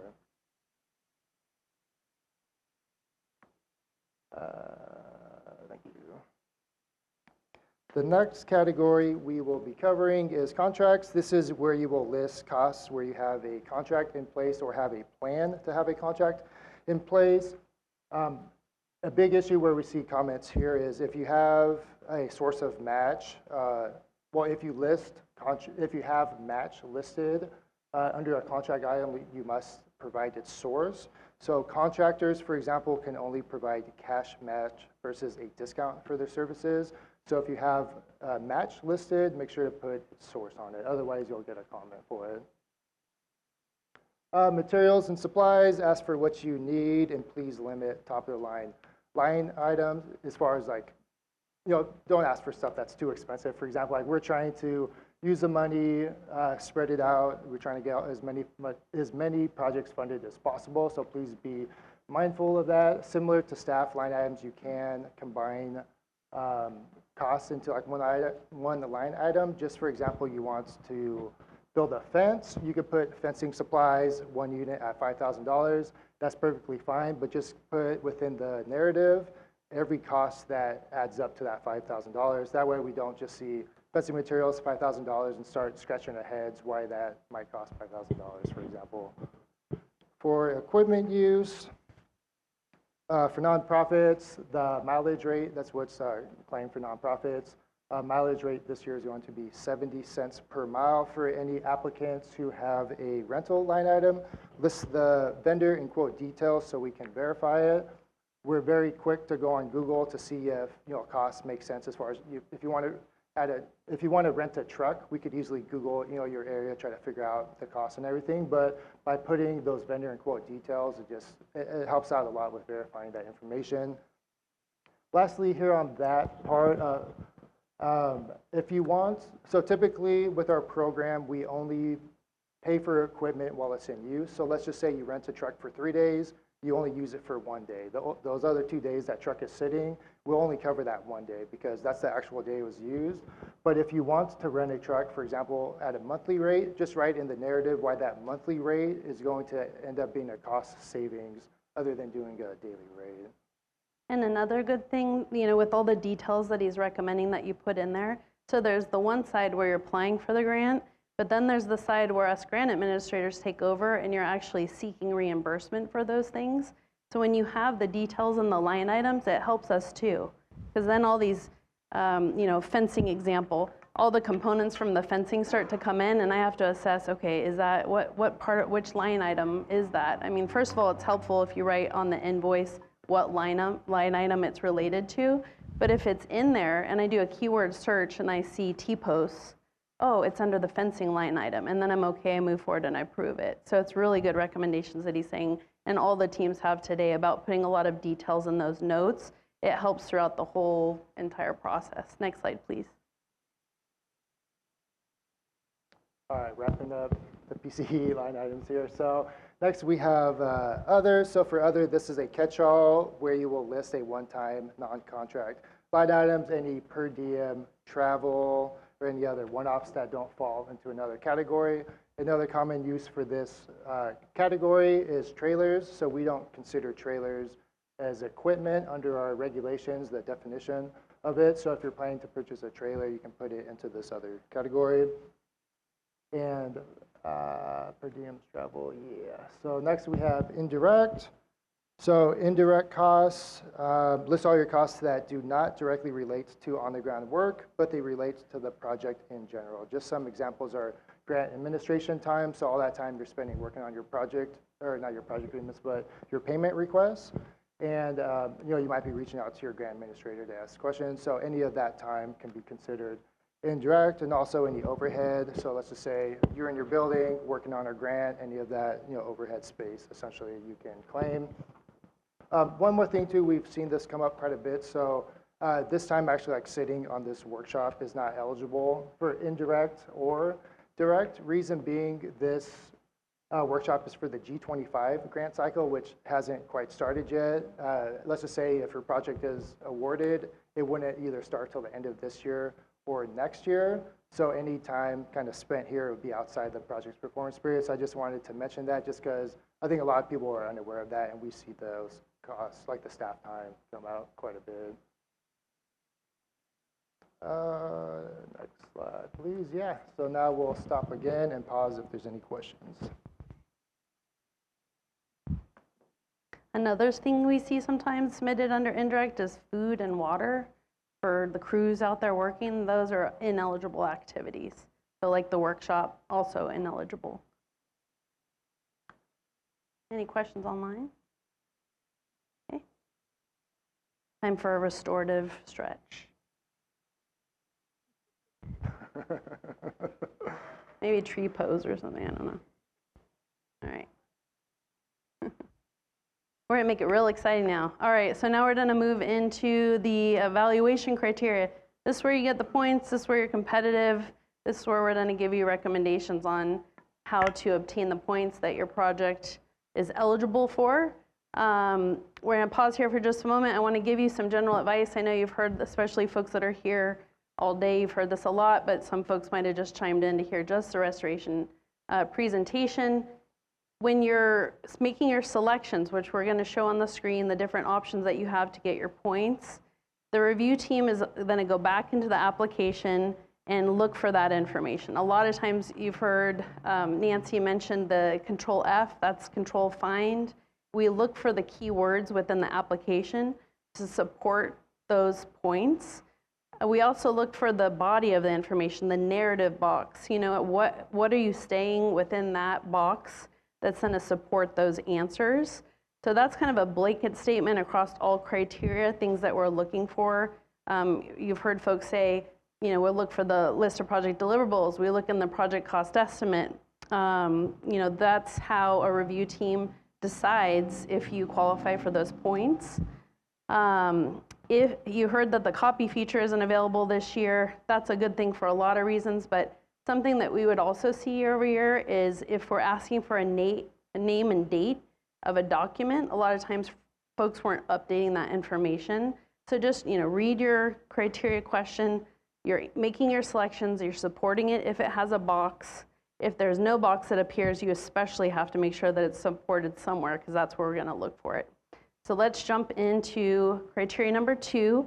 We're going to review all the criteria that we give the most comments out every year. But again, this year we're not giving comments for prelim. So this is a good time to take notes. You can always go back and watch these videos later when we post them. So criteria 2, gosh, it would be so awesome. I wish we had one of our environmental scientists here to help with this because we grab them. We say, hey, we need your help on identifying some of these things. So I wish Shane was around here somewhere. I think he's out doing raptor studies. Oh, Hey, Jess, what's going Josh, on? everybody. No way. I just flew in from the field, and boy, are my arms tired. Yes. Yeah, criterion question number 2, natural and cultural resources. My old nemesis. This one can be quite tricky, but emphasis on this one is we're really looking for you guys to highlight why you're doing this restoration project, right? What resources are going to benefit from it? It's really a nice way for you to outline what you as a landowner are going to do with this restoration project. And so I'm going to run you guys through this criteria real quick. This is something we review every year, part of the grants program. And so the first one we have listed up there is archaeological and historical resources. These are specifically ones that are identified either in the federal or national register, or the national or state registers for archaeological and historical resources. You can actually go to each of these registers and actually look for specific sites if you're unsure of whether or not your site qualifies under this category. And if you're unsure, you can also look up by county. They do break them down by county, and you can do it that way and search for ones that may be adjacent to or near your project area. Next is bodies of water. So we have streams, reservoirs, canals, lakes, etc. Any body of water that would benefit from your project being there is something you want to check off here. It's essentially anything that will benefit from your project, any water body, even if it's within or adjacent to the project. Next, we have soils. So this is pretty much anything that includes landslides, debris flows, sedimentation, soil loss. We see this one heavily tied to bodies of water a lot of the time. But basically, any soils from past OHV recreation, whether it was unauthorized or authorized, say you're decommissioning a trail, and you want to improve the soil structure within an area, that's something that can get you to check off this box, and then you just have to explain in the narrative below that how you're benefiting the soils by doing this restoration project. The next category is sensitive areas. So this includes quite a broad category. It can include designated wilderness areas. It can include areas of critical environmental concern, listed T&E species habitats or that are present within the project area. Can get you points for this category. It's really anything that has is designated to have significant resources values. So keep that in mind when you're checking off sensitive areas. If it has a significant resource value, whether it be cultural, biological, wildlife, that's something that can get you points in this selection. And then the last two are T&E species and other special status species. And so you can get 2 points per special status species and 1 point per, 2 points per T&E species and 1 point per special status species. And you can select up to 3, I believe. So that's quite a bit of points there. And what I ask for you guys in your narrative selection for these 2 categories is please put the scientific name instead of the common name.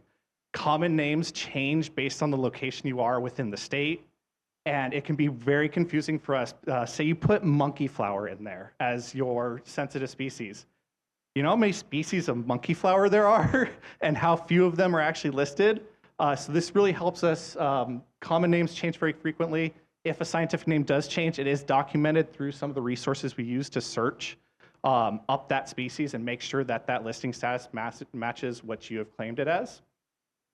And then the other thing is, and this is very specialized, if your specific species you're referring to has a distinct population segment, an example of this is foot-legged frog. They have 6, I believe, different designated population segments, all of which have different federal and state listing statuses. So please refer to the specific DPS or distinct population segment within what you're working so that we know to give you the points assigned correctly to that category. This also is very common with salmon populations. They're broken down by their population segments into which creeks they breed and spawn into. And then the last category is projects solely for restoration planning. So sadly, if you're doing just restoration planning, you can't get any points in this category. What you will do is if your project is approved for restoration planning, when you finally come in to do the project that you planned for with the restoration planning, then you get these points. I think that's all I wanted to cover this. We can go ahead and, oh, one last thing. Make sure to list the type and severity of the impacts that might occur. So it's really nice if you do put your species and stuff down, but so many times people in the past have just listed stuff out and not put the type and severity of impact if the project isn't funded. That's the key element there. We need to know if you're dealing with like Western burrowing owl or something like that, you have to tell us why that Western burrowing owl would benefit from your project occurring. You know, are you dealing with, there's nesting, there's burrows in the area. Oh, we're gonna fragment habitat if we don't restore this area. You know, those are the things you kind of want to think about and make sure to explain, because that gives us an idea of which projects to choose, which ones have the most significant ability to restore the habitat. So that'll be next slide for me. So just threw a bunch of information out of you guys. I, along with Jess and Josh, have put together a couple videos. You might be asking, how do I determine what species are in my project area? You know, how do I figure out this information? You know, how do I determine their listing status, stuff like that? We've gone ahead, they haven't been posted yet. They're still going through final approvals, but we've gone ahead and made a couple videos to show you guys how to use California Natural Diversity Database, how to use the information and planning tool from U.S. Fish and Wildlife Service. I've also done one on CalFlora's What Grows Here if you're interested in finding rare plants within your project area. So these videos are made to be step-by-step how-to guides on how to use these tools, and they're not meant for biologists. It's meant for Joe off the street can come in and do this search without having any biological background and generate reports for themselves so they can better plan for identifying the biological resources and even cultural resources within their project areas. So it's a very fun few videos. They're only about 15 minutes long, and these are all free to use apps and tools that are available to anybody within the public. And they're a great resource. So we got videos 1 through 3 are coming out hopefully soon, and then I'm working on 4 and 5. And then I also want to mention, if you guys have suggestions for videos on some of these tools, or like if you want me to do more in-depth stuff, I'm more than willing. If you guys send those emails to the OHV inbox, let them know, they're going to let me know, and we can start tailoring maybe some videos to specific problems or issues you guys have. And these videos won't just help with criteria question 2 on restoration apps. This also helps with your ERDS, your HMP, and stuff like that, because it's going to look at stuff like national wetlands and your listed species and helping you guys out with those parts of your applications as well. All right, well, I think that's it for me. I got a frog survey to go to, so I'm going to hop on out of here. I parked in the red, so I hope I don't get towed.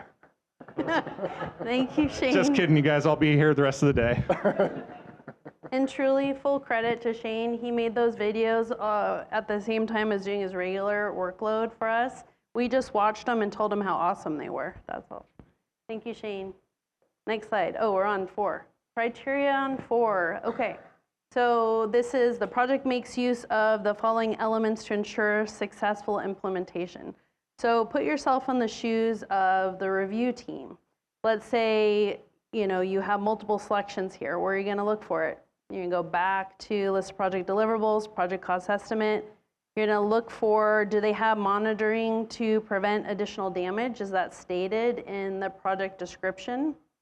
Construction of barriers and other traffic control devices.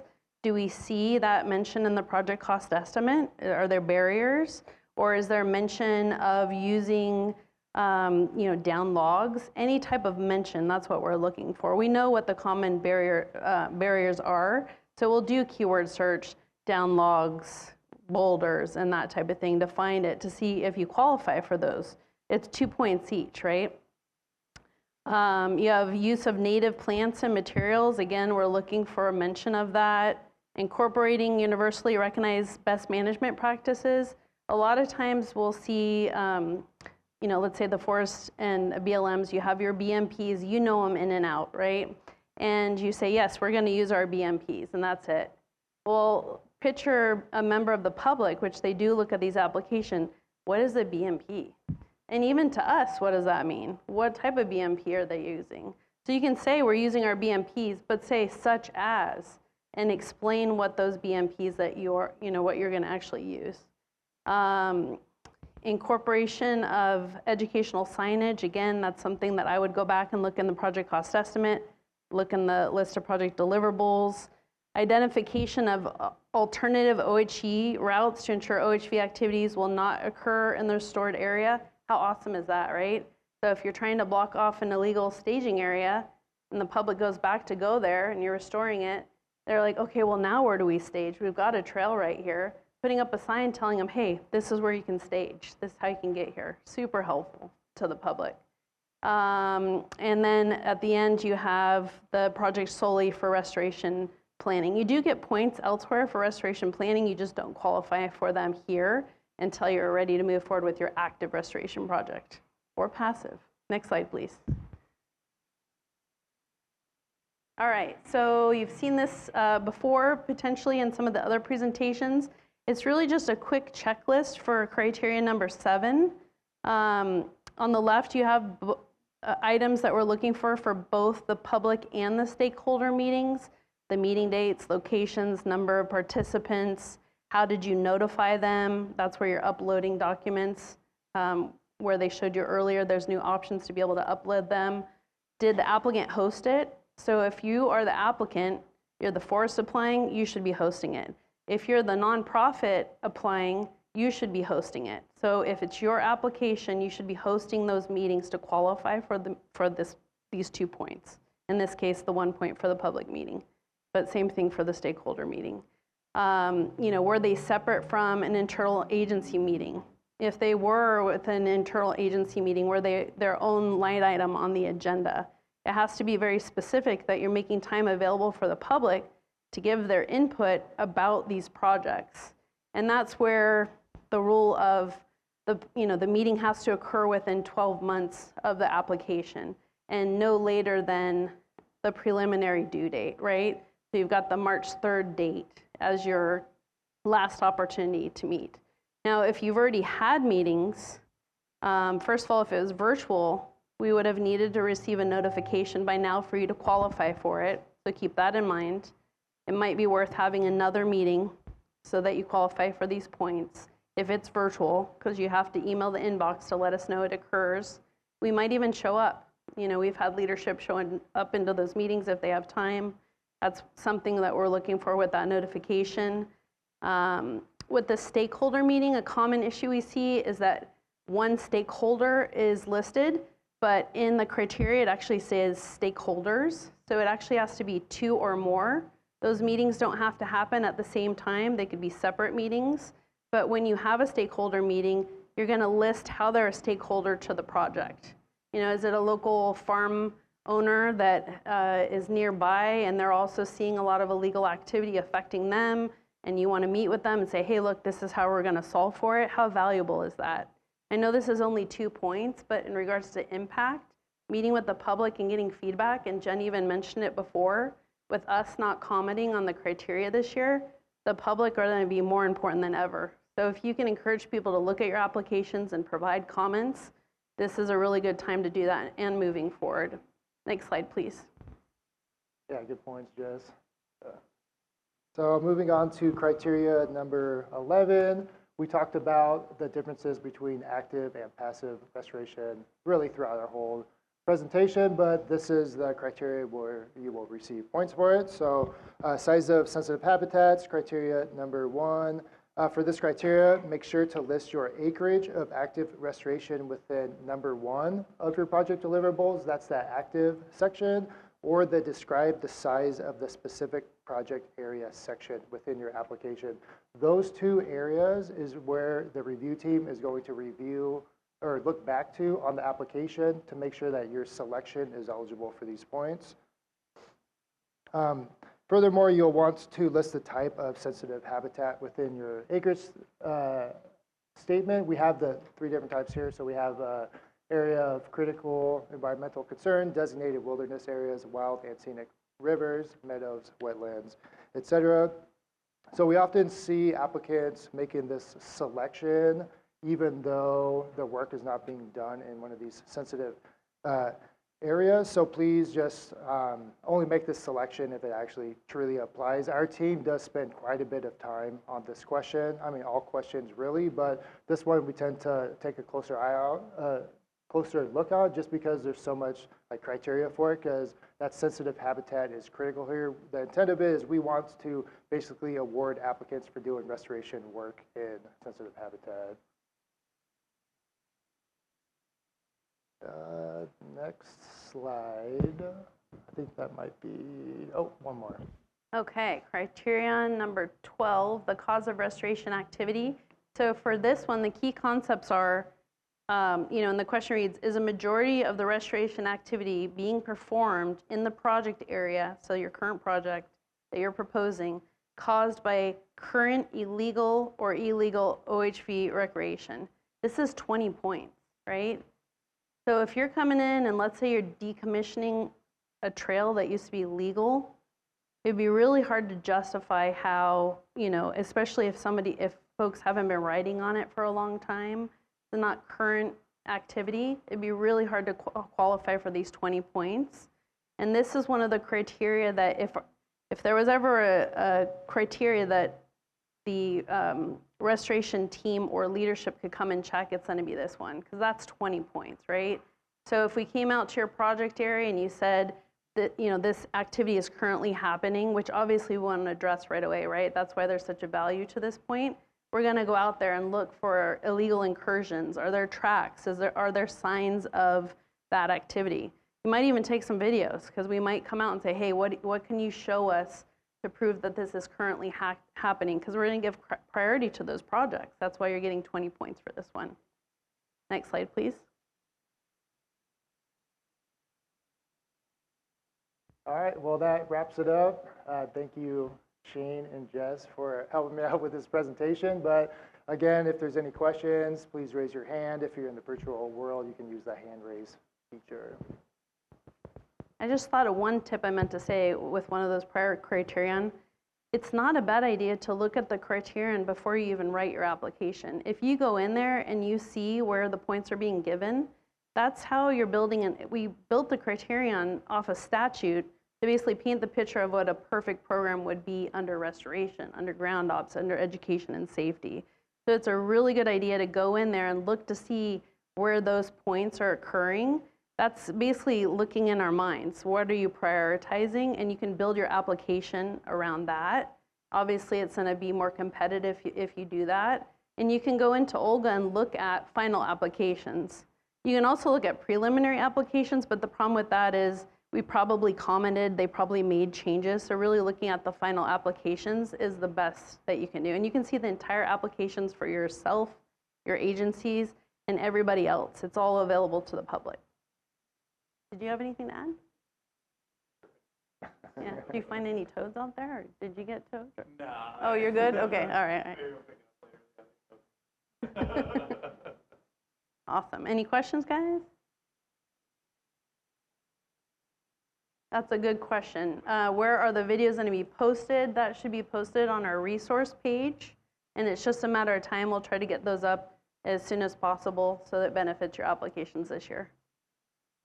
Yeah, I think they've received pretty much all the approvals they need. We just need IT to post them at this point. So, and then for the CNDDB one, I forgot to mention, we're also going to be putting a PDF document together that also is step-by-step instructions on how to use CNDDB and its BIOS tool, which uses a map, and then you can map your project area, and it'll give you the species within that project mapped area. So it's really cool stuff, and it's very first-time user-friendly. So. More tools than ever. Videos on how to do Olga, videos on how to answer these questions and compose your HMP, which you're an expert on too. You do them for our SVRA, so. Yeah, definitely options. If you guys have ideas for videos you want that are beyond the scope of those 5 videos we were planning on posting, drop an email in the OHV inbox. Awesome. Any other questions? Well, thanks so much for joining us. So just real quick. Oh, one question.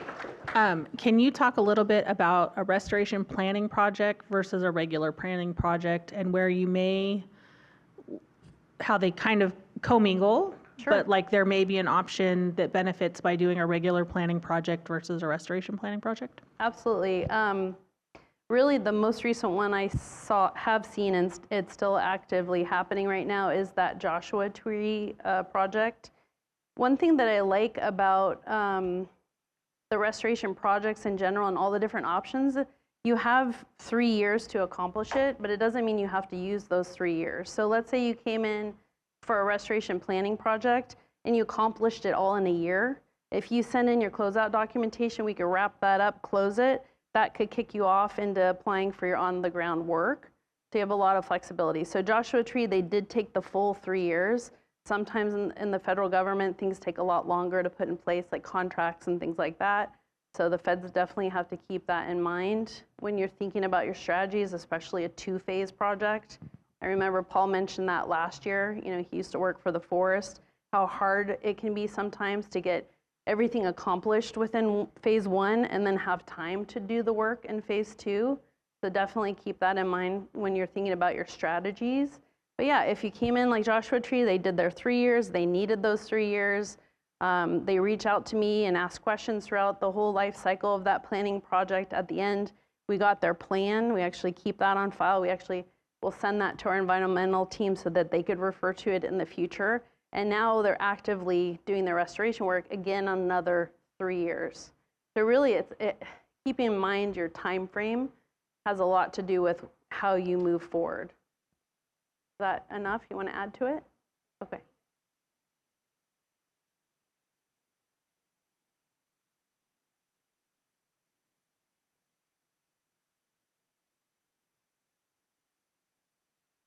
Got it. Okay, so the question is, what are the differences between the two? With the planning project, you're literally doing your research, you're collecting your data, you're looking at your current situation and saying, how do we want that to be different? So Joshua Tree was going out and taking pictures of all their different incursions. They were starting to think about, how are we going to do an HMP to cover this? What is the outcome that is desirable? And then they implemented it within the regular restoration project. So again, that's a 6-year timeline for them, but you could do it shorter in your planning and then hop right into work if you're able to do it in that time frame. It just, a lot of moving parts, especially getting contracts into place, that can be really tricky. Sometimes staff move on and the opposite happens where you have all your money in your staff, but all of a sudden you're like, oh, they're moving on, they got a promotion. We got to get contracts in place. So it's good to think about variables when you're thinking about your timeline.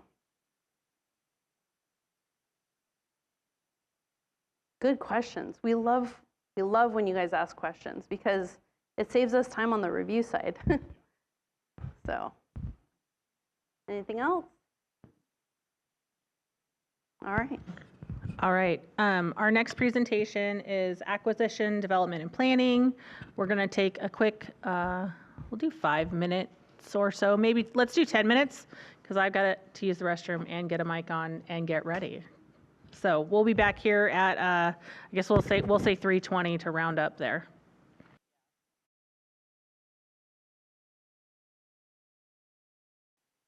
All right. Thank you guys so much for hanging out with me for the whole day. We are almost done.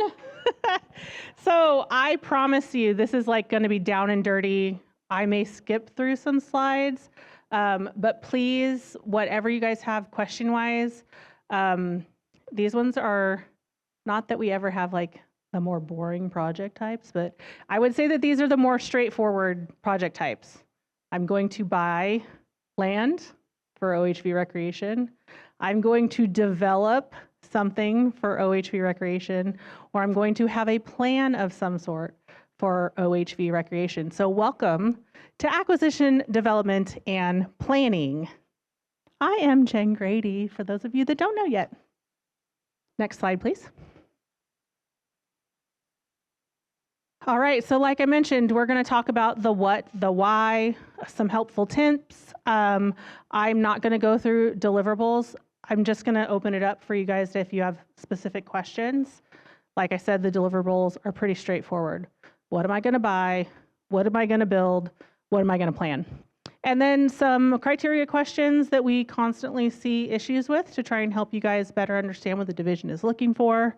And then really just open it up for questions from you all online in the building, or you can go home early. Either way. Next slide, please. So there are some very key things that I want to make sure people know from regulation in relation to development and acquisition. So for development, your local entities, you must supply land tenure when you apply for your development project to show that you own the property or you own the land that you are wishing to develop on.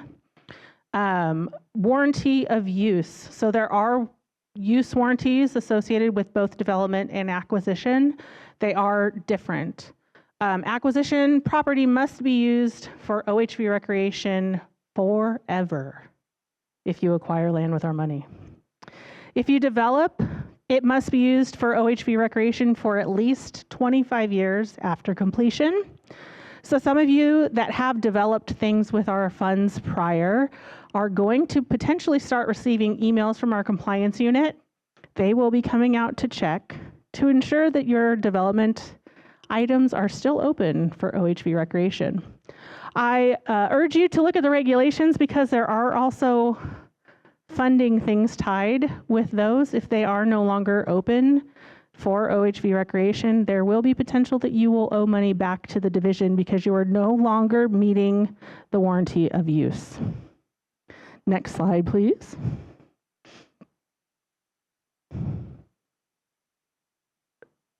So go ahead and go to the next slide.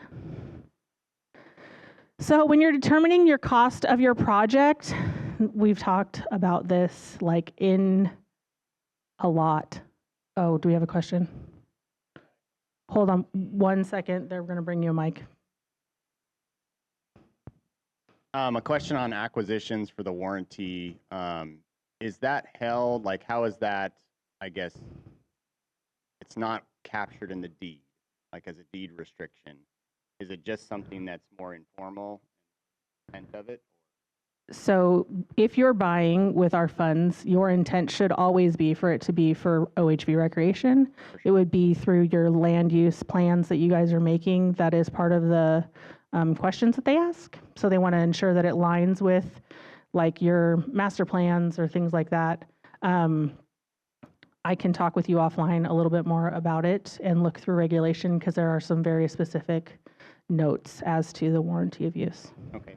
And then if it's 100 acres that we buy that has 5 miles of trail, but the rest of it, OHV. Can you talk into your microphone? OHVs can only be on designated routes and trails. Like, is that still okay? Like if it's 100 acres that we purchased, but the trails are within that. Yeah, so it would all be for OHV use, right? Because you're using green sticker funds. Yeah. So if we were to potentially break it down and maybe you had 5 acres that you were buying, the trail area, maybe they're only allowed to ride on like 5% of that, we would pay for 5% and then you guys would be funding additional portions yourself.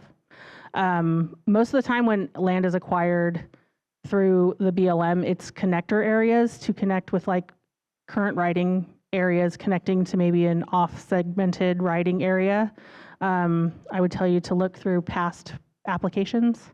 I know that Reading just had one go through last year. Acquisition is not common in our program, but it does happen. So there are a bunch to look at. But we can definitely, either through Olga office hours with one of the compliance people, or if you just want to give me a call, we can chat more. Okay, thank you. You're welcome. All right, so back to determining cost of the program. So really look at the cost. Is it a per acre cost? How did you come to your per acre cost? Do you have to do CEQA, NEPA, and related costs with your acquisition? You can include that.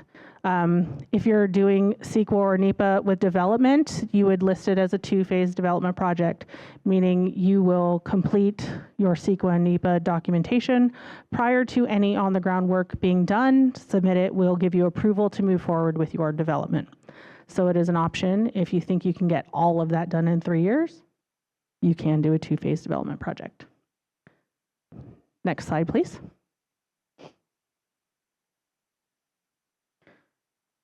So next slide, please.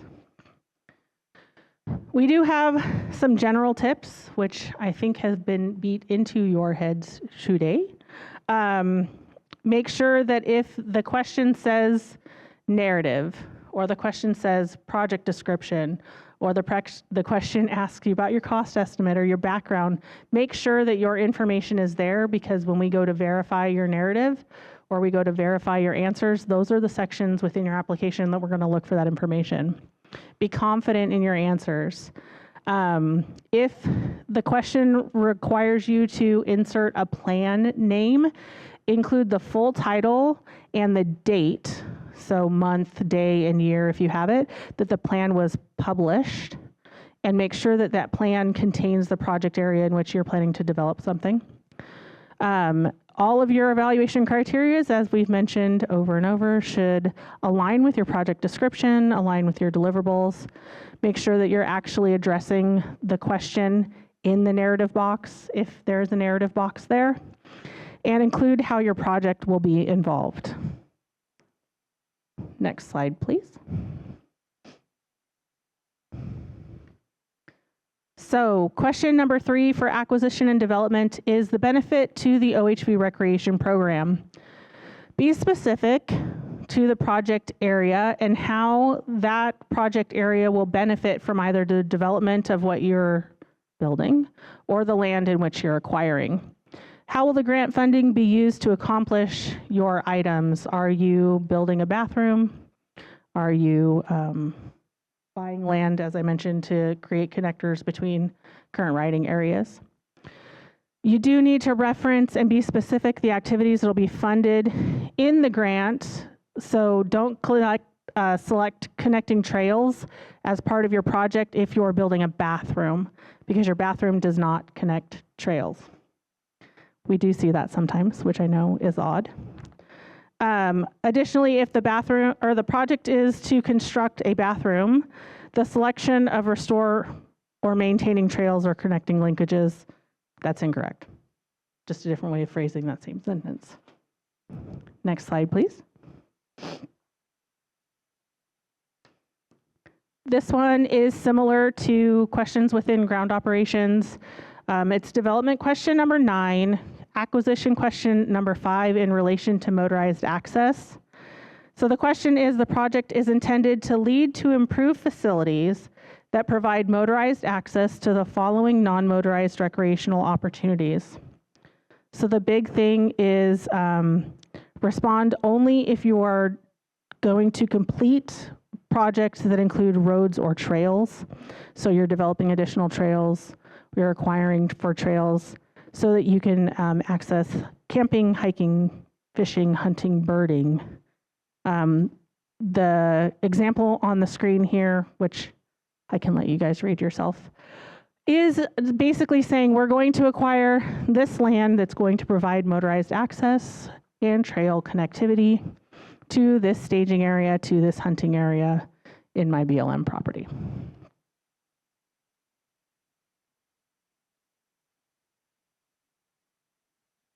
Next slide, please. I feel like you all should be able to answer this one, so I'm going to skip it. This is the public input one. Just want to make sure that, again, you are hitting every single one of those check marks. Who are my stakeholders? Why are they stakeholders? Are they a partner? Why are they a partner? If no one showed up, tell us no one showed up, but you still tried to hold the meeting. If someone did show up, tell us how many people showed up to your meeting. It is common that we have people spend a lot of time to plan these meetings and no one shows up because they're either snowed out or there's a fire. So just let us know. The big thing that I want to address that I don't think was addressed today, social media notification does not count for our program. So you are welcome to notify the public of your meeting through social media, but it is not allowable in our program. Regulation does say how you can notify the public, which is through press release, email blast, a newspaper story. That's one of those things where Nancy says you're going to click and it's going to tell you. So make sure that you're using one of the correct forms.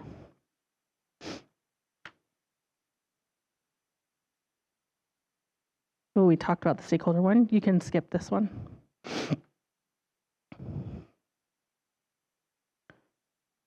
So development specific, this is another question that we see people missing a lot. It is, the project is designed to provide diversified OHV use. You're going to get 1 point for each type of OHV vehicle that will be able to use your project.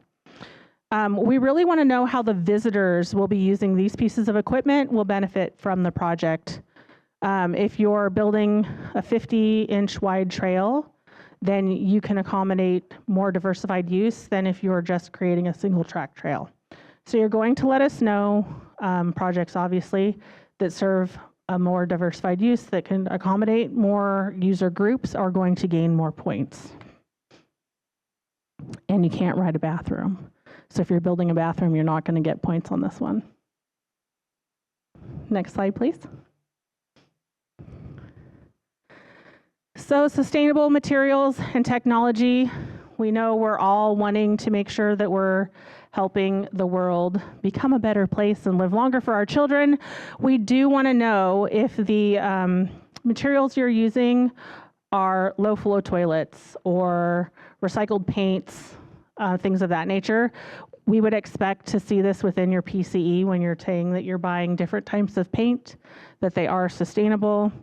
As Jessica mentioned, we often use the control find option to verify that these things are within your application somewhere. To gain points, you do need to have 50% of the project using those sustainable technologies. That can be alternative fuel vehicles and equipment. So if you're using a hybrid type vehicle to put in your bathroom, you can gain points for that. If you're repaving a parking lot with permeable asphalt, using solar powered lights, things of that nature. Next slide, please. I'm going fast. Does anyone have questions yet? Okay. Okay, go ahead. Oh, that's fine. You can have a microphone.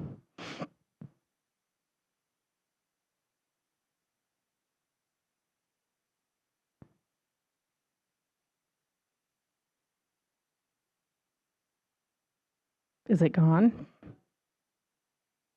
Oh. Okay, I'll keep going then. Okay.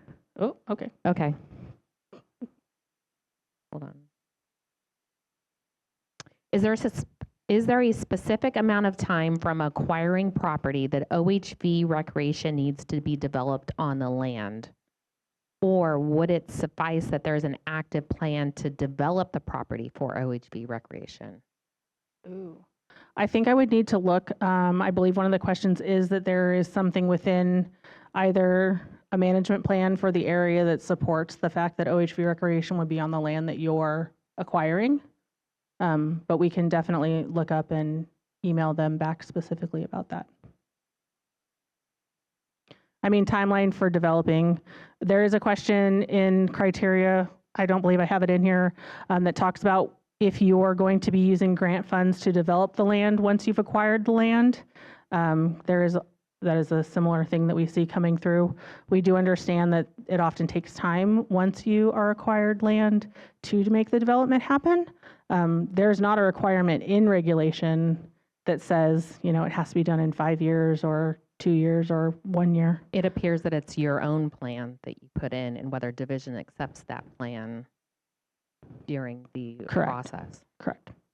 Does acquisition cover costs for pre-acquisition, such as due diligence, phase 1, hazmat, title, search, etc.? I would have to look that one up, but I believe due diligence is something that needs to be completed prior to the application. It is a question that is asked that you have completed all of that. But we can also get back on that one for sure. That's all the chat questions. Thank you. All right. Back to our question number 8, sustaining OHV recreation. The project is designed to sustain OHV recreation by, and then you have a few options, directly improves or sustains existing opportunity, improves support facilities, involves construction of a facility associated with new opportunity, or none of the above. This one is a bit confusing. We see a lot of people saying that a staging area is improving or sustaining OHV. In our program, a staging area is a support facility. If you're directly improving or sustaining that opportunity, most likely you're creating new trail. I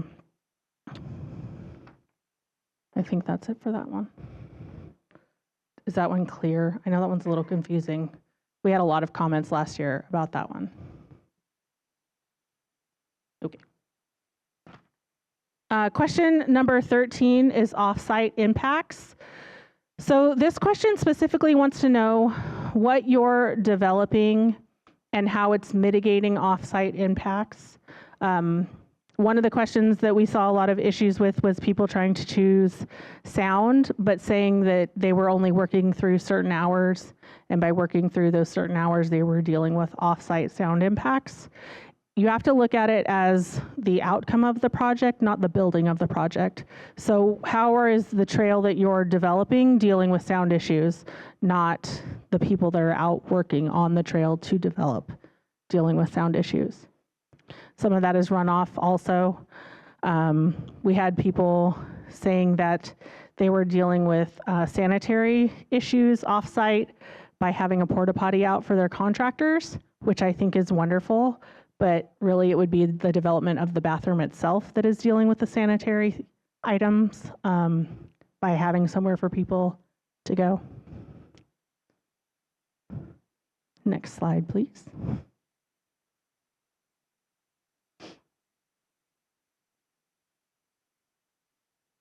Oh, that's it. I told you, quick and down and dirty. So I'm going to open it now to the floor for you guys, because I know that these three lead to a lot of questions with project ideas or not sure where it should fall. And we'll go online if anyone has questions. The team is here to answer. Or really, at this point, if you guys have any questions about anything for today that you haven't been able to address, we are here at your beck and call.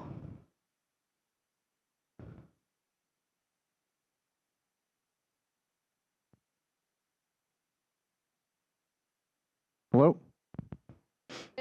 It's just me. Okay. Can you restate what the percentage needs to be for sustainable materials? At least 50%.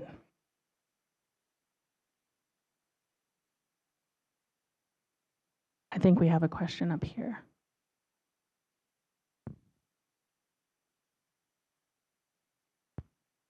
How much is normally available for acquisition grant? So the breakdown of our funding is still in development, like for our total number, but the way that our funding is broken down, 50% of funds go to operation and maintenance, which joins ground ops, development, planning, and acquisition. 70% of that 50% goes to ground ops, and then at least 10% go to development, acquisition, and planning. If there is a time that ground ops is oversubscribed, the other three are undersubscribed, the remaining funds will go to ground ops. If it becomes that like ground ops is undersubscribed or oversubscribed, maybe development is oversubscribed, planning and acquisition are under, all of the projects that are below the cut line in those other two categories go against each other in score, and then they will be funded in order of score. So it's not separated by project type at that point. The money, because it's operation and maintenance, kind of just goes together. Does that make sense? Yeah. Okay. So short answer, at least 10%. Okay. So is that like, is that like $1 million? It all depends on depends. It all depends on what our overall funding is. Okay. So, you know, if we get $10 million in funding, 5 million of that, because 50% goes to operation and maintenance, and then 70% of that 5 would go to ground ops, and the other 30% would go between the other project types. Okay. And then last question is, if we receive a acquisition grant, let's say it's $100,000, the appraisal comes back and it's 80, so we have 20 left over. Can we obviously spend the 80, so we have 20 left over on that. Instead of closing that out, are we able to, if we identify another parcel, let's say that's $100,000, can we apply for 80 the following year and then combine those two amounts to? No, because they're two separate projects. Okay. So you'd So have you to would just out close that with money 20. on the table, correct? Okay. All right. Thank you. You're welcome. Any other questions?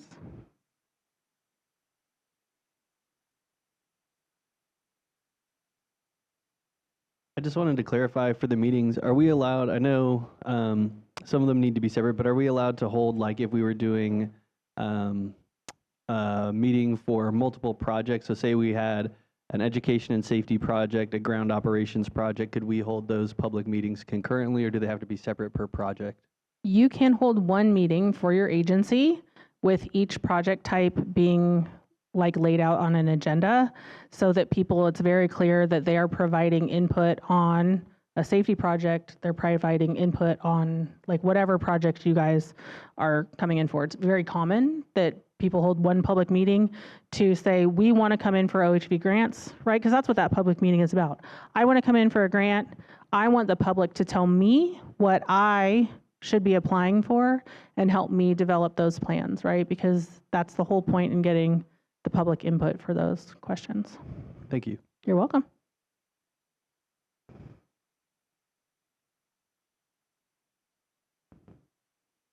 I think Debbie has one in the chat.